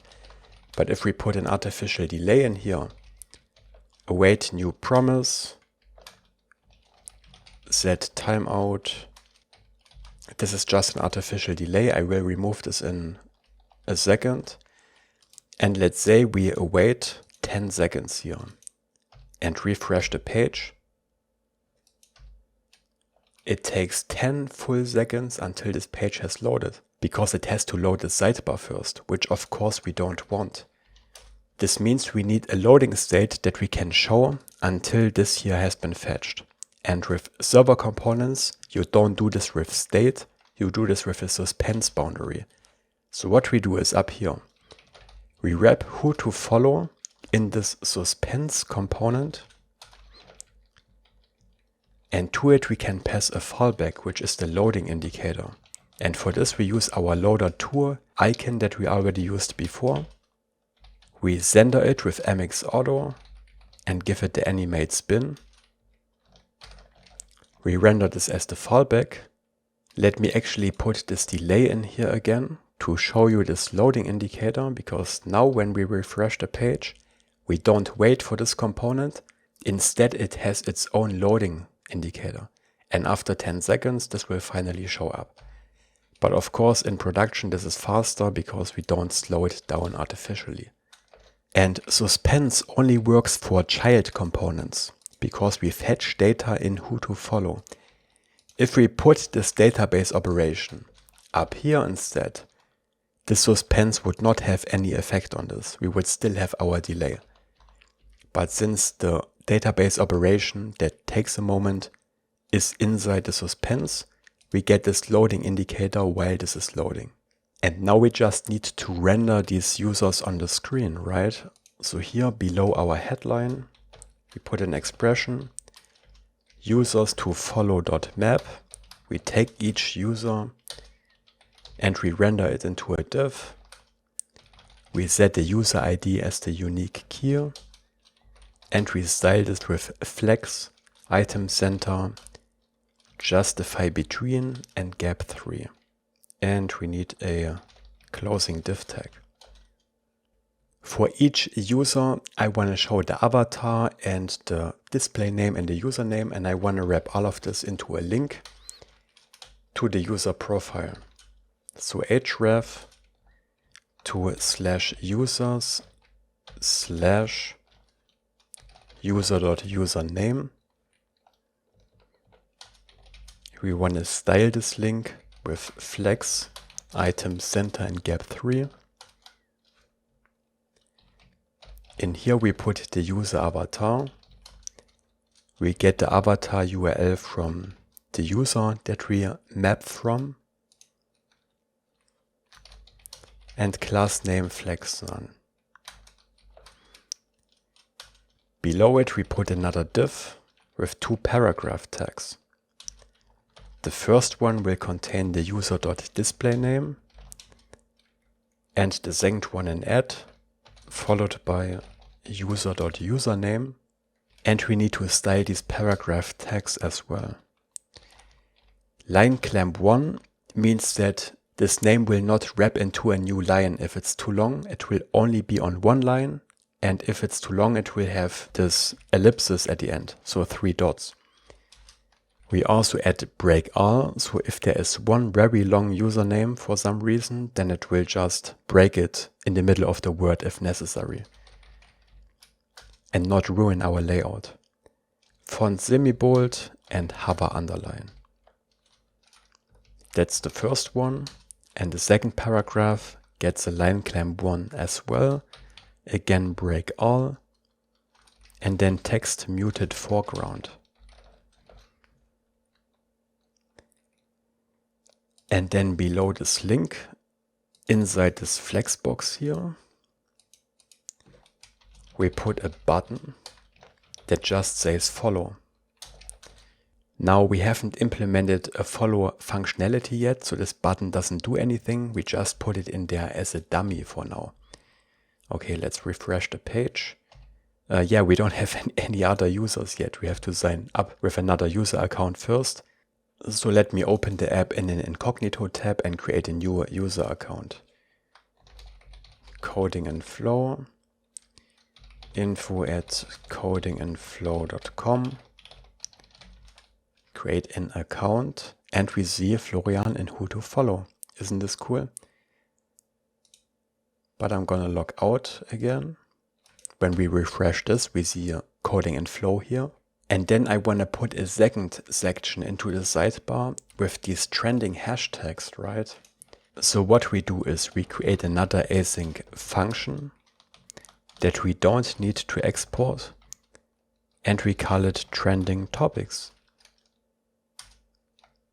We put trending topics into our suspense boundary, like this. We could also create a separate suspense boundary for each of them. This way we will wait until both have loaded before we show any of them on the screen, because I think if we show this one first and then the other one, or this one first and then who to follow, it can create very jarring user experience because there are different elements popping up. I think it's better to hide and show this whole sidebar at once. So we put all of these elements into the same suspense boundary. So to recap, only when both server components have loaded, and they will load in parallel, they will load at the same time, only then we show this sidebar. Okay, let's finish setting up trending topics. Now, as I explained in the beginning, we will actually count the hashtags and all of these posts via Postgres' full text search. But of course, this is a heavy operation and we can't execute this every single time we open this page. But we don't have static rendering in this component. Why? Because we fetch the user session not only here, but also in the layout. And as soon as you fetch the session from the cookies, every page below it is dynamically rendered, which makes sense because the session is dynamic data. You can't know the current user if the page is statically cached. So we don't have any static caching here. So how can we avoid fetching this data over and over again? For this we can use a cool function from Next.js. So what we do is we go above our trending topics component. We create a const get trending topics, and we assign this to unstable cache, which is an import from next/cache. And as the prefix unstable implies, this is an experimental API, so it's not stable, but it works already. And you must not confuse unstable cache with React's cache function. They are completely different. This one deduplicates this operation within the same request as I explained earlier. When we refresh the page, this cache is cleared and we execute this again. Unstable cache, on the other hand, is actually cached on our server. on Vercel later when we deploy it there. This is a Next.js feature, not a React feature. This one allows us to actually cache an operation between multiple requests and between different users. And this is exactly what we need. To it we pass an async arrow function, where we do our heavy database operation. We wanna count all the hashtags, right? So we create a const result, await Prisma, and when you use an ORM like Prisma, there are some things that the ORM just can't do because they are too specific to your use case, and counting these hashtags is one example. When this is the case, we have to make a raw SQL query, which we can do with query raw. We also have to set the return type ourselves here. We want to return the hashtag as a string and the count of the hashtag. And this is not a number, it's a big int, because this can be a very big number, and this is the type for this. And then outside of the curly braces, we make this an array with square brackets, because we get an array of these values back. And then we don't add parentheses, we add backticks. This is a so-called tagged template, which is a special kind of function. I have a short on this as well if you want to watch this. But basically in here, we now write raw SQL to execute our query. So let's go back to like 1998 or whenever people used to write raw SQL, I don't know, and do it here. And we even get syntax highlighting if we have the Prisma extension installed, which helps a bit.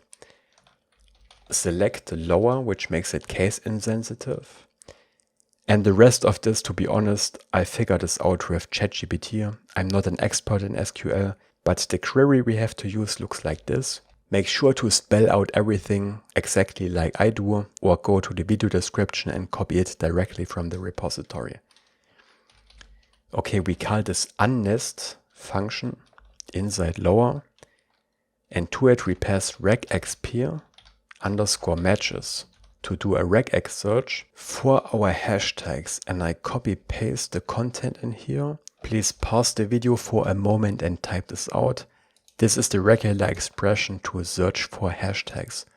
Don't know what ALNA means. I think it's the letter and numbers that are allowed in this hashtag.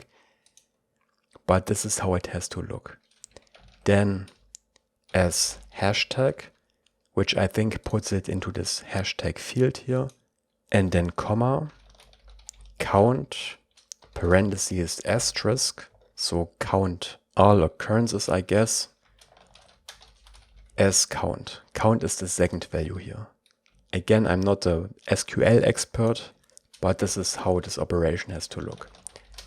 From the posts table, this is simply the name of our table where these posts are in. Group by parentheses hashtag, so that it basically combines the same hashtag into one field. We also order them by count descending and hashtag ascending order, and we only need 5 of them. So the 5 most mentioned hashtags with the highest count, those are the ones we want to return. And that's our raw query. And then we want to take this result and we want to return it, but we also want to map it. We call each result row, parentheses curly braces, and we map it into this JavaScript object. The hashtag will contain row.hashtag, and the count will contain the count, but the count is a big int, and we can't send big int between server and client components, so we have to convert this into a number with an uppercase N number, which has a constructor to which we pass a row.count. This converts the big int into a normal number. Okay, this is what we return here. After this async arrow function, we write a comma, because unstable cache takes more arguments. It expects a key, which is a string in an array. We call it trending topics. We only need this if we want to revalidate this data on demand via a server request, but we don't do this, because as the third argument, we can pass configuration. And here we can pass a number, how often we want to revalidate this unstable cache call, how often we want to fetch this again. but those are seconds, not milliseconds. So we want to do this every 3 hours, right? So 3 hours times 60 seconds times 60 minutes. So now when we call this in the trending topics component, const trending topics equals await get trending topics, this will be cached for 3 hours. But important, this only works in production after we actually deployed this. In development, this will always execute and we will always get the current data. Nothing will be cached. But in production, which is where it matters, right? And then we want to return a div for this component with some styling, of course. So a class name, space y5, rounded 2xl, our usual combination, bgcard p5 shadow sm.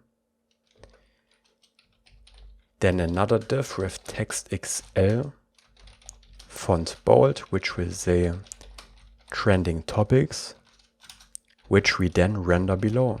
Trending topics.map. Here we add a pair of parentheses and curly braces so that we can destructure each trending topic to its hashtag and account. And I made this curly braces and not parentheses because I first want to execute a little logic in here. I want to get a title, which is the hashtag, but without the hashtag icon at the front, right? So we remove this and we only get the second element at index 1. And then we return a link with this hashtag. We are mapping, so it needs a key. And for the key, we use the title because these hashtags are grouped, so each title is unique, so we can use it as the key. We set the href to a /hashtag / and then the title without the hashtag icon. And we style this with block, so every hashtag gets put into a new line. Okay, almost done with this. In here we put a paragraph that we style with line clamp 1, break all, we have used this before, font semi-bold and hover underline. And we also set the title to the hashtag string itself in case this is too long and we can't read it completely. Then it's useful to have this tooltip. And in here we render the hashtag as a text, right? And then below, I want to render the count for this hashtag. A bit smaller with text xm, text muted foreground. And then I want to show the count, but I also want to format this in case the count is very big, like 1,000,000 or 100,000. I want to abbreviate this number. For this we need another utility function in our utils folder. Let's quickly set this up. Export function format number, which takes the number as input and it returns a formatted string. And we achieve this by returning intil with an uppercase I. This is a default JavaScript API. This is not coming from any packages. And then uppercase N number format. To this we have to pass a language code how we want to format this. We want to format this in US American. There are also other options like Indian, which have different abbreviations, but we use the US abbreviations. And the second argument is a configuration object where we set the notation to compact. So it abbreviates in a small form like 100K or 1M for 1,000,000. And we set maximum fraction digits to 1. To be honest, I forgot what this was for, but you can Google this if you want. And then we call format on this and format the number and return this. And that's it. Now we can go back into our trends sidebar, call format number here, but this will only play a role if we have a very big number. But while we are testing the app, the numbers will be very small, right? Because we won't write 100,000 posts. But anyway, it's good to make this production ready in case you have large numbers. Okay, so this will show the count and then the text afterwards. We check if count is equal to 1, then it will say post, 1 post, otherwise it will say posts. And we have to put a question mark here to use this ternary operator. So if the number is 1, it will say 1 post, or 0 posts, or 100 posts, or whatever. Okay, I think our sidebar is ready. And there are our trending topics. And this actually counts all the occurrences of these hashtags. We use this one twice, coding and flow once, TypeScript twice. Again, this will not be cached in development, but in production for 3 hours. Let's quickly see a large number, how this would look by just hard coding the number in here. 100,000, for example, will show 100k. And 1 million will show 1M. Very professional. Let's also quickly take a look at the responsiveness of the sidebar. So it gets a bit smaller at this breakpoint, right? The left sidebar collapses completely, and then eventually the right sidebar disappears when there is not enough room. Okay. And when we have more users, it will show more users to follow. And when we refresh this, it doesn't block the page because it has its own suspense boundary.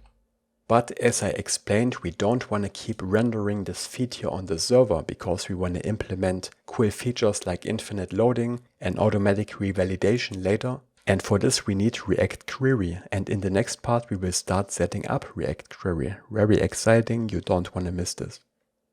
So what exactly is ReactQuery? Well, it's a library that helps us with fetching data from our server and managing this data. When you first start out with React and fetch some data from a backend, then you usually do it inside a use effect and you put this data into a state. Very simple. And this works, but it also has a lot of limitations and downsides, and there are many features that are difficult to implement this way. So what ReactQuery does is, it caches the data for you, it helps you revalidate the data from time to time when it's stale, as we have seen in the beginning. It helps avoid race conditions, which can actually happen very easily when we fetch data inside a use effect. If you don't know what I'm talking about, I explain this in my React Best Practices course. This is a completely free video course that you get when you sign up for my email list. You can go to codingandflow.com/reactbestpractices. There's also a link in the video description. Sign up here. You get put into my email newsletter. You can of course always opt out, but you also get this free course with some videos. And there I explain a bunch of different topics, and one of them are these race conditions that can happen when we fetch data. And ReactQuery helps us prevent this problem. And it does a ton of other stuff. It also makes it easier to implement infinite loading or optimistic updates. We will implement all of this throughout this tutorial. So ReactQuery is very similar to a state management library like Redux or Zustand, and it replaces a lot of the functionality, but ReactQuery is only responsible for server state, not for local state in our app, but everything that's coming from our server. And in our app, that's basically all the state we care about, right? Our feeds, the user data, everything is coming from the server, and ReactQuery manages this data for us. They also have really good documentation, very detailed, can also be a bit overwhelming, but I will walk you through everything. Okay, so right now we are fetching the data directly in this page, right? But ReactQuery runs on the client, not on the server. And in order to fetch the pages, we have to set up a server endpoint where we can make requests to. So what we do is, let's collapse everything. We want to create an API folder here in the app folder.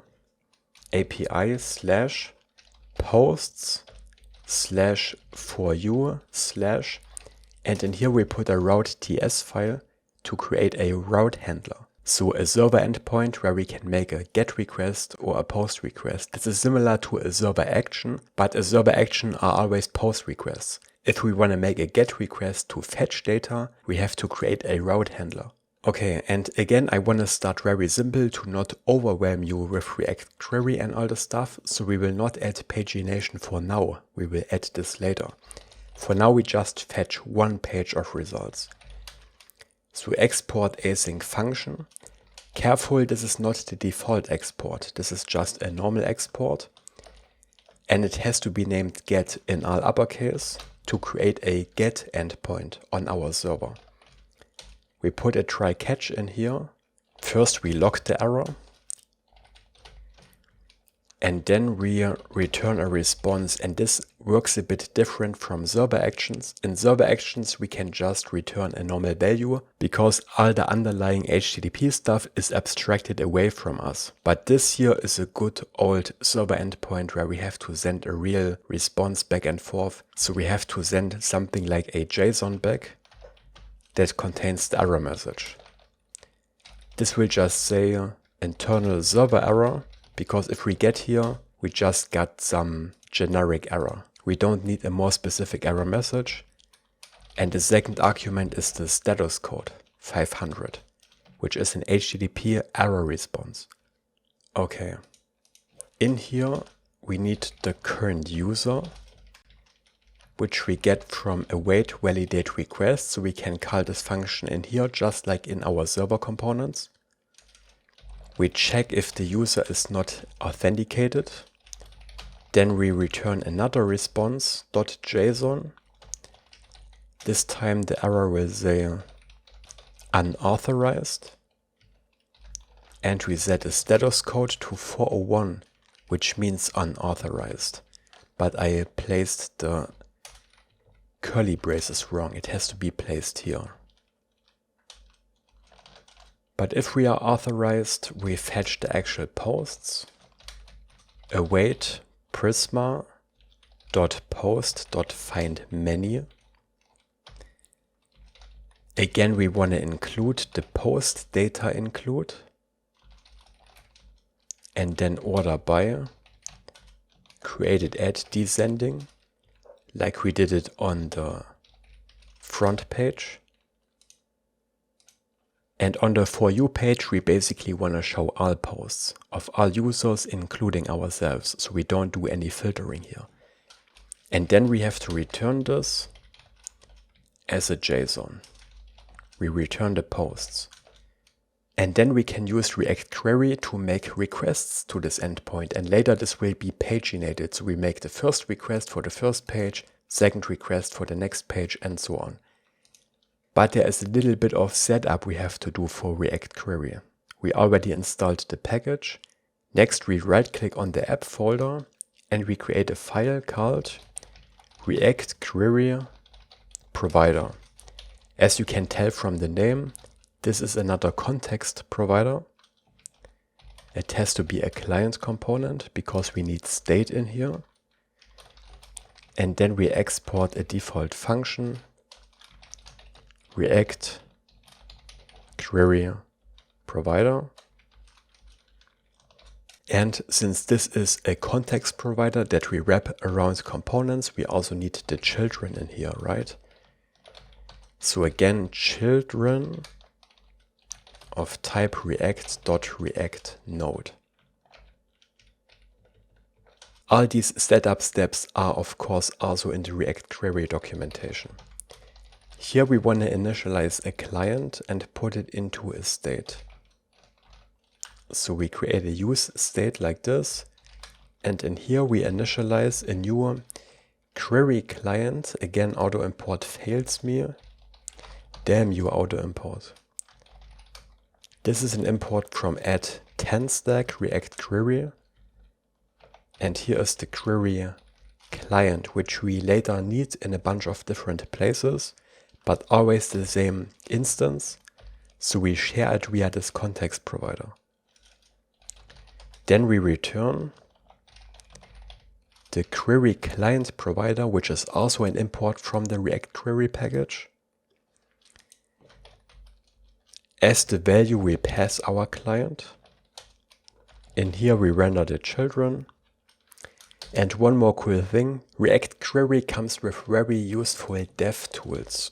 Again, we import them from at TanStack ReactQueryDevTools. And then here below children, we render them ReactQueryDevTools. With initial is open, set to false. These dev tools are super cool. They add a little pop-up menu down here in the bottom right corner where we can always see the contents of our cache. When we add this provider to our layout, you will see them. So let's go into our root layout. And inside the body, we wrap everything into the React Query Provider. And all the state is handled inside it, right? We save this. And here are the dev tools. We don't have any cache entries yet because we haven't done any queries, but this is how it looks. Obviously, this is only shown in development, not in production. The user will not see this. Okay, and as I explained, the query itself happens in a client component, and this page is a server component. So what we do is we create a new component for it called foryoufeed.tsx, which is a client component. Export default function. And in here we now use React Query to fetch this data from our new route. In the React Query documentation there is some very basic example here that looks very similar. It uses a query to show some data. This is not the infinite loading one yet, there is a separate hook for that, which is a bit more complex, but we will save this for later. For now we will just fetch this one page of data to get a simple introduction into React Query, to not overwhelm you right away. And by the way, if you are enjoying this tutorial and if it has helped you, please leave a like on this video if you haven't yet, it means a lot to me. Okay, so let's see how this works. We create a const query. And then we call this useQuery hook from the TanStack React Query package. We can also set the return type here. What do we expect? Well, we expect an array of these posts, right? And we know that our post data include returns this post data type. So this is what we use in here. An array of post data. Parentheses, curly braces, and this takes two arguments. The first argument is the query key. As I explained to you, React Query caches the data for us, and every cache entry needs a unique key. And we can use this key later to identify this entry, for example, to make changes to it or invalidate it or whatever, and this has to be an array. And in here we can put strings or other values. They just have to uniquely identify this entry. So I'm gonna add two strings here as the key. Post field and for you. This one is a more general one, which we will use in all our post feeds, and this is the specific one for the for you feed. Comma. The second argument is the query function. This is what we actually execute to fetch the data. We pass an async function to it, and React Query itself doesn't fetch the data, it just manages it for us, but we have to fetch it. Later we will use a library for that, but for now we will just use fetch, the normal fetch function. We create a const res, short for response, equals await fetch, and then we want to fetch from this route, which is under /API/posts/for you. We have to make a GET request to this endpoint. So /API, we don't have to add the base URL, this is inferred automatically. /posts/for you, make sure to spell this correctly. Then we have to check if res.ok is false, so if we get an error response back, then we have to throw an error, which will say request failed with status code, and then display the status code from res.status. Yeah, and this has to be a backtick string, so we can put a variable in here. And then from this query function, we return res.json, which contains the actual data, the post data array. Okay, so we have the cache key and we have the query function. And this is actually everything you need to make a request with React Query. This is the most simple use case. And now what did we achieve with this? Well, we have our data cached. We automatically revalidate it when we open this component again. We also prevent race conditions, and in this query object we have a bunch of different fields. If there's an error, it is in here. When the data is loading, we have this loading state, and we don't have to manage this ourselves, which in itself is already very useful.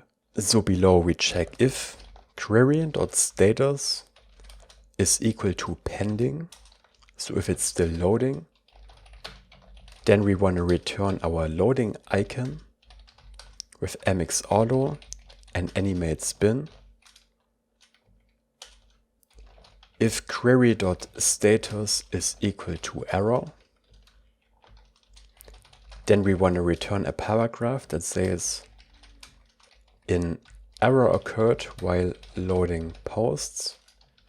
And let's also style this with text center and text destructive. And if we are not loading anymore and there is no error, we know that we have our data, right? And we can render it on the screen. Let's put it into an empty fragment. And inside the query, there is the data, which has the same type that we defined here. It's an array of post data, right? So we can map this. We get past each post. And just as usual, we can render this into a list of post components. We use the post ID as the key and the post itself as the content. Okay, so this is the most simple use case of React Query. Let's go to our front page, remove this query here, which also means we don't need to make this an async function. It's still a server component, but we don't fetch in here. Instead, we replace this for the for you field, which fetches the data internally client side. And after a short reload, we get an error. But I know why this error happens. To fix this, we go into our post component and we have to comment out this date timestamp here for now. Why? Because we turn this into a JSON when we send it back from our API route. And JSONifying a date turns it into a string, so this is not a date object anymore. We will fix this later, but for now we just comment this out to remove it. Now we get our loading state, which is handled in here by this query status, this one. And what we see on the screen is the client-side fetched data down here. But now we manage this with React Query. And now we can take a look into the DevTools again, and we see our entry here. This is this cache entry, and this is the data we fetched. You can see all this data in here, the single posts. And you can also see if this cache entry is stale, and stale means if we now move to a different page and back, it will fetch this data again to show the updated state. This is exactly what we want. But we will later see this better when we have different feeds. And as I already said, we will also implement infinite loading later. One thing I want to do for now is when we log out, the entries are actually still in the cache. And the next time another user logs in, they first see the data of the previous user, which is of course not great. But there is a simple way to avoid this. We go into our user button component. And in here, when we log out, we want to clear the whole cache, which is just one operation. But for this, we need a query client, which we have put into this React Query Provider. So we create a const query client, and then we get a hook which is provided for us by React Query. Use QueryClient, which will get this client.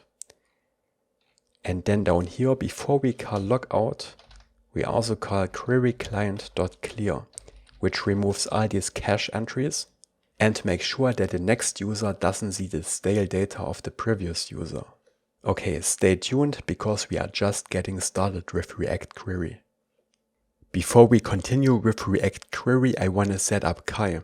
Kai is a wrapper around the fetch function. but it provides a much better API. Most of the stuff is more concise, and Kai will help us in two ways. First of all, when we fetch data, we don't have to write this big block of code, check the response, and so on, because Kai does this automatically. So this will be more concise. Second, remember that we had to comment out the state because it's turned into a string when we JSONify this. And with Kai, we can set up a parser that turns the string back into a date so that we can actually show it here. We already installed the package in the beginning. And what we do is we set up a new file in the lib folder called kai.ts. In here we create a const called kai instance and assign it to Kai. Looks like we have to import this manually again. Kai from Kai, at least the package name is very short. We create a Kai client, and then we can add some default configuration. And then we can reuse this client in different places with this configuration. And here we have this parse.json function. So when we get the JSON response back from our server, we can decide how it is parsed. And here I want to turn timestamps back into date objects. So we use JavaScript's JSON parse function. We pass the text as the first argument. And then we have this reviver function, which can basically take values and turn them into other values. This is a function that receives the key and the value of this entry in the JSON. And then we pass an arrow function like this. And timestamps usually end with add. Created at, updated at, and whatever else you need. So we keep it very simple in here. We check if key.ends with add with an uppercase A. Then we want to return a new date where we pass this value. And remember, the value is the stringified date. We turn this back into a date object. And if this key doesn't end with add, so if it's not a timestamp, we just return the plain value itself. And then from this file, we export default the Kai instance and use it throughout our app. So now it's time for you to see the beauty of Kai. We go into the For You feed component and we can remove this whole async arrow function here. And instead it's just one line. Kai instance dot get, which makes a get request, to /API /posts /for you. Then we append .json, which takes post data as the type argument, so that Kai knows what data type we get back from this endpoint and what to pass it into. And we don't have to check for the response status code because Kai does this automatically. If we get a 500 response back or another error code like 401, this automatically throws an error. Okay, let's save this. Then let's go back into the post component, remove the comment here because now this should work. We just have to import the function again. Now this should be parsed correctly. Okay, this shows an error, which is good because you can see the error message here that we set up in the For You feed. But I know why, because we are not actually returning this JSON parse function from parse.json, so it's not parsing anything. So we can either write return here, or we can turn this into an error function like this, which is a bit more concise, but remove these curly braces so that we return json.parse. And remove the semicolon. And when we save this, it loads properly.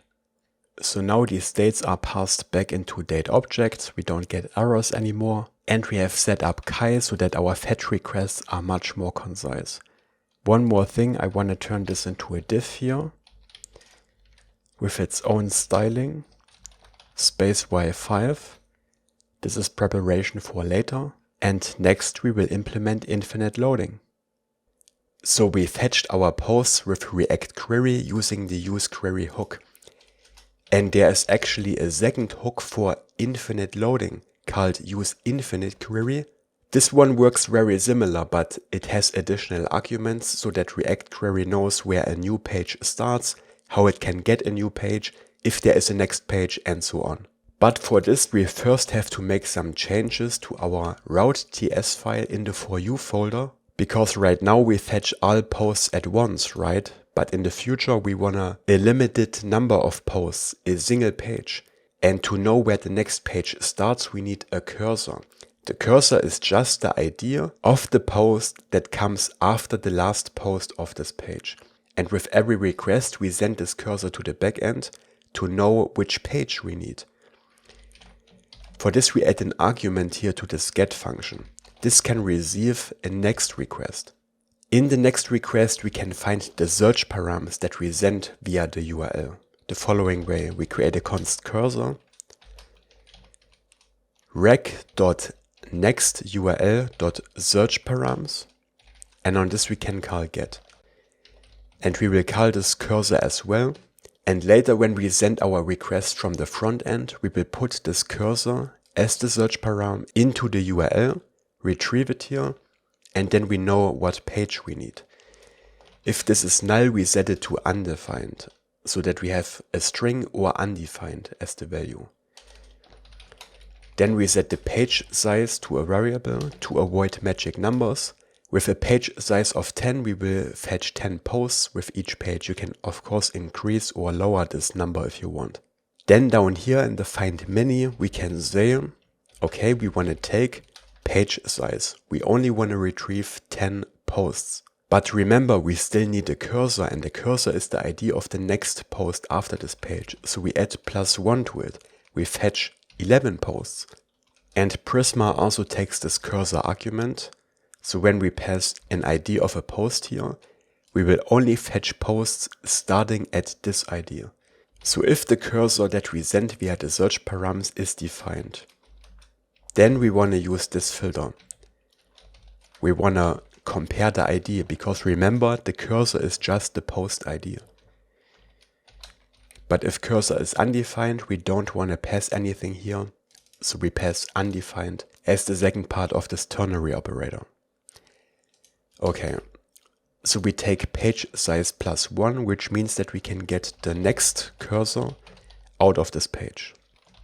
But only if there is a next page. If there are fewer than 11 posts left after this cursor, then we don't even get 11 results. Then there is no next cursor, right? So first we check if posts.length is greater than the page size. Then we know that we fetch this +1 element here, which is the cursor. Only then we have a cursor. So if this is the case, the cursor is the last element, right? So posts at the index page size, and from this we want to get the idea, because the cursor is the idea. And if the length is equal or lower than the page size, we don't have a next cursor and we don't have a next page. So we assign next cursor to null. And then to the front end, we want to return the posts and the next cursor. And I want to wrap this into a new type. Let's put this into our types.ts file. Let's export a new interface that we call posts page, so that we get autocomplete and TypeScript help later. It will contain the posts, which is an array of our post data, like we used before, but also the next cursor, which is either a string if we have one or null. So set up this posts page type. And then here in our route.ts file, we create a const data of type posts page, so that we get autocomplete in here. We set the posts to posts, but we also want to remove this one additional argument, right? This is just for the cursor. We don't want to return this to the front end. We only want to return the first 10 elements. So we call .slice. As the start index we pass 0, and as the end we pass page size, so that we only pass all the elements up to page size, but not this +1. And then we also have to pass the next cursor. And then we want to return this whole data to the front end down here. Don't forget to change this. Okay, now our backend is ready to return pages, and now we have to change our front end. Let's go into the For You feed, and instead of useQuery, we call useInfiniteQuery. Don't worry about these errors, we need to make some changes before this works. First of all, we can remove this type argument here. It will infer the type from the return type later. I think useQuery also doesn't need this type argument because it can already see the type down here. And this should be enough for TypeScript. But we also have to change the query function, because now this function accepts an additional argument that we need, which we destructure in here, and it's called pageParam. Then we create an arrow function, and this pageParam is simply the next cursor that we give to ReactQuery. For now, let's keep this function empty, because we have to pass more arguments. The next one is the initial pageParam. For the first page, we don't have a cursor yet, right? So the initial pageParam is null. However, ReactQuery uses this value here to infer the type of the pageParam, and this should not be always null, but a string or null. So in order to help TypeScript, we write as string or null to tell it what type we actually expect for the pageParam. And then up here for this query function, we remove these curly braces, and instead we call and return KaiInstance.get, and we want to call the same URL as before, right? /API/posts/foryou. Make sure to spell this correctly. But then as the second argument to Kai, we can pass the URL search params. And this is where we want to send the cursor if we have one. So remember, this page param here is either a string or null. For the first page, it's null. So we check if we have a page param, if we have a cursor. Then we want to pass search params, which is another object like this. And in here we want to send the cursor, which is the page param, as I already mentioned. And the name of this argument here is what we actually put into the URL as the search param. This has to be the same as what we called this search param here on the backend, so that these two match. This is what we send to the backend. But if the page param is null, we put an empty object here so that we don't send search params to the backend. But not to forget, we also have to pass this return value here into the JSON, right? So after .get, we append .json, we call this, and we add this type argument again. But this time it's of type post page, because it also contains the cursor. But useInfiniteQuery still shows an error because there is a fourth argument we have to pass. Get next page param. We have to tell ReactQuery how it can get the next cursor. And here we get passed an argument which is of type posts page, as you can see. So whatever we return here will be passed here. And we call this last page. And we know that the next cursor is in this last page, right? It's the next cursor we return in our posts page data. Okay, and now ReactQuery has all the information it needs to fetch pages and then the next page. And let's also destructure this query return value here to get all the values we care about. We get data, which is the list of our post pages. We get a function called fetchNextPage, which I think is self-explaining. Has next page to know if there is a next page, and we want to show a button or a loading indicator. Is fetching, if fetching is currently in progress. Is fetching next page, which is different from fetching the first page. And status, which tells us if there is an error or anything else. Okay, cool. So now data is not just the array of posts anymore. Those are post pages. So we have to get the posts out of there so that we can render them. So below useInfiniteQuery, we create a const posts. And in data, we find pages. It automatically adds the save call operator because this can be undefined. This is fine. But data is an array and the pages are also an array. So if we just map this, we get an array of arrays, a two-dimensional array. But we can merge these two arrays into one with JavaScript's flatMap function. This looks very similar to the normal fetch function. Here we get past each page. And we want to map the data to page.posts. But instead of a two-dimensional array of posts from pages, it returns a normal array of posts. Okay, but data can be undefined. In this case, we want to set this to an empty array. We don't have any posts yet. Okay, and then below we have our different states, right? But now we destructure the query, so we remove the query dot in front of it. And then we want to map directly from this posts array that we created. But then we also need something to load the next page. For now, let's just put a button in here and later replace this for this scroll listener so that it happens automatically, right? But for now, let's just put an onClick function here, which calls fetch next page. This should work. And this button will say load more. Of course, this is not sufficient because when we don't have a next page, we don't want to show this button and so on, but we will fix this in a moment. So now when we refresh the page, we load only the first page, only 10 results. And now when I click load more, we load the next page. Isn't this cool? All the way down to the first page. And again, this is all cached for us by ReactQuery. We have this cache entry here with these different pages and cursors. And we can invalidate this to reload it. We can modify the cache and other stuff, which we will do later in this tutorial. Okay, but we don't want to have to click a button every time to load the next page. We want this to happen automatically when we scroll down.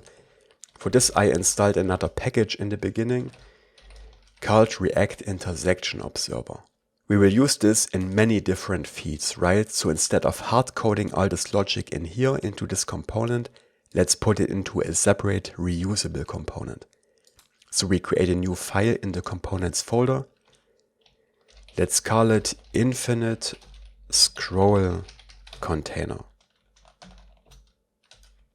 We give this a relatively generic name because we want to keep this independent of the data we load. We can load posts into this container, but also later, for example, notifications, which are a different data type. This component will not care about the data we load. It just provides a trigger to load the next page.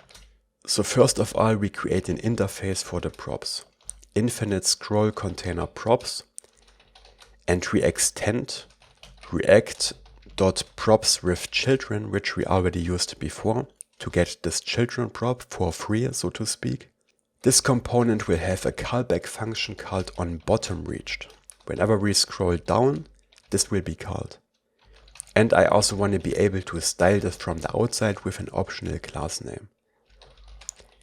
And then we export a default function with the same name. And it accepts these infinite scroll container props. And in here we find the children, the onBottomReached callback, and the class names. Okay, and the way this intersection observer package works is that we have this hook called useInView. Okay, auto import doesn't work. Import from React intersection observer. And in here is this useInView hook, which we call down here, parentheses, curly braces. And this is very simple. In here we find a ref. We can attach this ref to a component.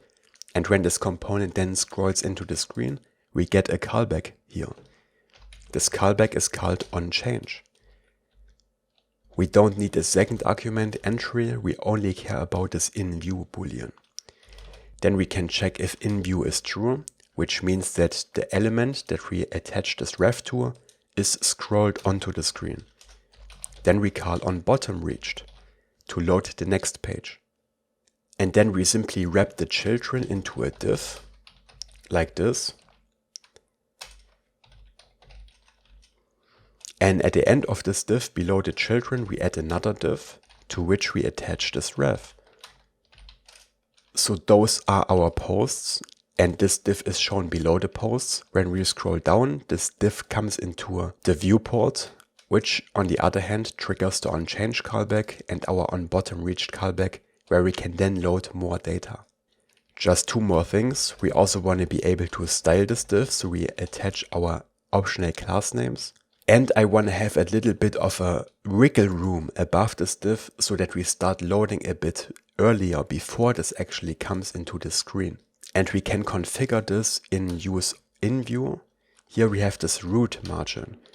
And we set this to 200 pixels as a string. And if I understand this prop correctly, there will be room of 200 pixels above this div where we also trigger loading the next page, because it provides a better user experience if we don't wait until the user has scrolled all the way down. We want to start loading a bit earlier, right? Okay, let's go back to the For You feed. So the infinite scroll container is already a div, so we can replace this div here for the infinite scroll container. But we keep our class name on here. And all that's different now is that we have this onBottomReached callback, where we can pass a function and load the next page. So we remove this button that fetched the next page before. And we want to do some checks. We only want to trigger this if we have a next page. And we are not currently fetching, so exclamation mark is fetching. Only then we want to call this fetch next page function. Don't forget the parentheses to actually call this. And we also need a loading state for when we are fetching the next page. We only have a loading state for the initial page at the moment. We want to put this new loading state here below our posts.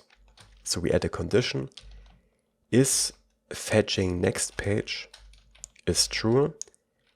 Then we want to show one of these loaders here, right?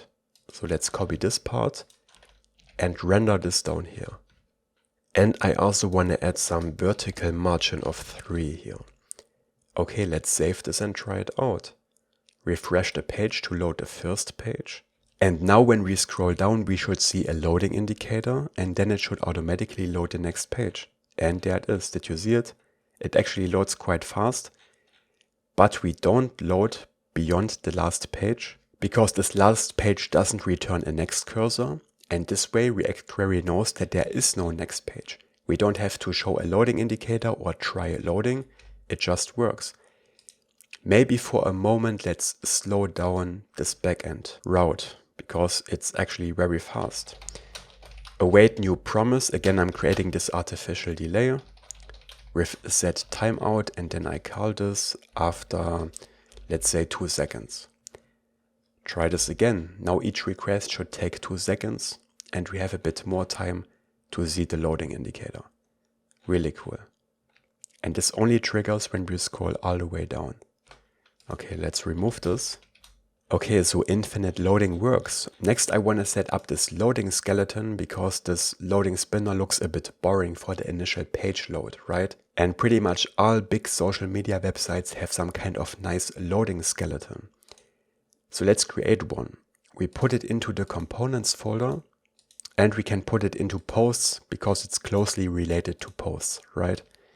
Let's call it posts, so plural, loading skeleton.tsx. As usual, export default function with the same name.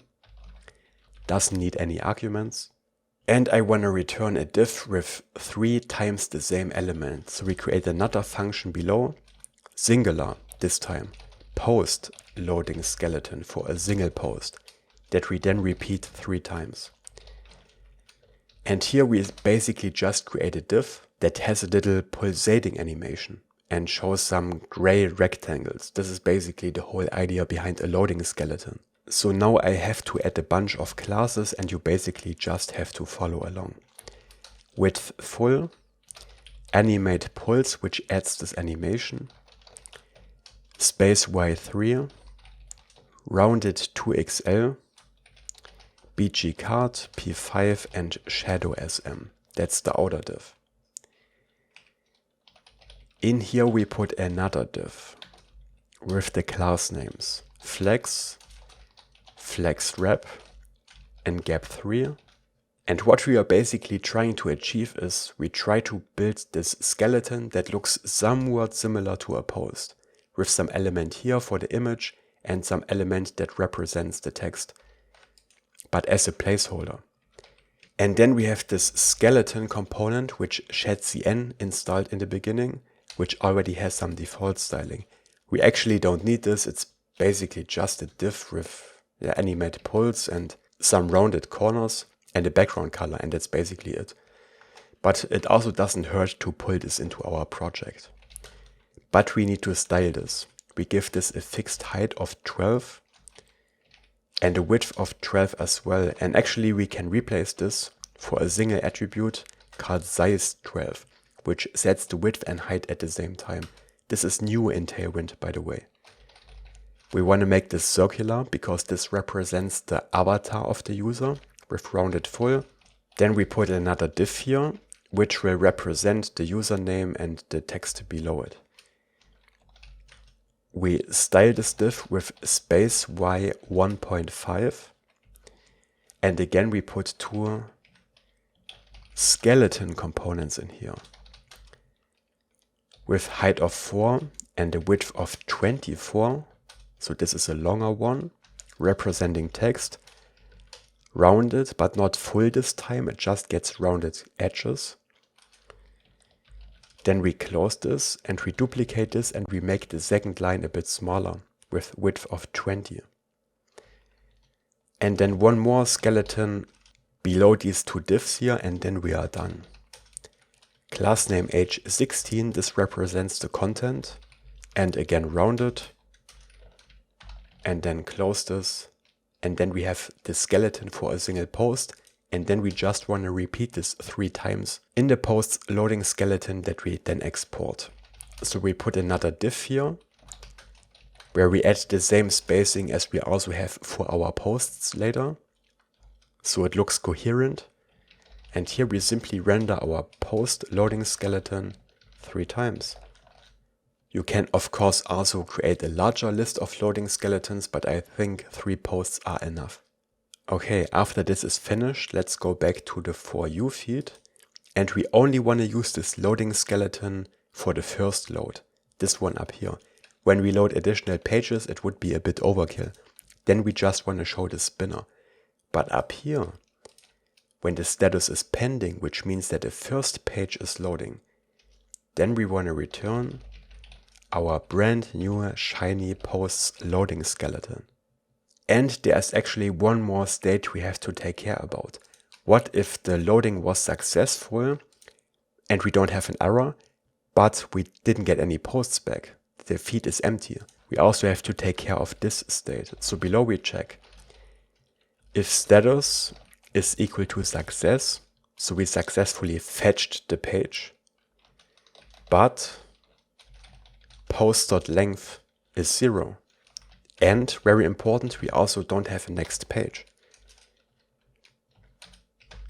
because the page can also be empty if we deleted all posts on this page, which is kind of a rare edge case, but later for comments this can easily happen. And then we need to know if there is a next page to load, and only then show this message that says there are no posts or no comments, right? So we render a paragraph. No one has posted anything yet. And let's style this a little bit with text center and text muted foreground. Okay, this was hard work, but now we have a beautiful infinite loading feed. Let's see our new loading skeleton. There it is. Doesn't it look professional? Super cool if you ask me. Then we can scroll down and we have our posts, and this already looks like a real social media website, doesn't it? But there is still a lot more to learn until this really works like a professional website. So make sure to watch this video all the way to the end. Right now, when we make a new post, it's not automatically put into our feed. When we post this, nothing happens. And we have to refresh the page to actually see the new post. This, of course, is not a great user experience. To fix this, we have to do something after our post editor submitted the post, right? We have to refresh this feed in some way. Now we could wrap this submit post function into try catch and then do something when this operation is successful and something else when we get an error. But ReactQuery actually has another hook called useMutation, which we can use whenever we do like a post or a patch request that mutates some data on our server. useMutation is not mandatory. We don't really have to use this because, again, we could also just wrap this into try-catch, but it's very useful because it gives us callbacks for success and error states, and it also returns a loading state and an error state that we can render in the UI if we need it. So we are going to wrap submit post into this useMutation hook. And when the mutation succeeds, we also want to refresh our feed. Since this requires a little bit of code, I don't want to put it directly into this post editor because there's already a lot of logic in here, right? So let's put it into a separate file. For this, we create a new file in the editor folder in our components folder, and let's call it mutations.ts. This is an often used naming convention for files that contain these useMutation hooks. And here we export a function called useSubmitPostMutation. This is a hook, so it has to start with the word use. When we get an error, we want to show a toast, so we need to use the useToast hook. I don't remember if we have used this before yet. No, we actually haven't. It's the first time. So yeah, and here is this toast function that we can use to show a toast message in the bottom right corner. Very useful, for example, for error messages.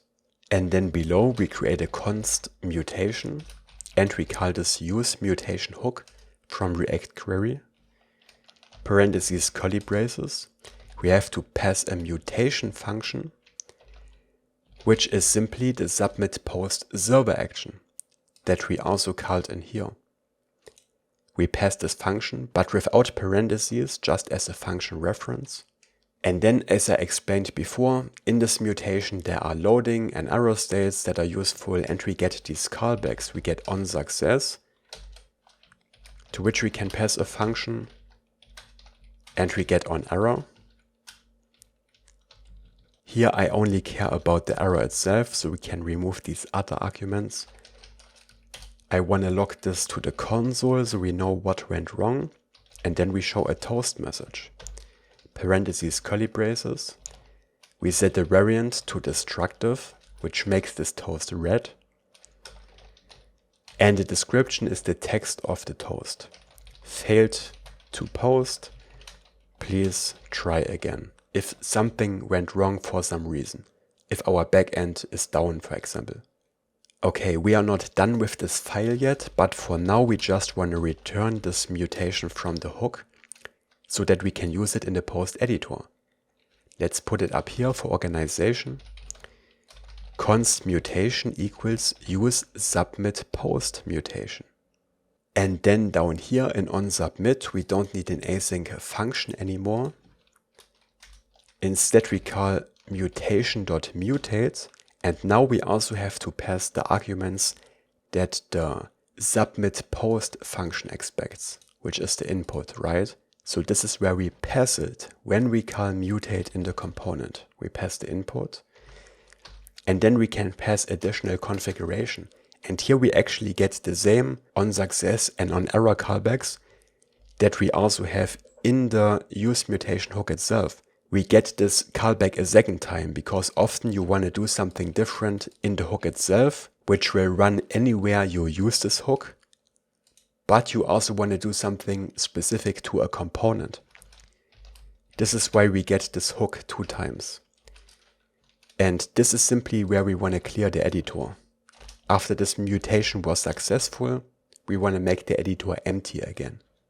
As I explained before, wrapping this server action into useMutation is not mandatory, but it's very useful because we get these callbacks and we also get a loading state so that we don't have to manage the state ourselves. And now we want to use this loading state to actually show a loading button down here, which takes the loading prop. And for this we pass mutation.isPending, which is the loading state of this mutation. Okay, let's save this and try this out, but I can already tell you that this will also not automatically refresh the feed. Post 24, post and we can still post, but we still have to refresh the page to see this post. In order to fix this, we have to go into this mutation again and we want to refresh the feed after this was successful. For this we need this query client that we already used before. Const query client, and we get it from the useQueryClient hook. Okay, and in other tutorials you might have seen this approach. You simply take the query client, call invalidate queries, and pass the same query filter that we also used for the For You feed. This one here, the query key.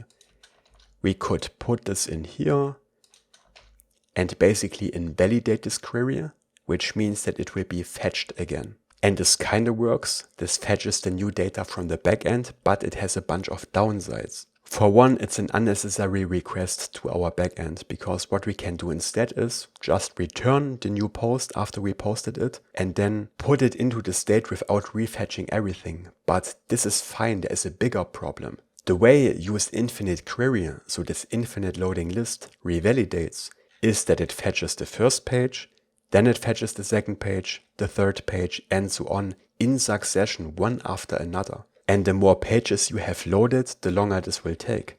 Which means that, let's imagine we loaded 10 pages, we make a new post, we invalidate the feed. It has to reload all 10 pages one after another before we see the updated post on the screen. This of course is a bad user experience, so this is not enough. The better approach is, as I already hinted on, to return the new post when we create it in our server action and then put it into the cache ourselves, so we don't have to wait for the invalidation to happen. It's a bit more involved, but it's the only way to get a good, fast user experience. So we go into our editor server action again. Because now we want to get this new post that we created here, but we also have to include the post data include. Remember, this contains the user info and so on.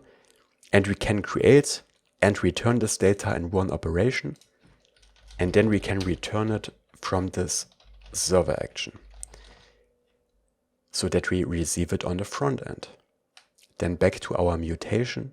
Let's remove this line from onSuccess, and here we actually receive this new post. This is what we return from the server action, because the server action is what we pass here. And we want to make this an async function because we want to call await in here. Okay, we start by creating a const query filter of type query filters. This is basically this part here, the query key with this array. So we can actually copy this because we want to update this particular feed, right? Later when we have, for example, a notifications feed, we don't want to put our post in there. So we need our query key. So query filters is an object in which we put this query key. Then we mutate the cache, as I already explained. We make changes to the cache directly. And this is described in the React Query documentation, but it's also quite involved. So it might be confusing the first time you do this, but this is fine. The second time it will be easier. So the first step is to cancel the running query. Because if we mutate the cache and then it loads the next page into it, we can get bugs. So the first step is to stop any running queries, which we do with QueryClient.cancelQueries, to which we pass the query filter, because we only want to cancel the For You query for now, right? Later we will actually modify multiple feeds at once, but for now it's only this one feed. So we cancel this.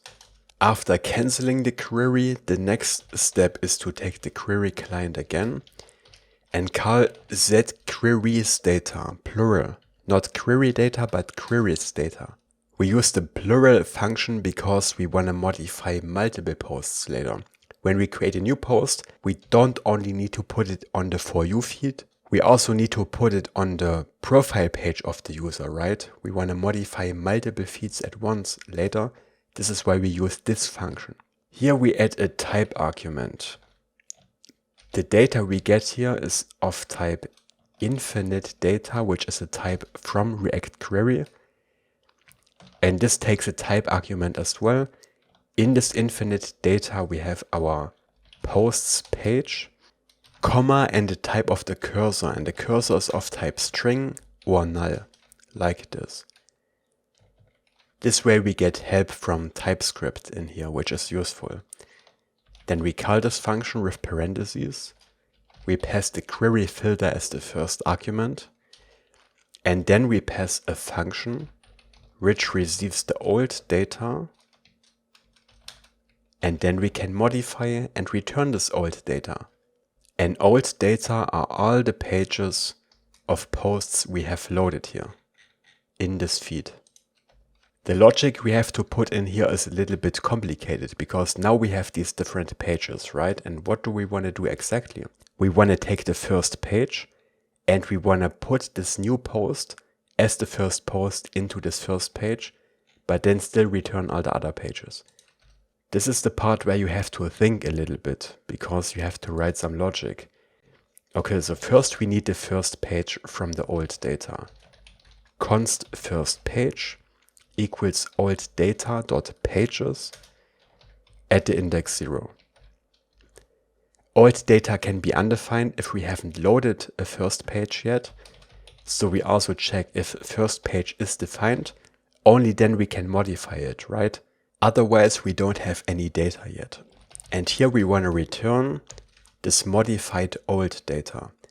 And remember, old data contains pages and the page params. The page params are the cursors, which are stored in a separate array. Passing the page params is very simple. We pass the same page params as of the old data. The modification happens in the pages, for which we return an array. And in here we put a JavaScript object for the first page. Each page contains posts and the next cursor, right? If this is complex to you, just follow along. It was complicated for me as well. This is the kind of stuff you just have to figure out step by step. We are basically modifying a complicated nested state, which is not easy. Okay, and here are the posts, which is an array. We want to put the new post that we get back from our server action, here in onSuccess, as the first element. This is why we do this in the first place. And then we want to insert all the remaining posts of this first page. Straightforward, right? And the next cursor is the same as it was before, because this is not a new page, this is still the first page. So we pass the same next cursor. And then below, still in the pages array, we simply spread all the remaining pages which we get from the old data. Old data.pages, but we want to remove the first page because we passed it here separately. Okay, yeah, and that's basically it. I mean, it's a bit complicated, but I think you can understand every step, right? And then after setQueriesData, we can also show a little toast message for confirmation.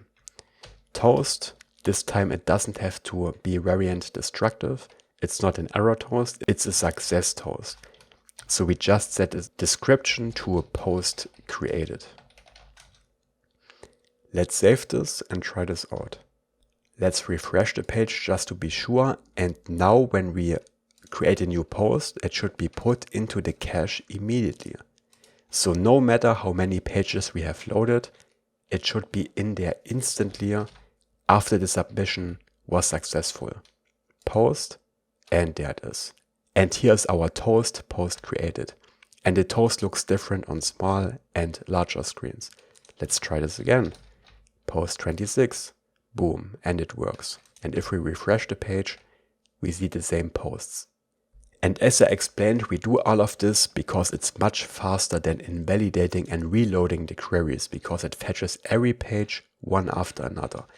To see the difference, let's try this out as well. So now we have 3 pages loaded, which isn't even much, right? Let's comment out our setQueriesData just for a moment and instead call QueryClient, invalidate queries, where we pass the queries filter. This is much simpler, as you can see, but it doesn't work as nicely. So we have 3 pages loaded. We make a new post. But instead of putting this post into our cache directly, we invalidate this query, which reloads the feed, but this will take a moment. And Yeah, it was like 1 second delay. But remember, this delay increases the more pages we have on the screen, because it loads all these pages one after another. Let's try this again. Let's try this when we have a slower loading time in here with our delay. Then it will take very long. Post, and it will take over 6 seconds until we see this new post on the screen. And there it is. But we can keep this delay in here. And if we modify the cache directly, like we did before, then this delay will not matter for us. It will still be in there immediately. So this is much more professional and it works much better than just invalidating the cache. But there is one little caveat. We cancel the query up here, right? And this is fine if we already have a page loaded, because the next time we scroll down, it will fetch the next page. But what if we have not loaded the first page yet? Then our scroll down trigger will actually not run and we don't load any pages at all. So what we do is, we do invalidate the queries, but only if our old data is null. Only if we don't have a page yet. This is just there to avoid this bug. So we call QueryClient invalidate queries, the function that we saw before. Here we only need the query key, query filter.query key, not the whole query filter. Why? Because I wanna also pass this predicate, which is part of the query filter. This is why I don't pass the whole query filter, because predicate is part of the query filter. And later when we have different fields, there will be a different predicate in here. This is why I pass this separately. And predicate is simply a function where we can write a condition for the queries we want to invalidate. So it's more specific than the query key, because in here we can write logic. And as I explained, we want to invalidate all queries where the data is null. So return query.state.data, exclamation mark in front of it. If the data is empty, undefined or null, then we want to invalidate the feed. And again, we put this here in case that we cancel the query before the first page has loaded. Then we need to invalidate and reload it. This happens very rarely because you see how fast this loads. This would only happen if we make a new post before the first page has loaded, which is very difficult to do, but we want to take care of this edge case as well. Okay, and now you also know why I put this mutation into a separate file, because we have all this logic here. But the cool thing is, this again is reusable. If you want to have a different post editor later, or a different way to create posts, then you can just reuse this hook, and it will still update all the necessary feeds. And we will use the same setQueriesData function later to delete posts, because then we have to remove the post from the cache, right? And this is what we will do in the next part of this tutorial. Okay, next I want to add a button to delete a post. For this we first need a new server action for the backend logic, right? Let's put it into the components and posts folder. The editor contains the server action to create a post, and the action to delete a post goes directly into the posts folder because it's not related to the editor. So another actions.ts file. In here we export an async function called delete post. And it needs the post ID to know which one to delete. And at the top we write use server to turn this into a server action. First we need to authenticate the user to make sure that they are actually authorized to delete this post, right? We call validate request. In here we find the user. If the user is undefined, we want to throw an error that says unauthorized. Again, this is not a readable error message for the user because they should never get into this situation in the first place. If they are not logged in or not authenticated, the button to delete a post will not even show up in the front end. So we don't need a user readable error message. We just need an error that aborts this whole operation here. Then we need to find the post that we want to delete. Const post equals array Prisma post.findUnique, which we can use to find a post by its ID, like this.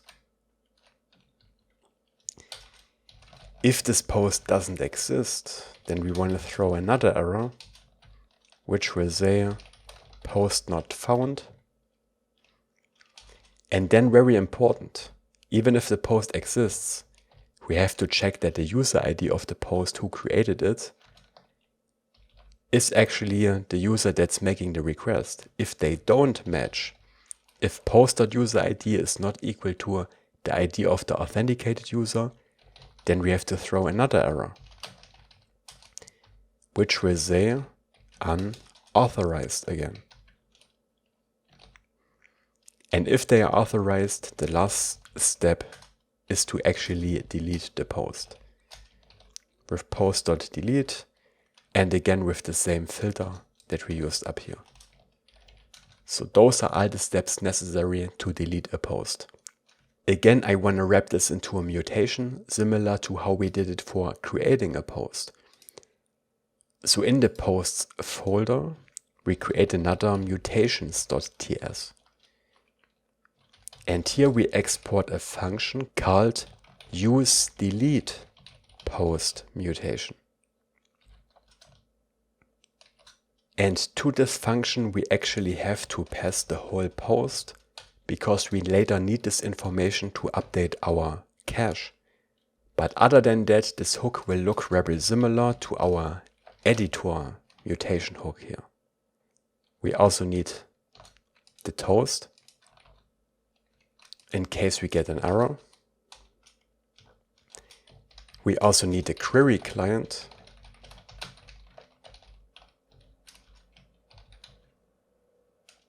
And we need something else. We also need the router, which we get from useRouter. Again, careful, import the correct one from next/navigation. And we need the path name, which we get from usePathName. Later we have a detail screen for a single post, right? So I can go to this post and open it as a single view. When we are on the screen and I delete a post, I don't want to show an empty screen or a 404 not found page. Instead, I want to redirect the user somewhere else so that they don't get stuck in a weird situation. This is what we use these two hooks for. And then below, we create a mutation like we did before with useMutation, parentheses, curly braces. The mutation function is this new delete post server action. Before we forget it, let's also return this mutation at the end of this hook. And then again, we have on success and on error. In on error, I want to log the error to the console again. And of course, show a toast message. Variant destructive description failed to delete post. Please try again. And in on success, we have to mutate our cache again to remove this post immediately. So we pass an async error function, but this time we don't get any data from our delete post mutation. Actually, let me correct that. I just noticed that I made a little mistake in my preparation. So we pass this post object to the hook so that we later get the post ID and also the username, because we want to redirect to the profile of the user if we are on the post detail page. But I just realized that instead of passing the post here, let's remove this, we can also return it from the delete function, similar to how we did in the create post server action. And this is definitely better. So let's store this deleted post in a const. Deleted post. And we also have to pass our post data include to get all this data back, right? And when we return it here, deleted post, make sure this is the correct one. Then we will retrieve this in our onSuccess callback, right? And then we don't have to pass it as an argument to this function. Okay, this is much better. And in here we want to mutate our cache again, similar to what we did over here. We need a query filter, we need to cancel running queries, and then we mutate the queries data to remove the post that we deleted. So let's get to work.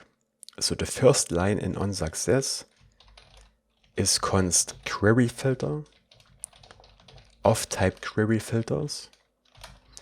Again, in here we set the query key to an array, but this time the key only contains post feed, which is one of the keys we use in our for you feed.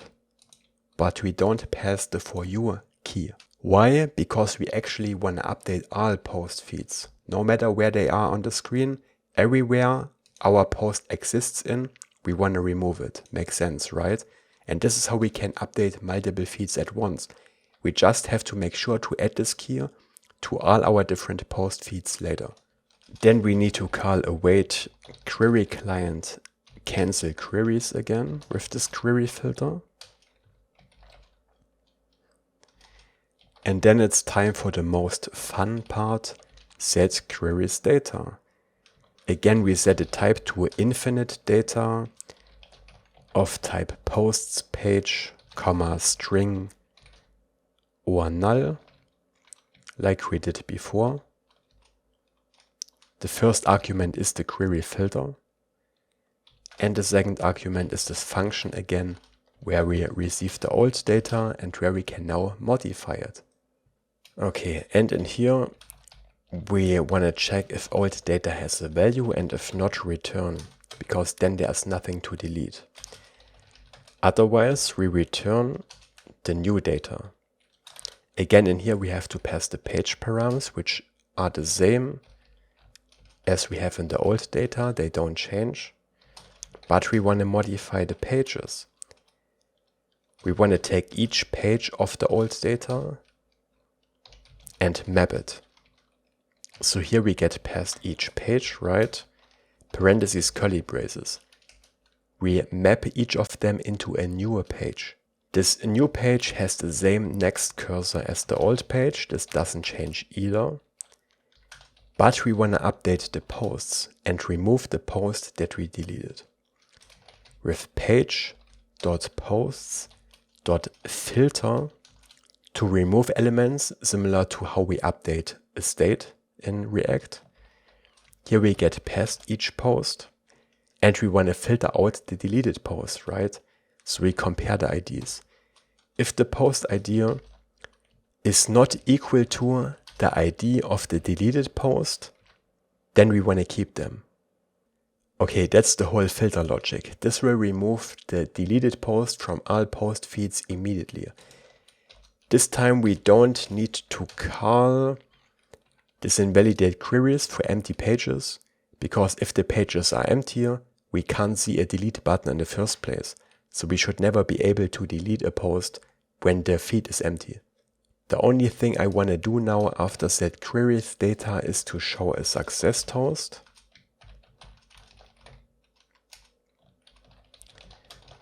Post deleted. And then, as I already explained, if we are on the post details page, I want to redirect. So if path name, which is the relative URL, is equal to /posts/ and then the post ID, because this is the URL of the post details page, right? This should be a deleted post.id. Then we want a router.push the user to a different URL. For example, we can redirect them to the user profile page or to the front page if you prefer that. Users/ and we get the username again from the deleted post. And here is the user, because we have our user data include when we fetch this post, and in here is the username, right? Okay, the mutation and the server action are ready. Now we have to take care of the UI. So I want to put a little button here in the top right corner that we can click with a drop-down menu. Then we can delete a post. But I actually want to have a confirmation dialog to make sure that we actually want to delete this post. I think it's a better user experience than deleting it immediately, right? So let's create this dialog first. Let's put it into the same posts folder here, in the components folder. Let's call it delete post dialog.tsx. It will take some props. Delete post dialog props. We need the post itself of type post data. We need a boolean for when the dialog is shown, and this on close callback to hide it again, which is a function. And then we export a default function, delete post dialog, which takes these props.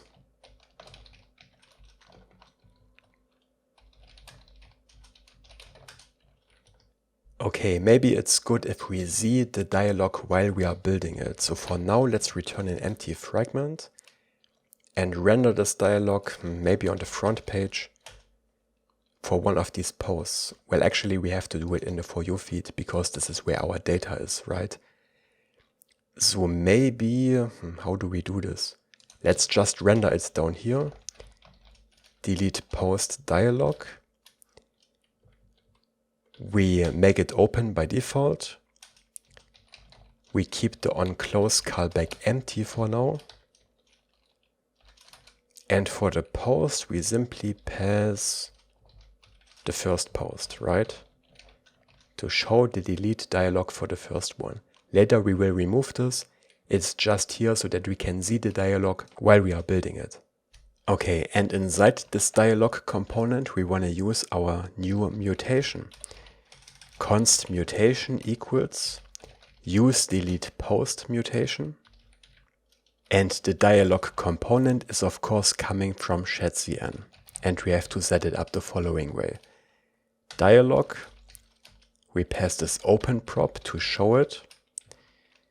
And then we have this on open change callback, which gets called when we close the dialog. For example, by clicking outside or on the close button. When we close the dialog, I don't want to call onClose right away. Because if the mutation is pending, then we see a loading spinner, and then I don't want to allow closing the dialog because it would be weird to the user to close the dialog while it's loading. So what we do is we create another function called handle open change, where we get past the open boolean. And here we check if open is false, so if we are trying to close the dialog and the mutation is not pending, only then we want to call onClose. Otherwise we want to ignore this. And here we pass handle open change. And then we finish setting up this dialog. In here we put dialog content. Here we have the dialog header. And then we have a dialog title. So this is a lot of nesting, but this provides all the styling, which will say delete post question mark. Then we can put a dialog description below, which will say, are you sure you want to delete this post? This action cannot be undone. And the cool thing is that when we press the formatting shortcut, Prettier even folds the string so it doesn't get too big. Very useful. Of course, you can customize the messages if you want and make this your own. And then below the dialog header, still inside the content, we put a dialog footer. In here we put a loading button, which will be the delete button. So this will say delete. We set the variant to destructive to make this button red. Remember, to our loading button, we pass all the normal button props, so we can pass this custom styling. When this button is pressed, we want to execute our mutation. So mutation.mutate, and this expects whatever we need to pass to our server action, to our delete post server action, the ID of the post. So here we pass post.id, and then again we can pass this onSuccess callback specific to this component, because when this has finished, we want to close the dialog. So we can pass onClose as a function reference. And of course the loading button needs the loading state, which is true if the mutation is pending. And now that I saved the changes, we see this dialog here. Isn't this cool? But I also want to have a cancel button here. So below the loading button, we put a normal uppercase button. The variant will be outline. All the styling is coming from Shadcn, these different variations. When we click this, it will call on close. And this button will be disabled, not loading, but disabled, when the mutation is pending. Because again, I don't want to allow closing the dialog while the mutation is in progress. And this button will say cancel. And there it is. Okay, this is the dialog. Let's remove it from our For You feed and instead create a dedicated button for it to trigger it. This was just for the preview. Let me close everything, and we need a new component in the posts folder right here. Let's call it post more button. Interface post more button props. This again will take the post itself. And again, I want to be able to style this from the outside with optional class names.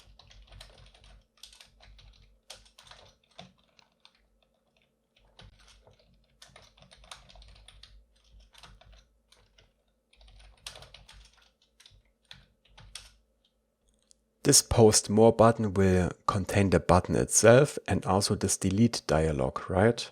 So we need a state that decides if the delete dialog is shown. Let's call it show delete dialog and set show delete dialog. And initialize this with a use state of false.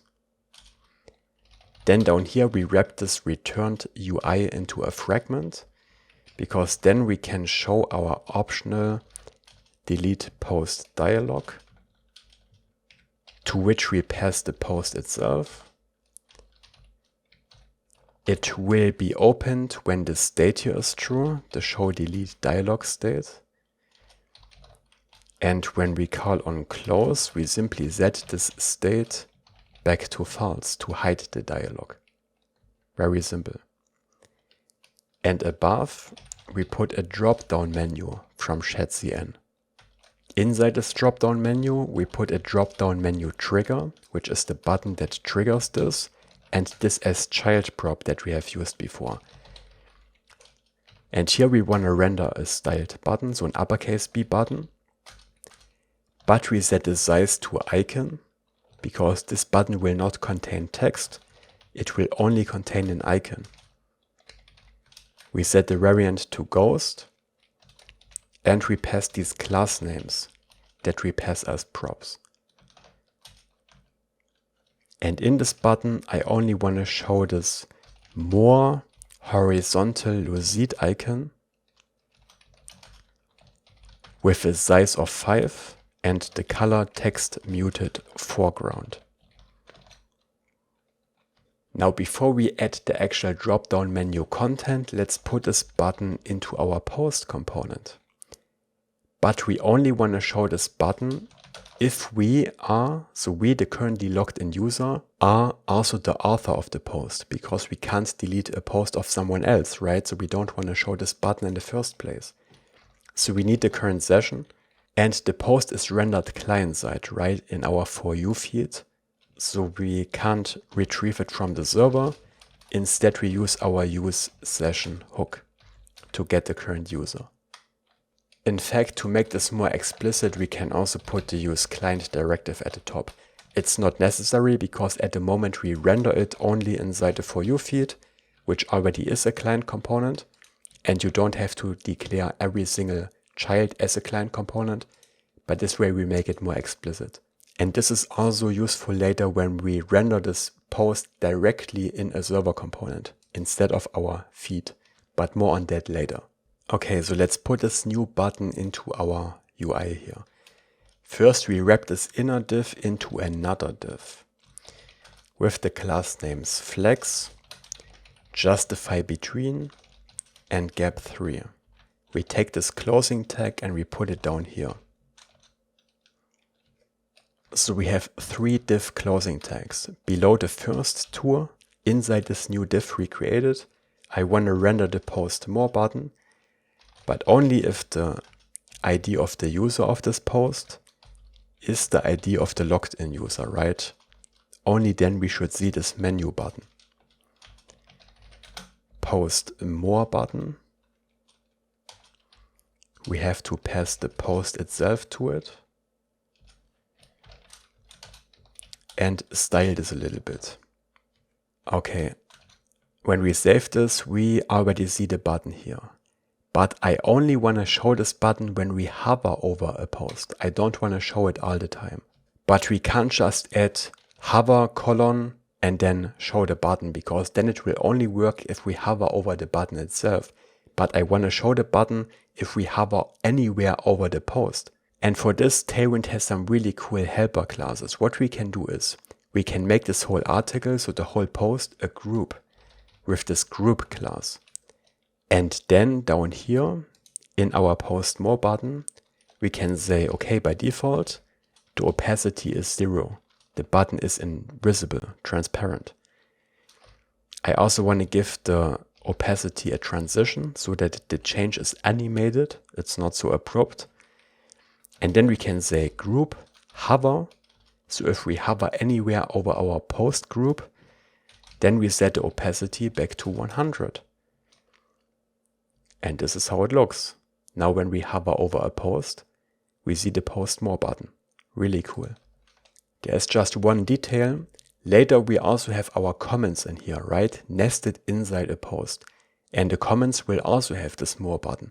The problem is you can't have 2 groups in the same component, because then they will both trigger. But we can give a group a name to make sure that we only show the correct button. So up here we have group, right? And now we can write a slash and give this a name. For example, post. This name is completely arbitrary. We can name this whatever we want. And now down here where we have group hover, we can say group hover / post to only react when we hover over this post group. So now it works the same as before. But now we can put a second group in here later for the comments. Okay, and then the last step is to finish our post more button. So below the trigger, still inside the drop-down menu, we want to put the drop-down menu content.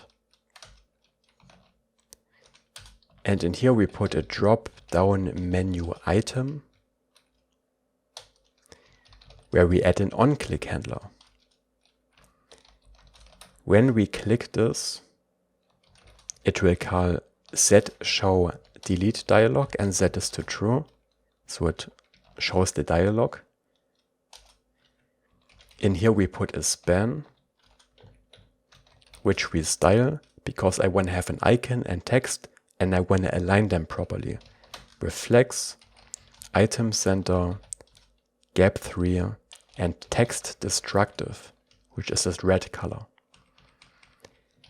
In here we put this trash2 Lucid icon with a size of 4 and a text that will say delete. Yeah, and that's it. So let's give this a try, but first I also want to make a post from the coding and flow account. You can't delete this post, haha. So that we see the difference between our own post and other posts. Let me log out again. I have to refresh this feed. By the way, this new post would also be shown if we navigate to a different feed and back, but at the moment we only have this one feed, right? Okay, and now when we hover over coding and flows post, there is no post more button, only when we hover over our own post. But doing this on the front end is just for user experience. It's not enough for security. For security, you also have to check the user ID on the back end, like we did here. This is very important, because the front end can always be modified. But now we should be able to delete our own post, and it should be removed from the UI immediately, because we modify the cache again. Let's try this out. Delete post, and post 29 is gone. 28 as well. Perfect. We have already come very far. If you liked the video, please like it. Please subscribe to the channel if you haven't yet. And next we will implement the follow feature. Okay, so our follow button will support optimistic updates, right? When we click it, it will toggle immediately. There will be no waiting delay. Also, the state of this button will be cached by ReactQuery, so that when we change it in one place, it changes everywhere where we access this cache. Optimistic updates make sense for things like the follow button or a like button, but it doesn't make sense for other things. For example, when we make a new post, then optimistic updates are a bit questionable because we don't want to clear the input before we are 100% sure that the post was actually created. Because what do we do if an error happens? We can just roll back a like button, but putting the text back into this input field looks a bit awkward. So for something like creating a post or deleting a post, you usually just want to show a loading spinner and not use optimistic updates. But for the follow button, it's very good. For this, we need a new table in our database. So let's go into our schema.prisma file. And I'm going to put it here above the posts. But the order of these models doesn't matter. Now, your first idea might be to store followers in an array in the user model. And this would kind of work, but it's very difficult to work with because we can't query this efficiently. And also, what if we have very many users? Then this array gets very big and we have to fetch a lot of data. So instead, for something like follow or likes, you usually want to create a many-to-many relationship. And the way this works is that we have a separate table just for followers that connects a user ID to another user ID who they are following. Similarly, later the likes table will connect a user to a post that they liked. So every entry in the follow table needs the follower ID of type string. And we also need this relation to get the whole object later of type user, similar to what we have here. Maybe let's copy this from up here. But we have to change this here to the follower ID. Okay, similarly, we have the following ID. So the follower is the user who is following, and the following user is the one who is getting followed. So two different users, right? Let's copy this relation from up here, but call this following. This is also a user. This references the following ID, but we still get an error because we have two relations of type user and Prisma can't tell them apart. This is why we have to give them a name, which are the first argument to this relation annotation here as a string. We call this following, and we call the one down here followers. Then I pressed the formatting shortcut, which automatically added these two fields here, but we cut them out, put them above the timestamp, and we have to rename them.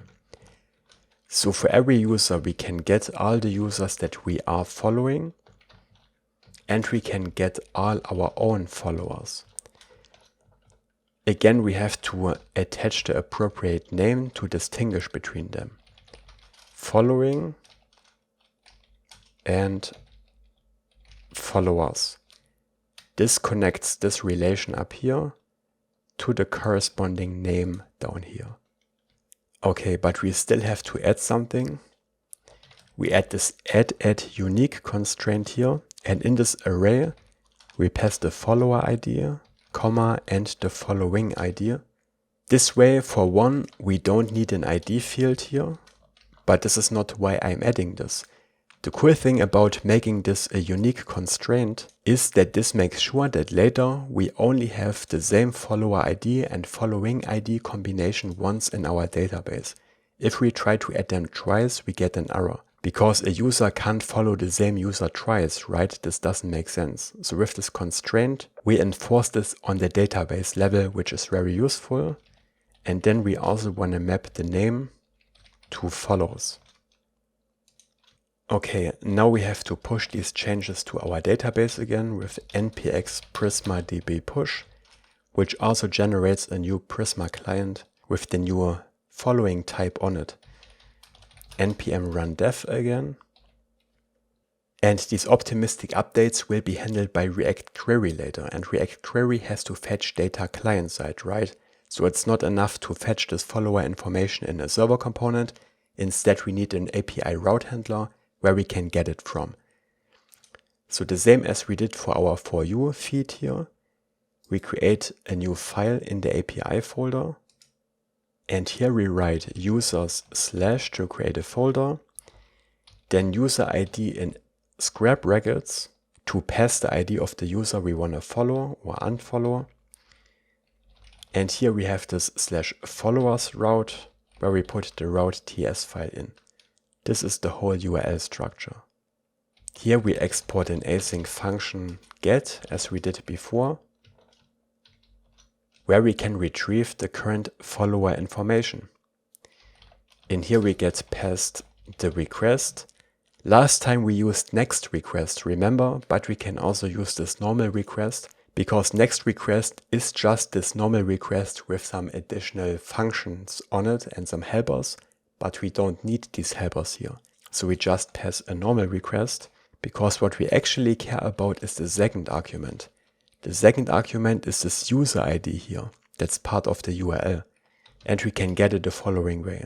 Curly braces, params colon, another pair of curly braces, and then here is this URL param, the user ID. But we also have to set the type for this. So colon, again curly braces, params colon, user ID colon string. It's very verbose, but this is how we set the type for this params object. And now we get this user ID here in our get route handler. Let's wrap this into a try catch. Log the error in the catch block and then return the same error response as we did in the For You route here, this one. Internal server error. Now what is this endpoint actually for? Here I want to return the follower information for this user, which is one, the follower count, so the total number of followers they have, but I also want to return if the currently logged in user is following this user, so that we know what state the follow button should have. This means we need the logged in user here, which as usual we get from validate request. But I want to rename this variable to logged in user so that we can better distinguish between the user of this user ID and the logged in user. And if the user is not logged in, they shouldn't be able to get this information. So we check if ! logged in user. Then we want to return a response. Let's copy this from down here with the 401 status code unauthorized, and the text will just say unauthorized. Okay. But if we are authorized, we want to fetch the user for this user ID and get this follower information out of there. So we create a const user, await prisma.user.findUnique, parentheses curly braces, where the ID is the user ID that we pass in the URL, but we don't need all the user information. We only need very specific information, which we can select with the select operator. Now that we changed our schema, we have this followers field in here, where we can get all the users that are following this user via an SQL join, right? But we don't even need all followers, because if there are 10,000 followers, we don't want to retrieve all of them. We only want to know if the logged in user is following this user. So what we do is, in here we put another filter which says where the follower ID is the logged in user.id. We only care about this one. And below the where filter, we also say, okay, only select the follower ID. We don't care about all the other user data, because this is enough to know if we are following this user. Okay. Then below this followers block here, we write a comma and we want to get something else. We want to get underscore count. This is a Prisma feature and this can return the count for specific fields. Again, we insert select and here we write followers true. And this will return the total count of followers. And this will return only our user ID if we are following this user. This is all the information we care about. Still, it's possible that this user didn't exist in the first place, which means that this is an invalid request. So if !user, we want to return another error response with a status code 404, which stands for resource not found, and the error will say user not found. Then we want to return this follower info, right? Const data, which includes two values, the total count and whether or not we are currently following this user. And I want to create a type for this, which we put into our types.ts file. Export interface, follower info, which will contain the followers, which is a number. And this is followed by user boolean, true or false. Okay. Then we can use this type here, data of type follower info. For the followers, we pass user.count.followers, which we fetched up here.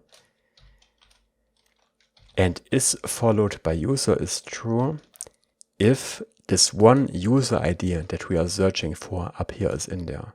So what we can do is we can simply write 2 exclamation marks, user.followers.length. These 2 exclamation marks turns this into a boolean. So if the length is not 0, this will be true. Otherwise, this will be false. And then we return this information to the front end. Return uppercase R response.json with this data. So now we have this endpoint where we can fetch the current follower information, and ReactQuery will use this URL later. But of course, we also need a way to create a new follow connection, so to follow a user and to unfollow a user. We could make this a server action because server actions are post endpoints, but since we already have this route, I would put it in here. Because we can also export a post endpoint, which receives the same arguments. So let's copy them.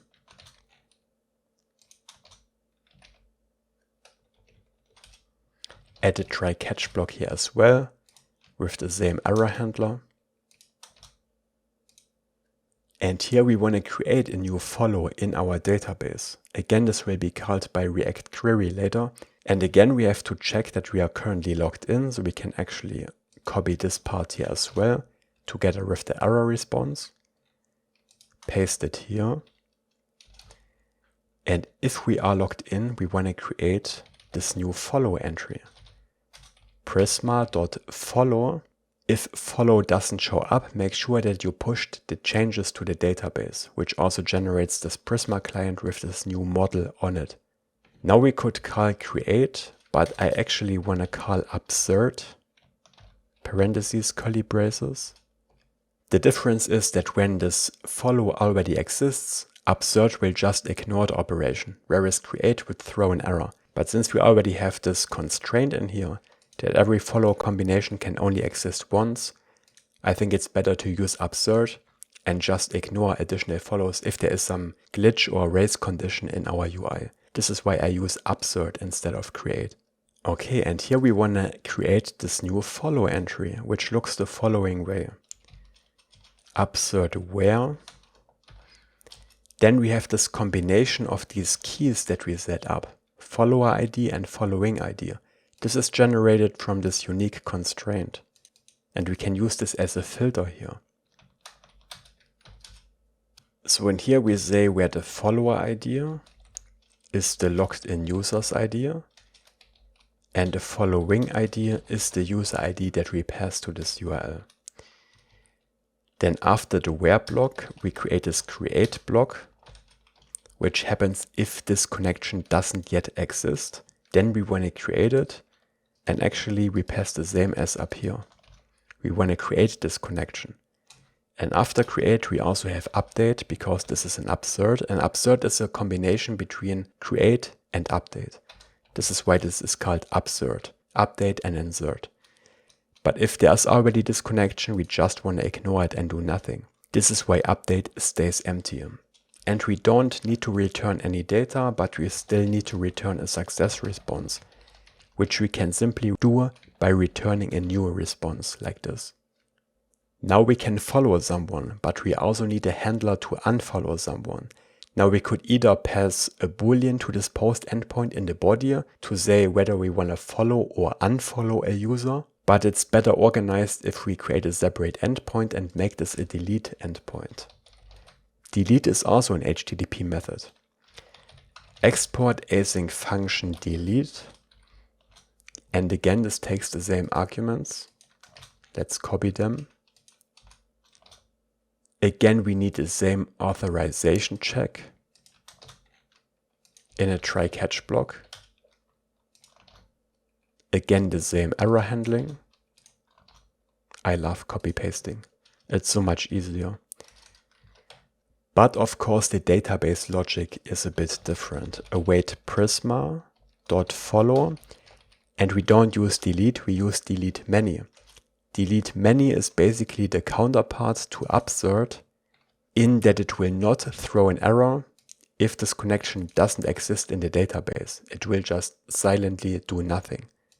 Because maybe, again, we have a race condition and we try to delete the follow 2 times in a row. In this case, I don't want to show an error. I just want to do nothing.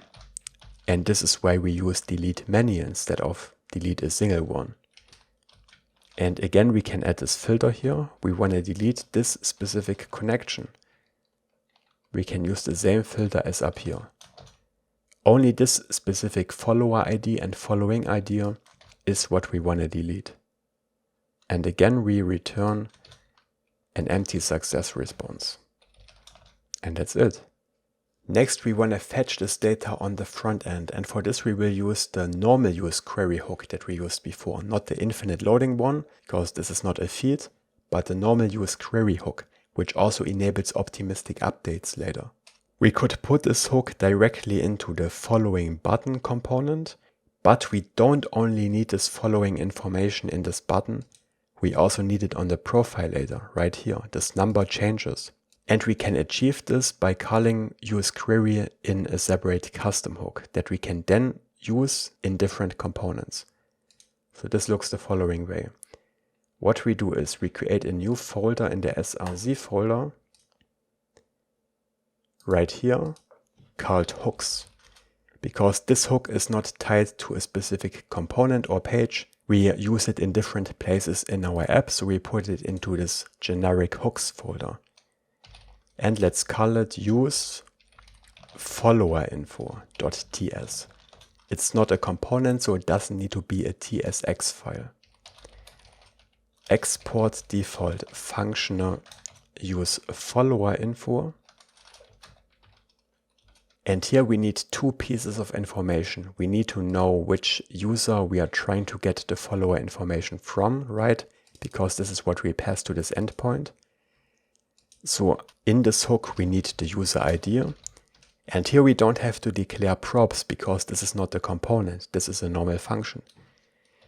And I also want to pass the initial state of type follower info.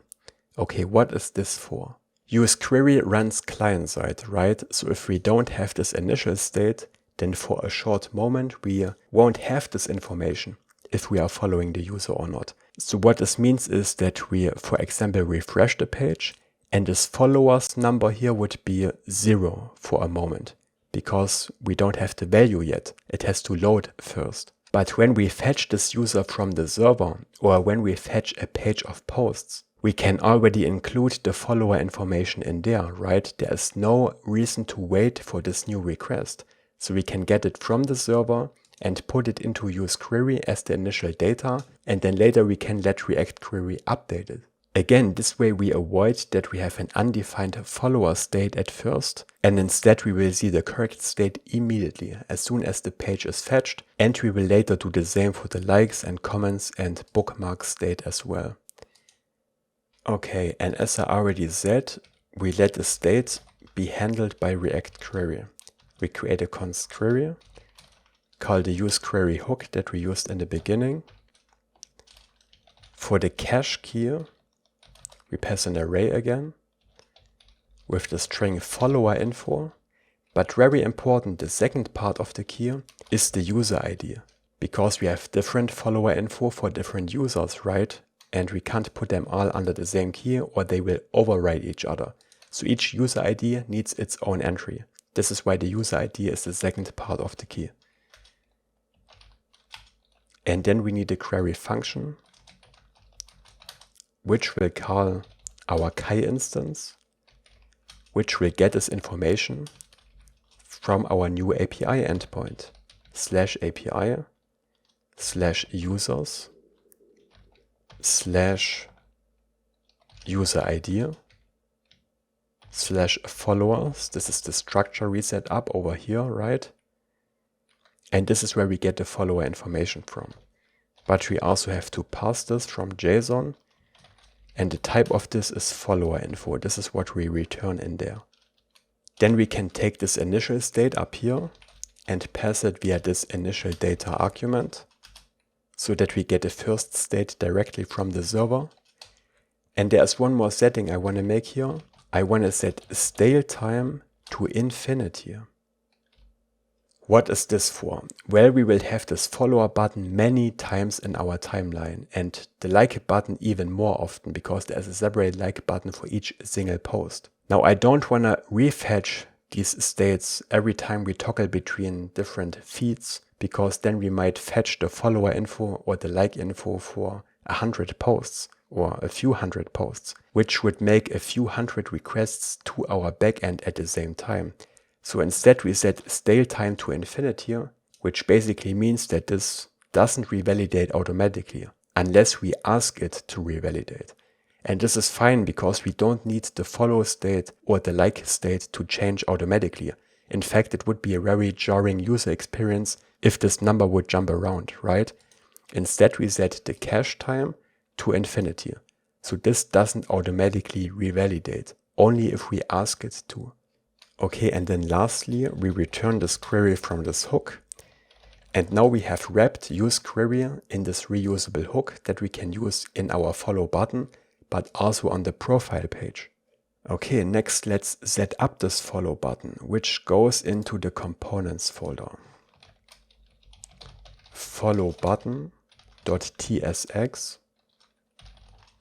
needs some props. Yeah, the same props as the use follower info hook. We need the ID of the user this button belongs to, and again the initial state, because we have to forward this to our hook.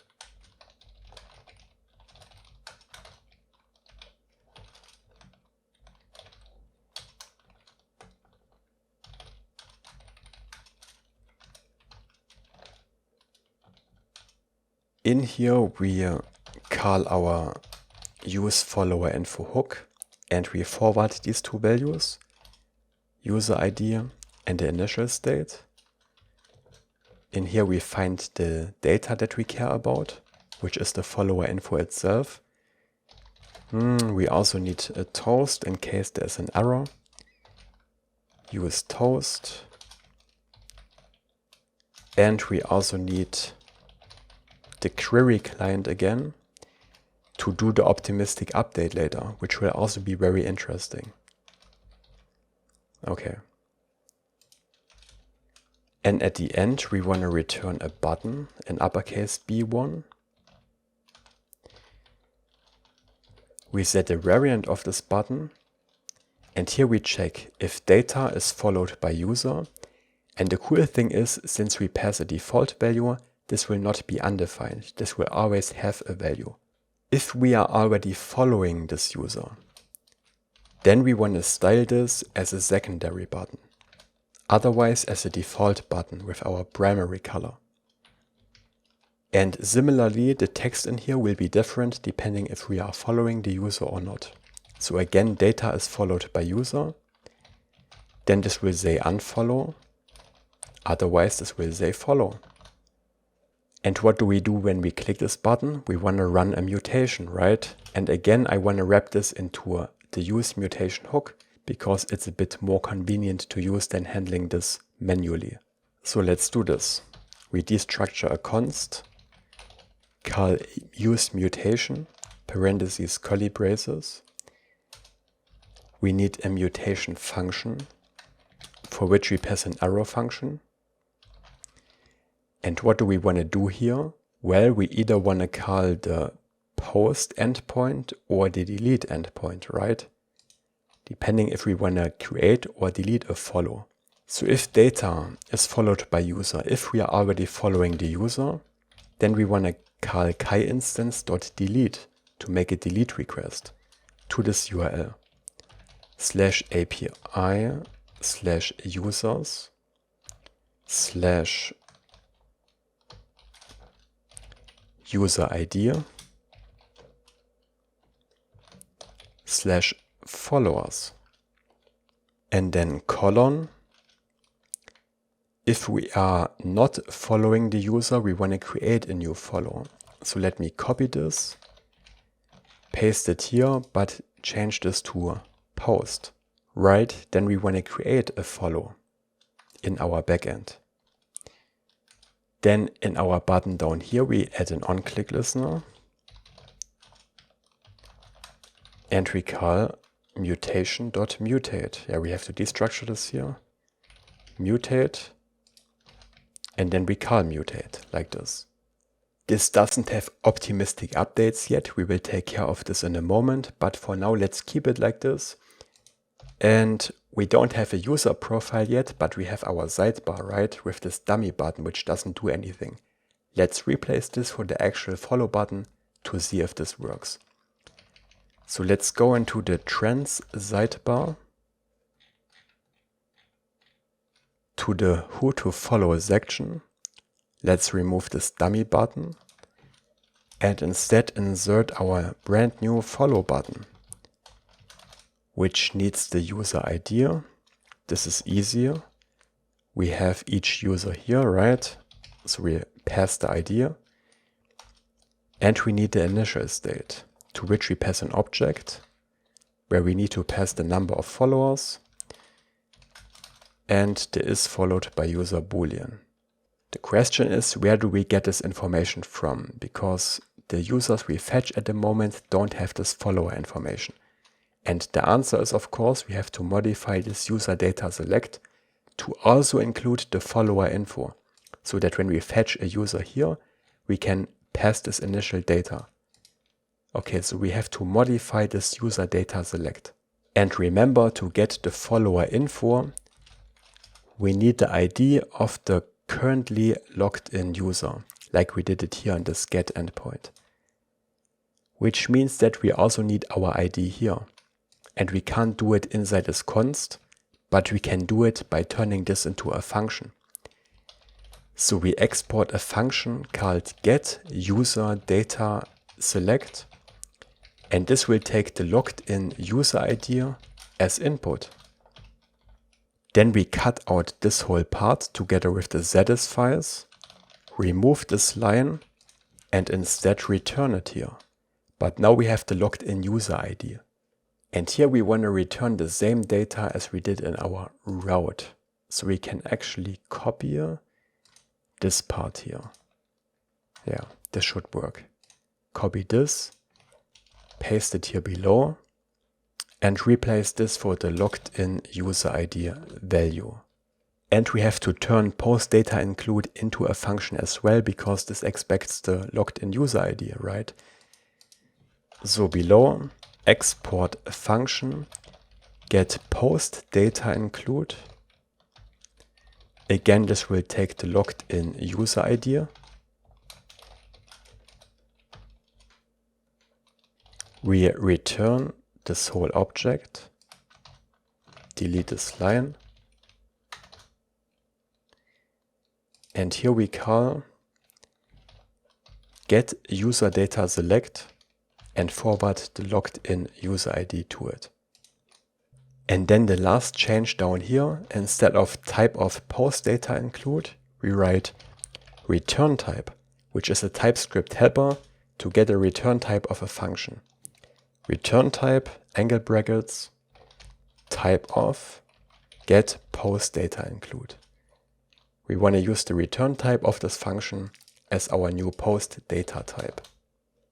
Okay, back to the trends sidebar. First of all, let's remove this user data select import here because it doesn't exist anymore. Instead, we have to call our function now, get user data select, to which we pass the ID of the logged in user. And now we have the follower information in here. This is the cool part. And now down here we can say followers are user underscore count dot followers, because this is part of our include now that we set up in here. And similarly is followed by user. Now we could again write like we did in the route endpoint, exclamation marks, user.followers.length, because we know that we only fetch this one user ID and nothing else. But I think it might be a bit confusing, because what if we change this and we not only fetch one user ID but also someone else? So I like to be a bit more explicit here and add an actual filter with the correct filter logic. So what we do is we take user.followers and we use JavaScript's sum function. This will return true if the condition we put in here is true for at least one element.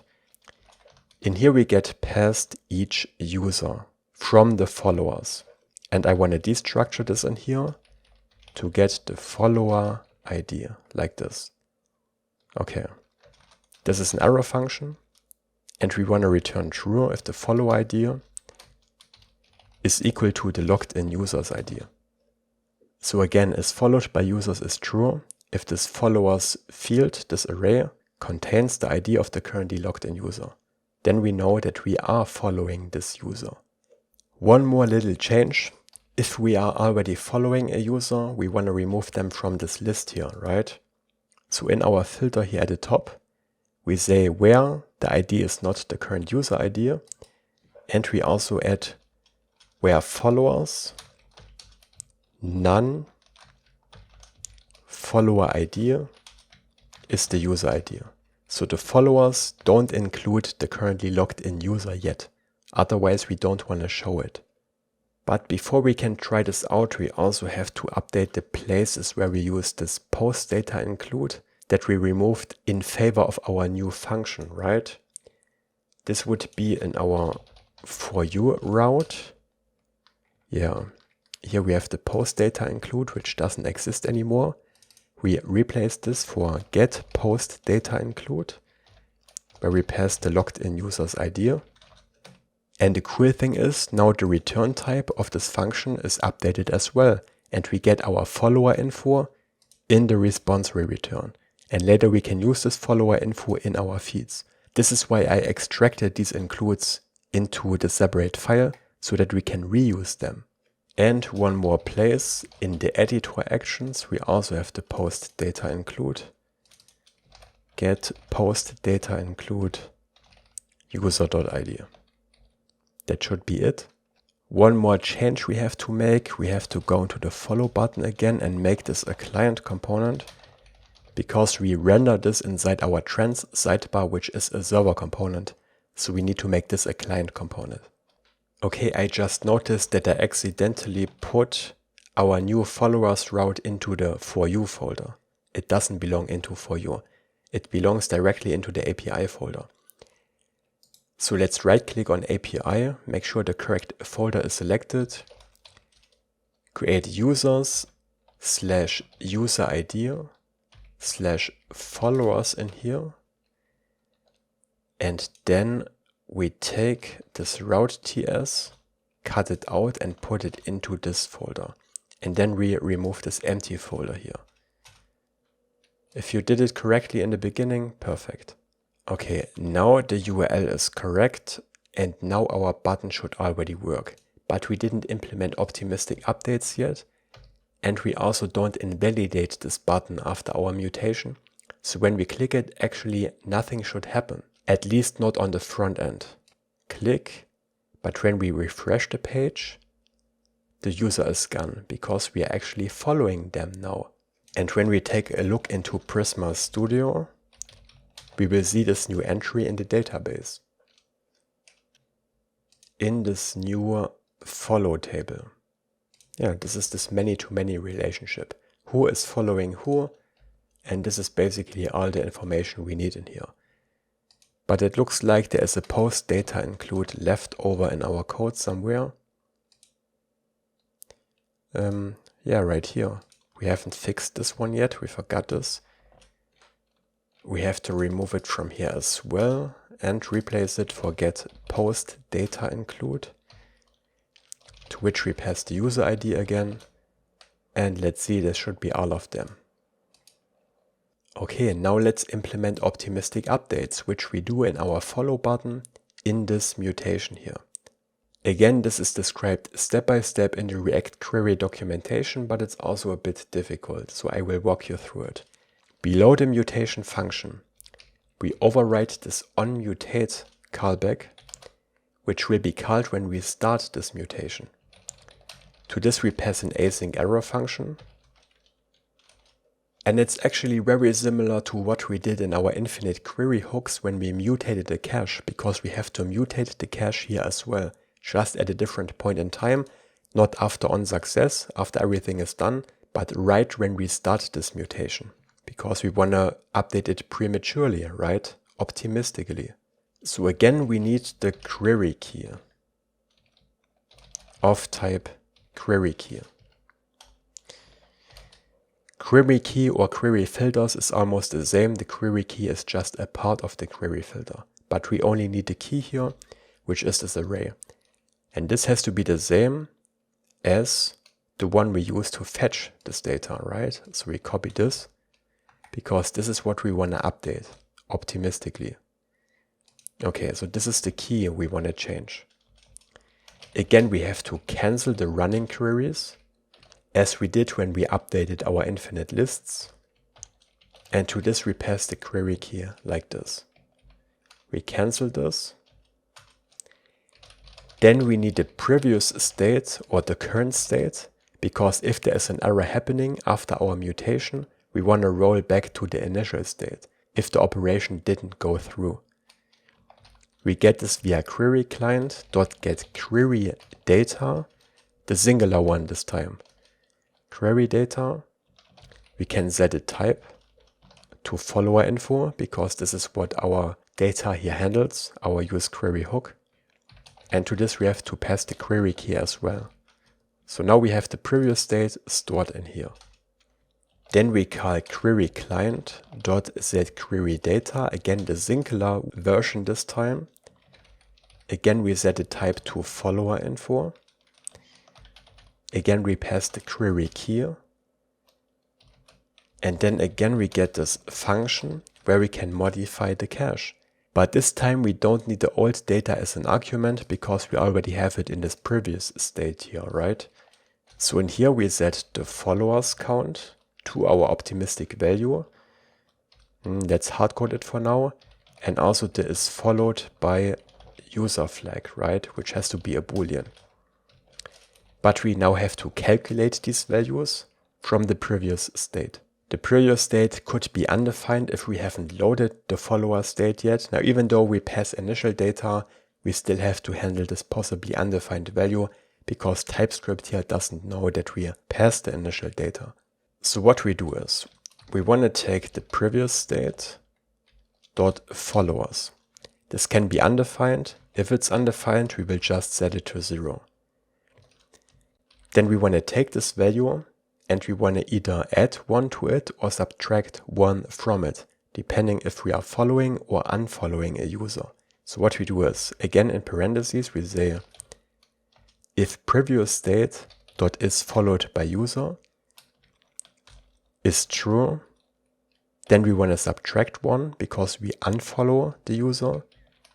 Otherwise, we want to add 1 to it. We want to follow them. I think this is understandable, right? And is followed by user is simply the opposite of the previous state. Simple as that. Again, we modify the cache to achieve our optimistic update right when we start the mutation. Then still inside onMutate, after we set the query data down here, we return this previous state.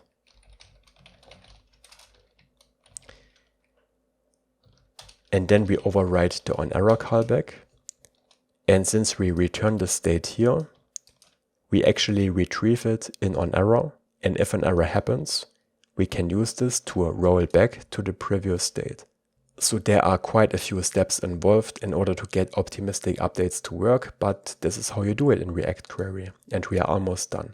So when an error happens, we want to take the QueryClient again, call setQueriesData again, and we need a query key, but we are outside of this onMutate function. So actually, let's take the query key and let's put it up here. This is probably smarter because then we can use it down here in setQueriesData. We call this, pass the query key as the first argument. The second argument is the new state. And this is simply the previous state. And we can get it out of this context here. Context.previous state. This is how we roll back to this previous state if there's an error. But we also want to show an error toast and log this error to the console. So first we log this error and then we show a toast. Variant destructive. Description, something went wrong. Please try again. Now we have optimistic updates for our follow button. And I know this is quite complicated, but the cool thing is you really only have to learn this once. And then the next time you want to implement an optimistic update, you can just look in here and copy the code basically. So later when we set up optimistic updates for our like button, this will come in really handy. Okay, let's try this out. Okay, there is no user that we can follow, so we don't see coding and flow here. Let's delete the existing follow, npx Prisma Studio. You can also create a third user account so that you see someone in the trans sidebar, but we can also delete this follow in here. Refresh the page, and there it is. And now this button has optimistic updates. As soon as we click it, it toggles. But this still creates the entry in our database. Let's also see what happens when we get an error. Let's throw an error from the follower route when we create a new follower connection. So let's throw a new error, test. And this might not compile, so I'm gonna comment this out for a moment. So now when we try to follow a user, it will first toggle into the followed state because it's an optimistic update, but then we will see an error message and it will roll back to the original state. Did you see this? This is how it works for these optimistic updates. It rolls back to make sure that the user actually sees the correct data. Really cool stuff. This is how you implement optimistic updates with ReactQuery, and if you haven't liked the video yet, please leave a like. One more thing that would be interesting to look at are the dev tools down here to see this new entry. Follower info for this user ID. And when we have more users, we have more entries in here. In fact, let me quickly create a third user. So we have another entry. Ferdinand at gmail.com. Let's sign this guy up. I'm gonna log out right away. But when we refresh the page, we have a new user here and a second cache entry. You will notice that those ones are green and not yellow like the feed. Why? Because we set the stale time to infinity, which means that this data is always considered fresh. It won't revalidate automatically, whereas the post will revalidate when we navigate to a different page and back. But for the follower info, we didn't want this. We didn't want this to automatically update, so it's always considered fresh. Okay, now that we have our cool following feature, we can add our second feed here, right? The following feed, where we will only show posts of users that we follow. Let's do that next. Okay, for our new following feed, we need a new API route to get the data from. We already have our for you route here. Now let's create a new one in the posts folder here in the API folder. Following/route.ts. Let's put this one on the right side for comparison, because it will look very similar. And the best thing is we can do some copy pasting. Let's copy paste this function definition, import next request, try catch, copy the catch handler. Then up here we get the cursor from the search params. We use the same page size and the same authorization check. Import validate request. Only the filter logic for our posts will look a bit different. So const posts equals await Prisma post.findMenu. We need a where filter, where user colon, and this is really where Prisma shines. Remember, the following information and the users are in different tables, but since we connected them via a reference, we can make these nested queries that take both tables into account. So we can say where user followers sum follower ID colon user ID. This way we tell Prisma to only fetch posts from users where the authenticated user is a follower, because only those are the users we actually follow, right? And only those posts are the ones we want to show in this feed. Order by is the same as over here. Take as well, and the cursor logic too. And we also want to include everything in the post data include. And then this logic down here, the next cursor all the way down to the response is the same as well. We just need to import the posts page and this route should be finished. Next, let's open our for you feed over here and create a new following feed also in the main folder. Following feed.tsx. Let's move this over here. And again, this will look very similar. We can actually copy paste this whole for you feed and then just make some necessary changes. This will be faster than writing this from scratch. So first of all, we call this following feed. We change the second string in the key to following. We also change the URL where we fetch this from, /posts/following. The cursor stays the same. It also makes sense to change the empty text. Instead of no one has posted anything yet, we say no posts found. Start following people to see their posts here. It's a bit more fitting for this feed. Okay, and then let's put this onto our front page. Here we render the For You feed right now. Instead, let's wrap this into tabs, which is another Shadcn component. And each tab has a string as its ID.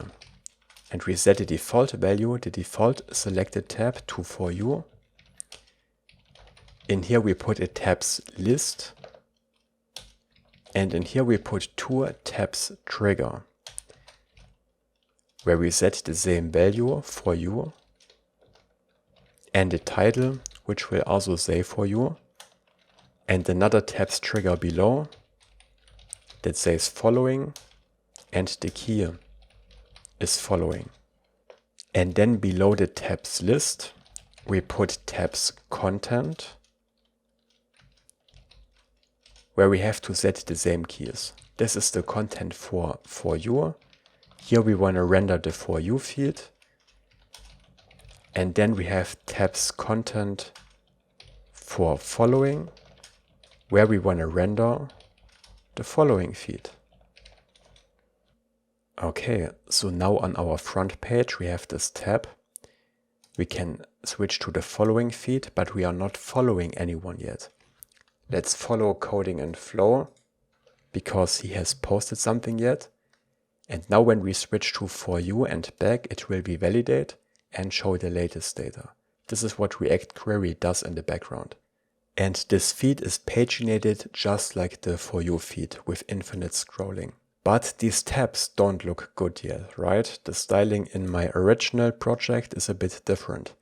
And as I explained, the cool thing about Shadcn components is that we have full access to the code, which means that we can customize them however we want. So we go into the tabs component, which was put into our project by Shadcn, and we make a few changes here. First we go into this tabs list. We set the height to H12, set it to width full. We also add a gap of 1 and shadow SM. And somewhere here is BG muted. We change this to BG card. Okay, so now we already see a change here. Now we go down to the tabs trigger component. And here we set H to full, width to 1/2, so that each tab takes up 1/2 of the width. But now I just realized that this is not a good idea, because what if we have more than 2 tabs in here? Then we can't give them all 1/2 of the width. Then we want to give them 1/3. I think we can fix this with flex 1, which should give each of them, even space. So now even if we have a 3rd tab in here, it will be spaced evenly. Perfect. This is better. So add H full, flex 1, hover BG background, and then at the end of this class there is this data state active shadow SM. We want to replace this. We don't want this shadow, but we want to make the text bold for the selected tab. And now our tabs look like this. Isn't this cool? This is how you can customize Shadcn components. Okay, and next I want to set up the user profile page, where we can see more details about a specific user. So let's set up a user profile page. Inside the main folder, up here, right-click new file, users / then the user name as a variable in square brackets. And in here we put a page. In here we create an interface, page props, and in here we can get the params. And out of the params we can get this username from the URL. Those are just Next.js basics. So in here is the username as a string. Export default function page. Destructure the page props, and in here are the params, and in the params are the username. We could have also put the user ID into the URL, but I think it's better readable if there is the username in the URL and not the ID, which is randomly generated, right? And here inside the server component, we want to fetch this user from the database. But instead of fetching it directly in here, we put it into a separate function. We create a const getUser, and again we wrap it into this React cache function that we also used earlier in our auth.ts file. Remember, this deduplicates a request. Why is this necessary on our page? Because we also want to export async function generate metadata, which we can use to change the page title. I want to put the display name of the user into the page title, and we can do this with this function. But this means we have to fetch this user here to get the user data, and we have to fetch it again in the page. And in order to not make two separate database requests for the same data, we have to wrap this into a React cache. And this is how you have to do it in Next.js, because you can't share data between the page and generate metadata. You have to wrap it into this cache function, to which we pass an async error function. To this function we pass the username and also the logged in user ID, which we need to get the follower info, remember? So we pass this arrow function. In here we fetch the user from the DB, await Prisma, user, find first, where username, and again I want to make this case insensitive, so we add a JavaScript object here and write equals username, the same to what we have done on the login and sign up pages, mode insensitive. But then we also need the user data in here. So below where we write select get user data select, to which we pass the logged in user. And then we have all the user data for this user with this username. But user can return null, because a user with this username might not exist in the database. If the user is null, we call not found from next navigation, which redirects us to the 404 not found page. But if the user is defined, we want to return it. And then we can call this function in generate metadata and in our page. And generate metadata actually receives the same props as the page. I also explained this in my Next.js 13 beginner tutorial. Here we want to fetch this user data, but for this we need the currently logged in user, right? So await validate request. We get a user, and let's rename it again to logged in user to distinguish between them better. If we are not logged in, then we don't return anything. Remember, this is a state we should never get to, because if we are not logged in, we get redirected to the login screen. But we still have to handle this nullable value here, and we don't return anything if this is the case. Then we can get the user from our cached getUser function, to which we pass the username and the ID of the logged in user. And then we return an object, and we can set the return type up here to get autocomplete. This time we have to wrap it into a promise because it's an async function, next metadata. Then we get autocomplete in here, and we can change the title. I want to set the title to the display name of the user, then a space, then parentheses, in these parentheses an @ symbol, and next to the @ symbol the username of the user.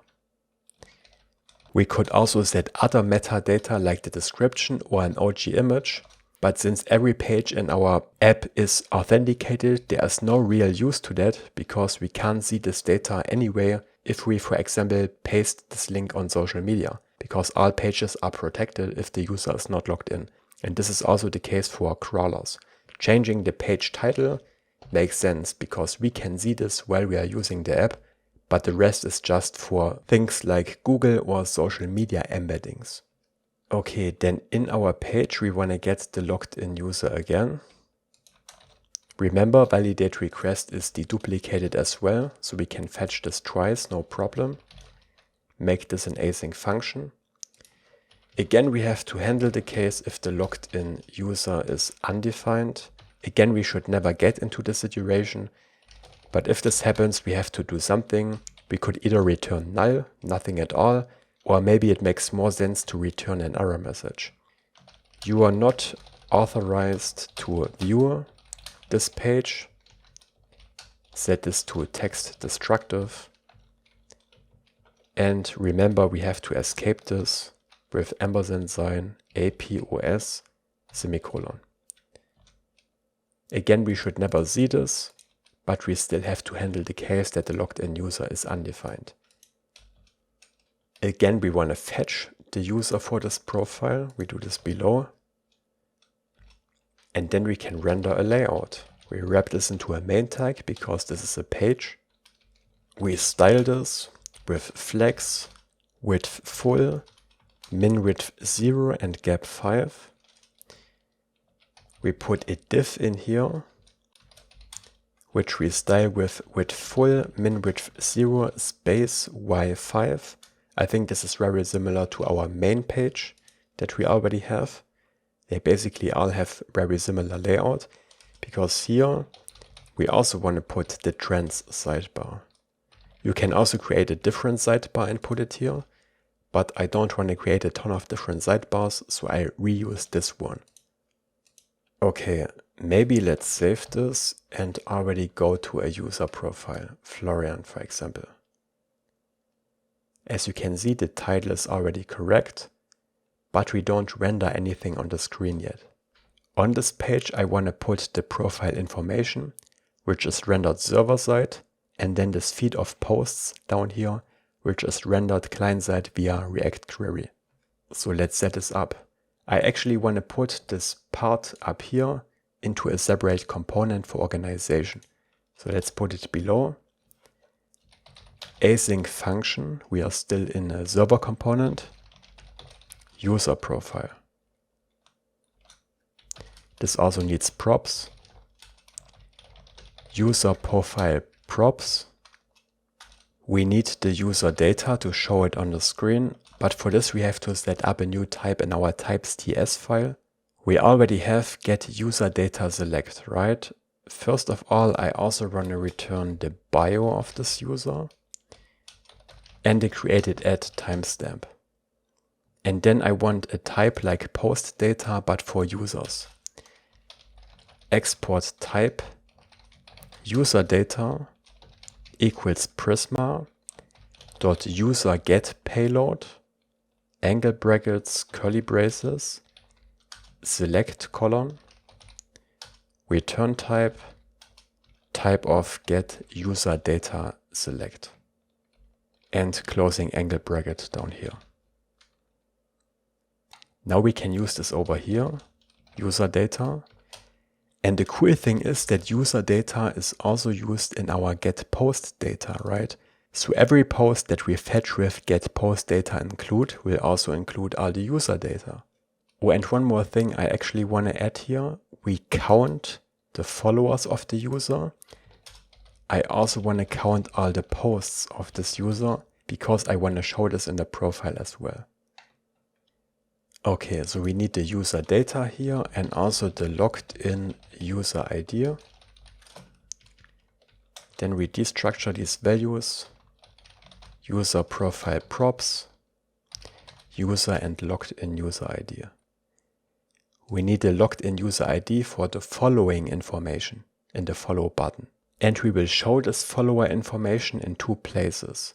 One in this follower button, which we see on a foreign profile here, but also in this count down here, right? And both need the initial follower state, which we get from the server as part of the user data.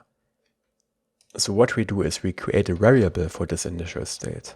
Const follower info of type follower info.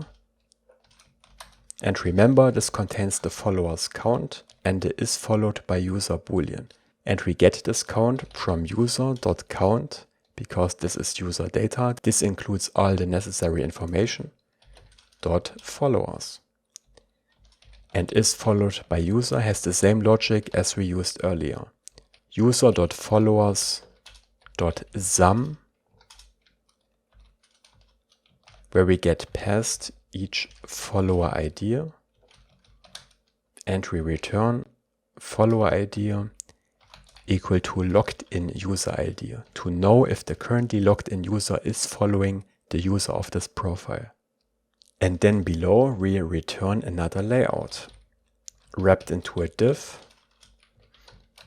that we style with age fit, width full, space y5, rounded to XL, bg card, p5 and shadow sm. We always have the same styling for our different elements. Here I want to put a big user avatar. We get the avatar URL from user.avatar URL. This is part of the user data. And remember, with the size, we can change not only the size this image is displayed, but also the size that is loaded by Next.js, so that we don't load an image that is too small or too big.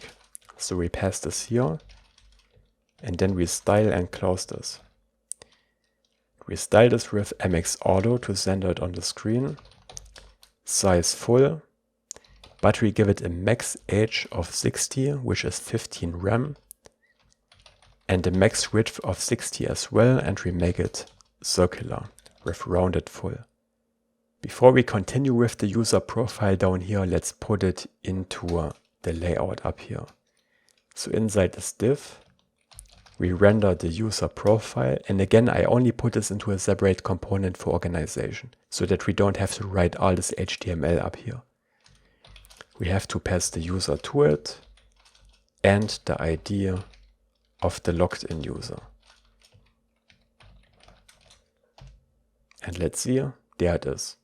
Well, we can't upload avatars yet, so we see this placeholder instead, but this is fine. Let's continue with this. Below the avatar, I want to show a bunch of user information. We wrap this into another div. Class name flex, flex wrap, gap3. And on small screens, flex no wrap. This is just to show the user information and the follow button next to each other. In here we put another div. This is HTML for you. Divs inside divs inside divs. But this is what we gotta do. Margin end of auto, space y3. And then guess what? We put another div in here. And in here we put an h1 with text 3XL and font bold. And this will contain the display name of the user. There it is.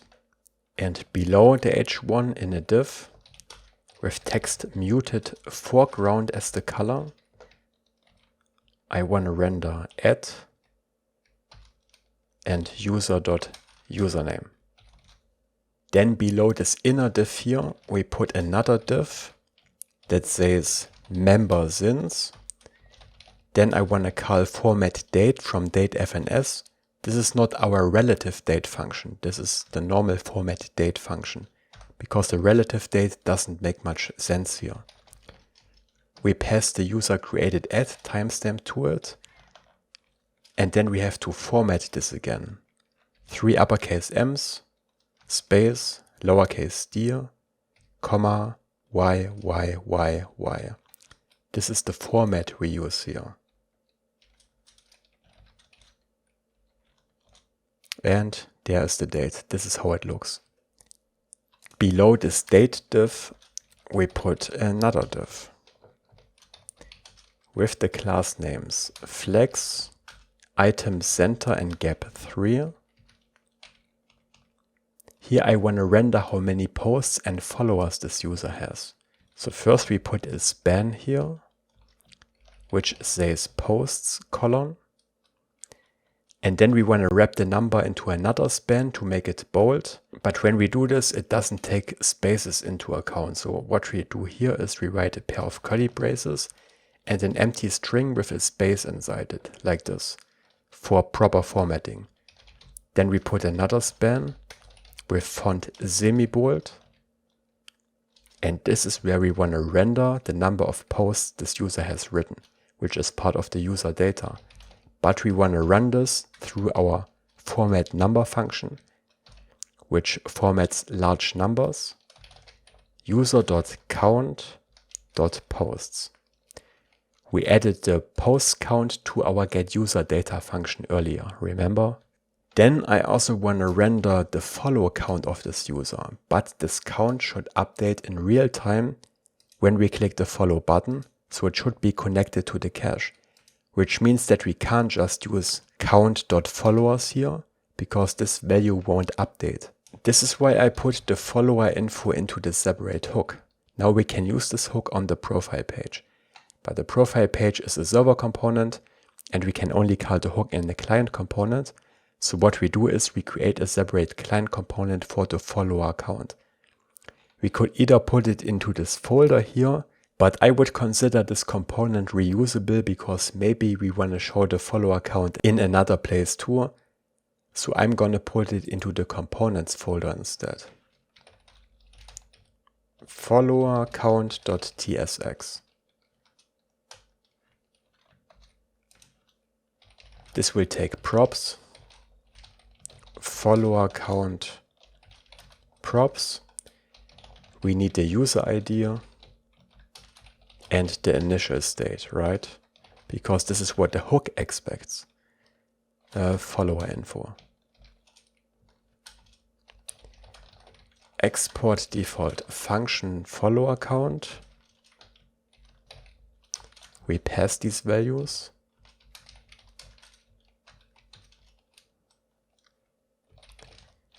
Then we call our use follower info hook, to which we forward the user ID and the initial state. And then we get the data from here. And again, what do we achieve from this? Well, every time we update our follower count by following a user, we get the cached data back. So we get this optimistic update value back, instead of just showing this static count that we get from the server. And here we simply return a span that looks similar to this span here that we use to show the posts number. So again, followers colon, then an empty space, then another span with font semi-bold, and then format number, data.followers. And data is the optimistic value. Let's go back into our profile page, and below the span, we render the follower count, to which we have to pass the ID of this user and the initial state. And for this, we already set up this follower info state up here, right? We pass this down here, follower info. And then we see this follower count down here as well. And I forgot to make this a client component. Use client inside the follower count. Now it shows up, and this will be really cool when we also have our follow button here. So where do we put it? I lost track of all these different divs. I think here, between these two closing divs, we put our follow button, but only if this is the profile of another user, not of us. So we check if user.id is equal to the logged in user ID. Then we want to render our edit profile button. We will set this up later. For now, we just put a dummy here, edit profile, and we replace this later. And if we are on someone else's profile, we put the follow button here. And again, we pass the user ID and the follower info as the initial state. And now this button and this count down here are connected to the same cache, but I have to open the profile of another user. Okay, unfollow, and the count changes in real time with optimistic updates. Pretty cool if you ask me. Okay, and then above this last div closing tag, I want to render the bio of the user, but only if they have one, because the bio is optional, right? We wrap this into a fragment because I also want to put this divider in here and a div that renders user.bio, which again is part of the user data that we fetch. And we style this with whitespace preline to show the correct line breaks and empty lines. We also add overflow hidden and break words. But we don't have a bio yet because we can't update our user profile yet. But what we can already do is we can show the posts of this particular user, right? For this we need another route handler, similar to our For You feed or our following feed. Let's put it on the right side. We also need a route handler to fetch the posts of a particular user. So let's create a new route for that. In the API folder, inside app, we have users, user ID follower. Let's create users, user ID, and then in here we put posts/route.ts. And let's move this here to the left side. And again, we can do some copy pasting. Actually, let's also open the user ID followers route because we need the same definition as up here with the user ID in the URL. Let's paste it over here. But we make this request a next request so that we can get the search params out of it, because in the search params are the cursor, right? And I think we can actually copy paste this whole try catch block here to save us a lot of time from the For You feed, and then just make changes to it. So we still have our cursor in the search params, we still have the same page size, we need to validate the request, make sure the user is authorized. We import Prisma, and here we want to add a simple where clause. We only want to get posts of the user with this user ID. Very simple.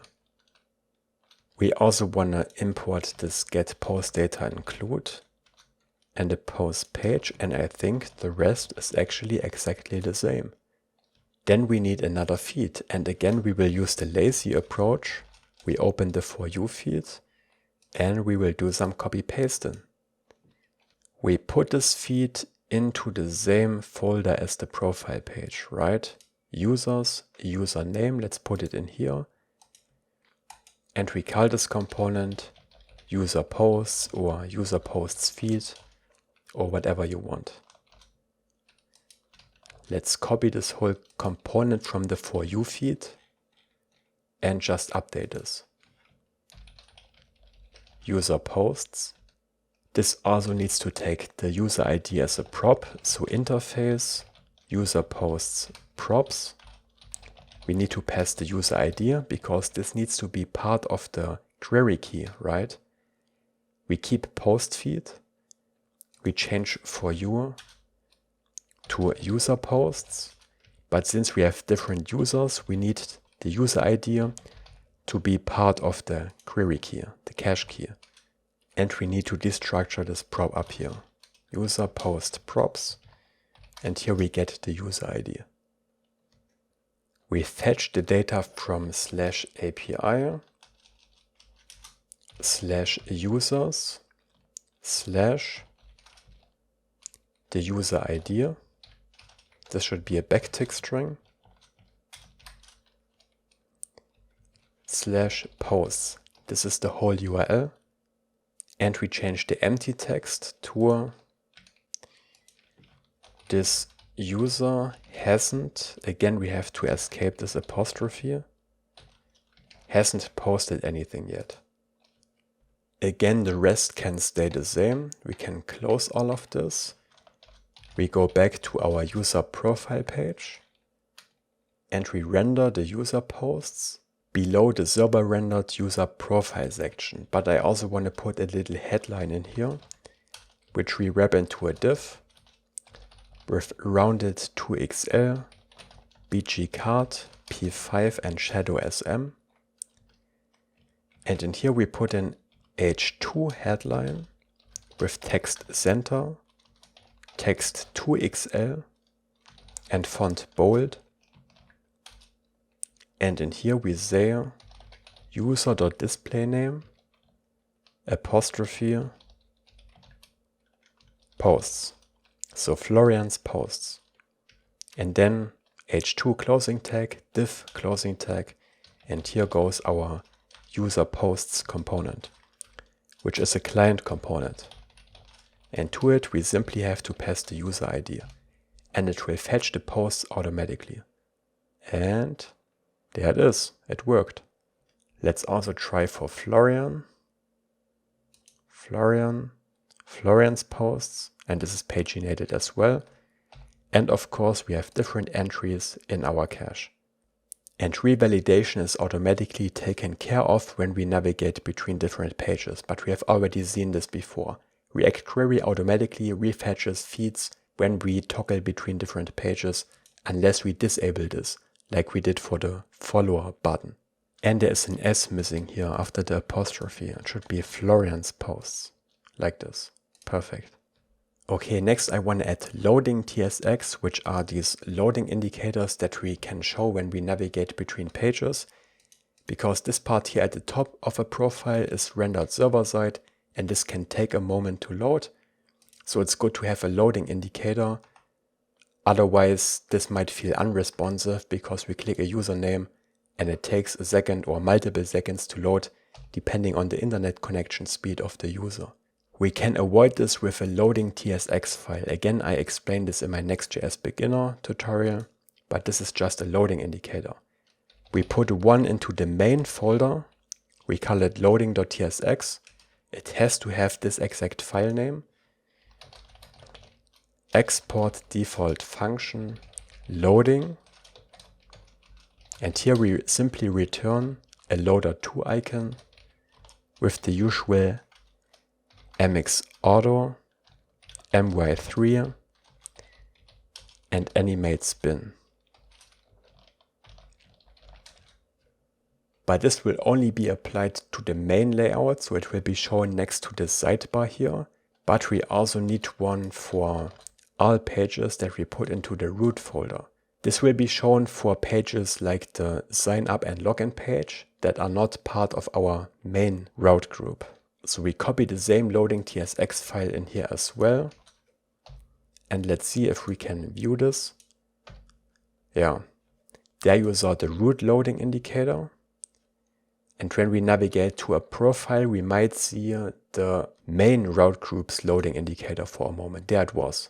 It was shown together with the sidebar. And there is another special file type we can set up. Remember when we try to load a user profile that doesn't exist, we call not found up here, which redirects us to the not found page. So when I type in a username that doesn't exist, I get to this not found page. But this doesn't look great. We can customize this page and add our own one. So again, we create a new file in the main folder called not-found.tsx. Again, it has to have this exact file name. Export default function not found. And here we return a simple layout wrapped into a main tag. my12, width full, space y3 and text center.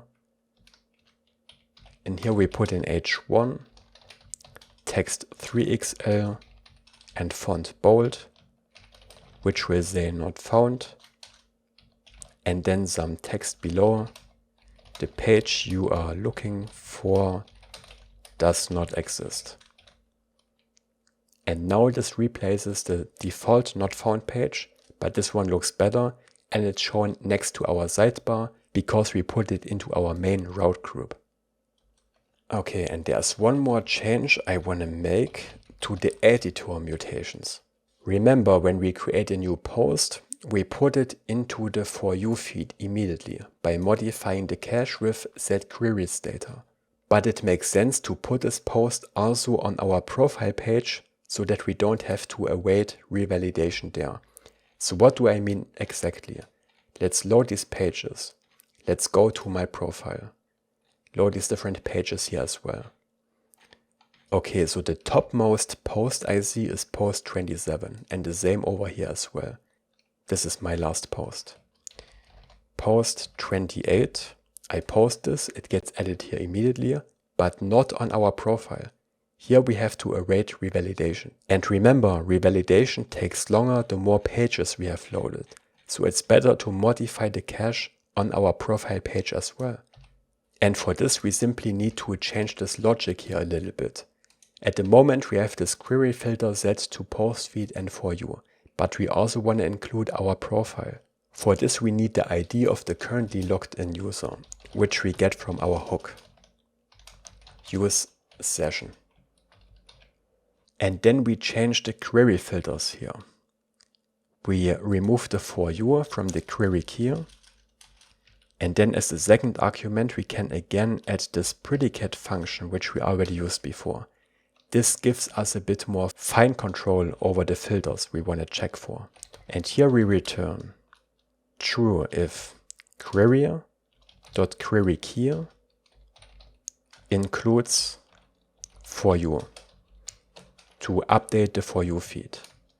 Or another pair of parentheses if query.queryKey includes user posts, so the posts on the user profile, and a second condition, query.queryKey includes the ID of the currently logged in user, because we only want to update our own feed.